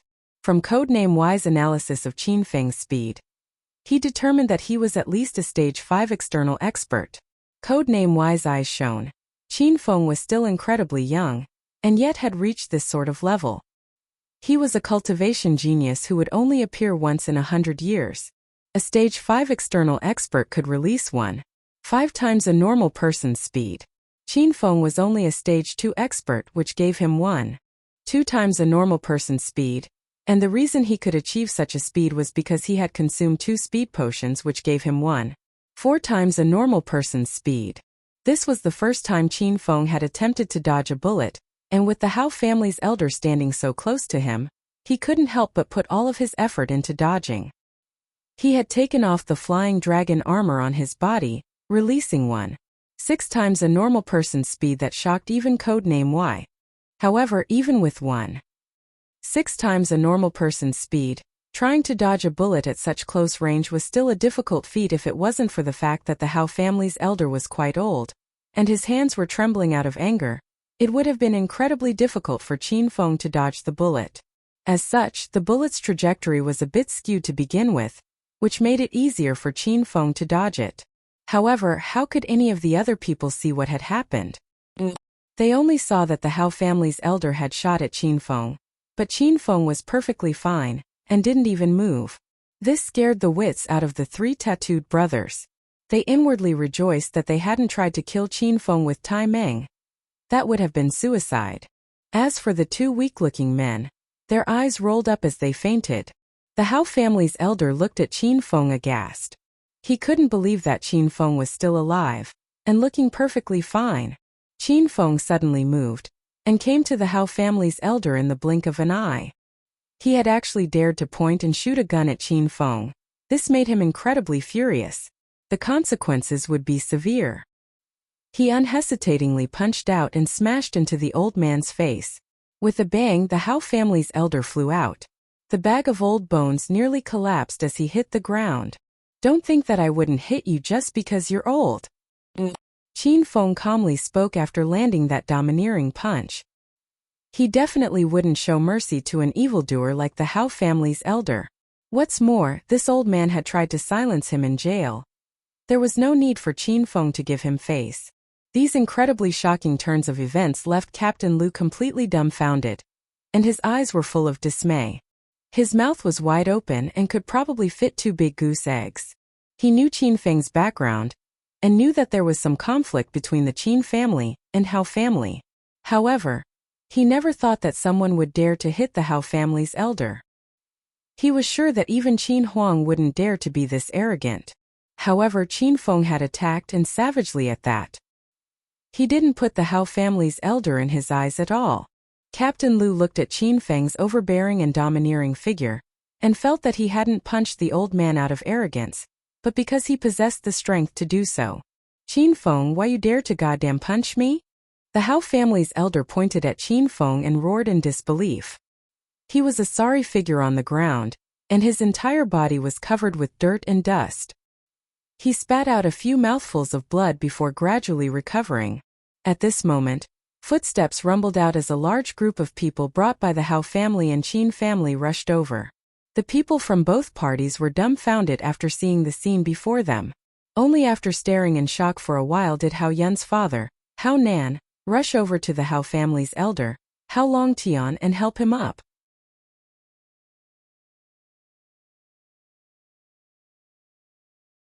Chapter 66. Chapter 66. The Han family. Dad, what's going on? Who hit you like this? Hao Nan was completely flabbergasted as he looked around him. There was no one in this jail who would dare to hit the Hao family's elder. He even wondered if it was his dad who had tripped over and ended up like this. Nana, hurry and kill that Qin Feng. I want to see him die. Seeing that his family's people had arrived, the Hao family's elder started to become emotional. He pressed his hand against his aching chest and after coughing, spat out another 2 mouthfuls of blood. When they saw that their elder was coughing up blood, the faces of the Hao family's people all darkened, becoming more savage than a demon's. "Dad, it couldn't have been that bastard Qin Feng who hurt you like this?" Hao Nan asked in surprise. "Don't waste time, just hurry up and get rid of that Qin Feng for me." The Hao's family's elder didn't have the face to admit it in front of so many people, and demanded that Qin Feng be killed. Looking around, the Hao family saw that out of everyone present, only Qin Feng had the guts to hit their family's elder. Hao Nan instantly became furious and didn't say anything as he swung his fist towards Qin Feng. He had been in the military before, and in order to train his body, he had learned many self-defense techniques. Hao Nan was certain they would be enough to deal with this hedonistic young master. His big fist soon arrived right in front of Qin Feng's eyes, and the ruthlessness on his face was plain for all to see. He was probably aiming to take out one of Qin Feng's eyes with this punch. At this very moment Qin Feng acted. He threw a simple punch, but it was incredibly fast.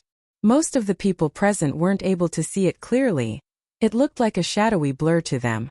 Following this, Hao Nan's large body flew backwards. Only when Hao Nan's body heavily landed on the ground with a thump did everyone else come back to their senses. Everyone was staring with widened eyes, even Qin Huang. It was as if he didn't recognize Qin Feng anymore. Uncle Fu's eyes shone. He hadn't seen Qin Feng in a week, but it seemed that he had become many times stronger. "Qin Feng, you actually dared to attack someone in public. Department Head Zhao, you also saw that. I believe that such a dangerous person to society should be executed right away. The Hao family's people were immediately outraged. They continuously pointed and cursed at Qin Feng, making him feel as though his ears were becoming calloused. He thought to the little pig and the fireball it could release once per month. If he could evolve the little pig, it would be able to shoot out fireballs whenever it wanted to. It would be able to open its mouth and burn these people to ashes. That would make things a lot simpler. Department Head Zhao had come to help the Hao family, so when he saw that Qin Feng was unhesitatingly attacking them so openly, he felt as if Qin Feng was slapping his face. He furiously came over to Qin Feng and said, "Qin Feng, the evidence of you killing people is undeniable, and now you're attacking and injuring innocents. I'm going to take you to the capital for sentencing." "No, Feng'er isn't guilty, so he can't go with you to the capital." Qin Huang's face fell as he stepped out, trying to stop him. After having experienced the battlefield of business and politics for many years, Qin Huang naturally knew what Department Head Zhao was thinking. If Qin Feng was taken away, he would probably be killed along the way. "Qin Huang, although you're the Acropolis City's Chamber of Commerce representative and have contributed much to the city economically, it's a fact that Qin Feng has killed people. I hope you won't continue to try to defend him. Otherwise, I'll arrest you as well." Department Head Zhao was feeling quite angry and did not give Qin Huang any face. He was determined to bring Qin Feng away. Qin Huang's face slowly darkened and he glanced at Uncle Fu, who immediately produced a stack of documents and handed them to him. Qin Huang opened the documents and showed them to Department Head Zhao. "Department Head Zhao, according to my investigations, the old man who Qin Feng accidentally killed wasn't like who the Hao family's elder said he was. He wasn't the Hao family's butler. He was a murderer who killed 6 people in the southeast region 3 years ago, the national fugitive who killed an entire family, Zhang Fei." After looking through the documents Qin Huang had handed to him, a look of surprise flashed in Department Head Zhao's eyes, but his expression soon turned icy again. "How do I know that these documents aren't fake? Even if it was a case 3 years ago, it will take some time to determine if that old man really was a murderer. However, even you saw Qin Feng attacking innocents, so I'm still going to take him to the capital. If anyone tries to stop me, then don't blame me for being discourteous. I'll take them as well." The Hao family had already told Department Head Zhao about Uncle Feng's background. Now that Qin Huang had discovered Uncle Feng's identity as well, Department Head Zhao was in even more of a rush to take Qin Feng away. His oppressive words left the people from the Qin family not knowing what to say. They could only watch Department Head Zhao prepare to take Qin Feng away, as they desperately tried to think of ideas. "Hold it. I'll see who dares to take away Qin Feng today." At this incredibly crucial moment, a strong and steady voice rang out. Everyone looked over to the entrance of the jail and saw a tall and sturdy man. Next to him was a beautiful woman with curled hair, who was also quite tall and had a fiery figure. They were unhurriedly walking towards the rest of them. When they came closer, the crowd saw who these 2 people were. It was one of the most powerful men in Jincheng City, Old Han, and his daughter Han Ying. The Hans were a family of high-ranking officials. Han Ying's grandfather was an illustrious politician in the capital and an upright senior official who wielded much power. Her father was also quite influential and powerful, and only had a single daughter, Han Ying. However, Han Ying wasn't interested in politics and the government, but was fascinated by the business market. She was hailed as the beautiful business genius of Jincheng City. As such, the Han family's power was not to be looked down upon. Although they were relatively new to the business world, this was precisely why Han Ying had come to the Acropolis City, to make an alliance with the Qin family. She also made it clear that the Han family was going to support and protect Qin Feng. "Department Head Zhao, long time no see. What have you been busy with these days?" Old Han came over to Department Head Zhao and gave him an amicable smile. However, Department Head Zhao was unable to smile back. The instant he saw Old Han, he knew the power he represented. Senior official Han held an incredible amount of power, and even Department Head Zhao had to reconsider whether it was worth offending the Han family over the Hao family. "Even if I'm busy, I can't be as busy as Big Brother Han." Department Head Zhao forced out a smile as he looked at Old Han and asked, "Big Brother Han, why have you come here?" Department head Zhao tried to veil his words, but everyone could tell what he was trying to say. Old Han's smile became even brighter as he replied, Department head Zhao, you might have misunderstood. I'm not here to do much. It's my darling daughter who's interested in Qin Feng, and knows that someone framed him. She called my old man, who threw a fit of rage and even cursed at me, then commanded me to come over. Department head Zhao, you understand now, right? Who couldn't understand what old Han had just said? No one expected that the #1 beauty of Jincheng City would have become interested in the Qin family's hedonistic young master. And now, for her little lover, Han Ying had even brought her grandpa into this. It seemed very likely that there would be a marriage alliance between the Qin and Han family. Their family's ideal son-in-law was about to be framed, sentenced, and executed. How could senior official Han sit idle? He was determined to get involved in this matter and get Qin Feng out of this. Everyone looked completely shocked, while Qin Feng looked at the lovely and charming Han Ying with great interest. He never thought that Han Ying would have gone begging to her grandpa to protect him. Moreover, she had even used the excuse that she liked him to force her grandpa's hand. Qin Feng now knew that he would become inextricably tangled with Han Ying. Fortunately, there was the quest to conquer Han Ying. Having such a powerful and beautiful woman by his side would be quite a good thing. Department head Zhao's expression darkened as he gritted his teeth, feeling incredibly conflicted. After a while, he gave a smile as he made his decision. Old Han, I've got some things to take care of, so I'll be leaving first. When you've got time in the capital, remember to come and find me. Department head Zhao patted old Han's shoulder as he walked out of the jail. Under the pressure from the Han and Qin family, he decided to cast aside the Hao family. After Department head Zhao left, the Hao family's people deflated like balloons, and didn't say anything further. Qin Huang asked Director Ma to take care of the paperwork for releasing Qin Feng from jail, then smiled as he walked over to old Han as he said, Big brother Han, this time it was all thanks to your Han family. If you need our help with anything, please don't hold back. Old Han and Qin Huang were only normal acquaintances and didn't have much of a relationship. He had only helped Qin Feng because her daughter had repeatedly begged him and her grandfather, so he replied, Little brother Qin Huang, you should thank my daughter. This was the first time that I saw my daughter so sad over a man, to the point that she went crying to her grandpa. Qin Feng, remember to never let down Ying. Otherwise, I'll personally arrest you and lock you up for life. Old Han was more concerned about his daughter, and he suddenly glared at Qin Feng as he gave him a warning. Qin Feng felt incredibly helpless.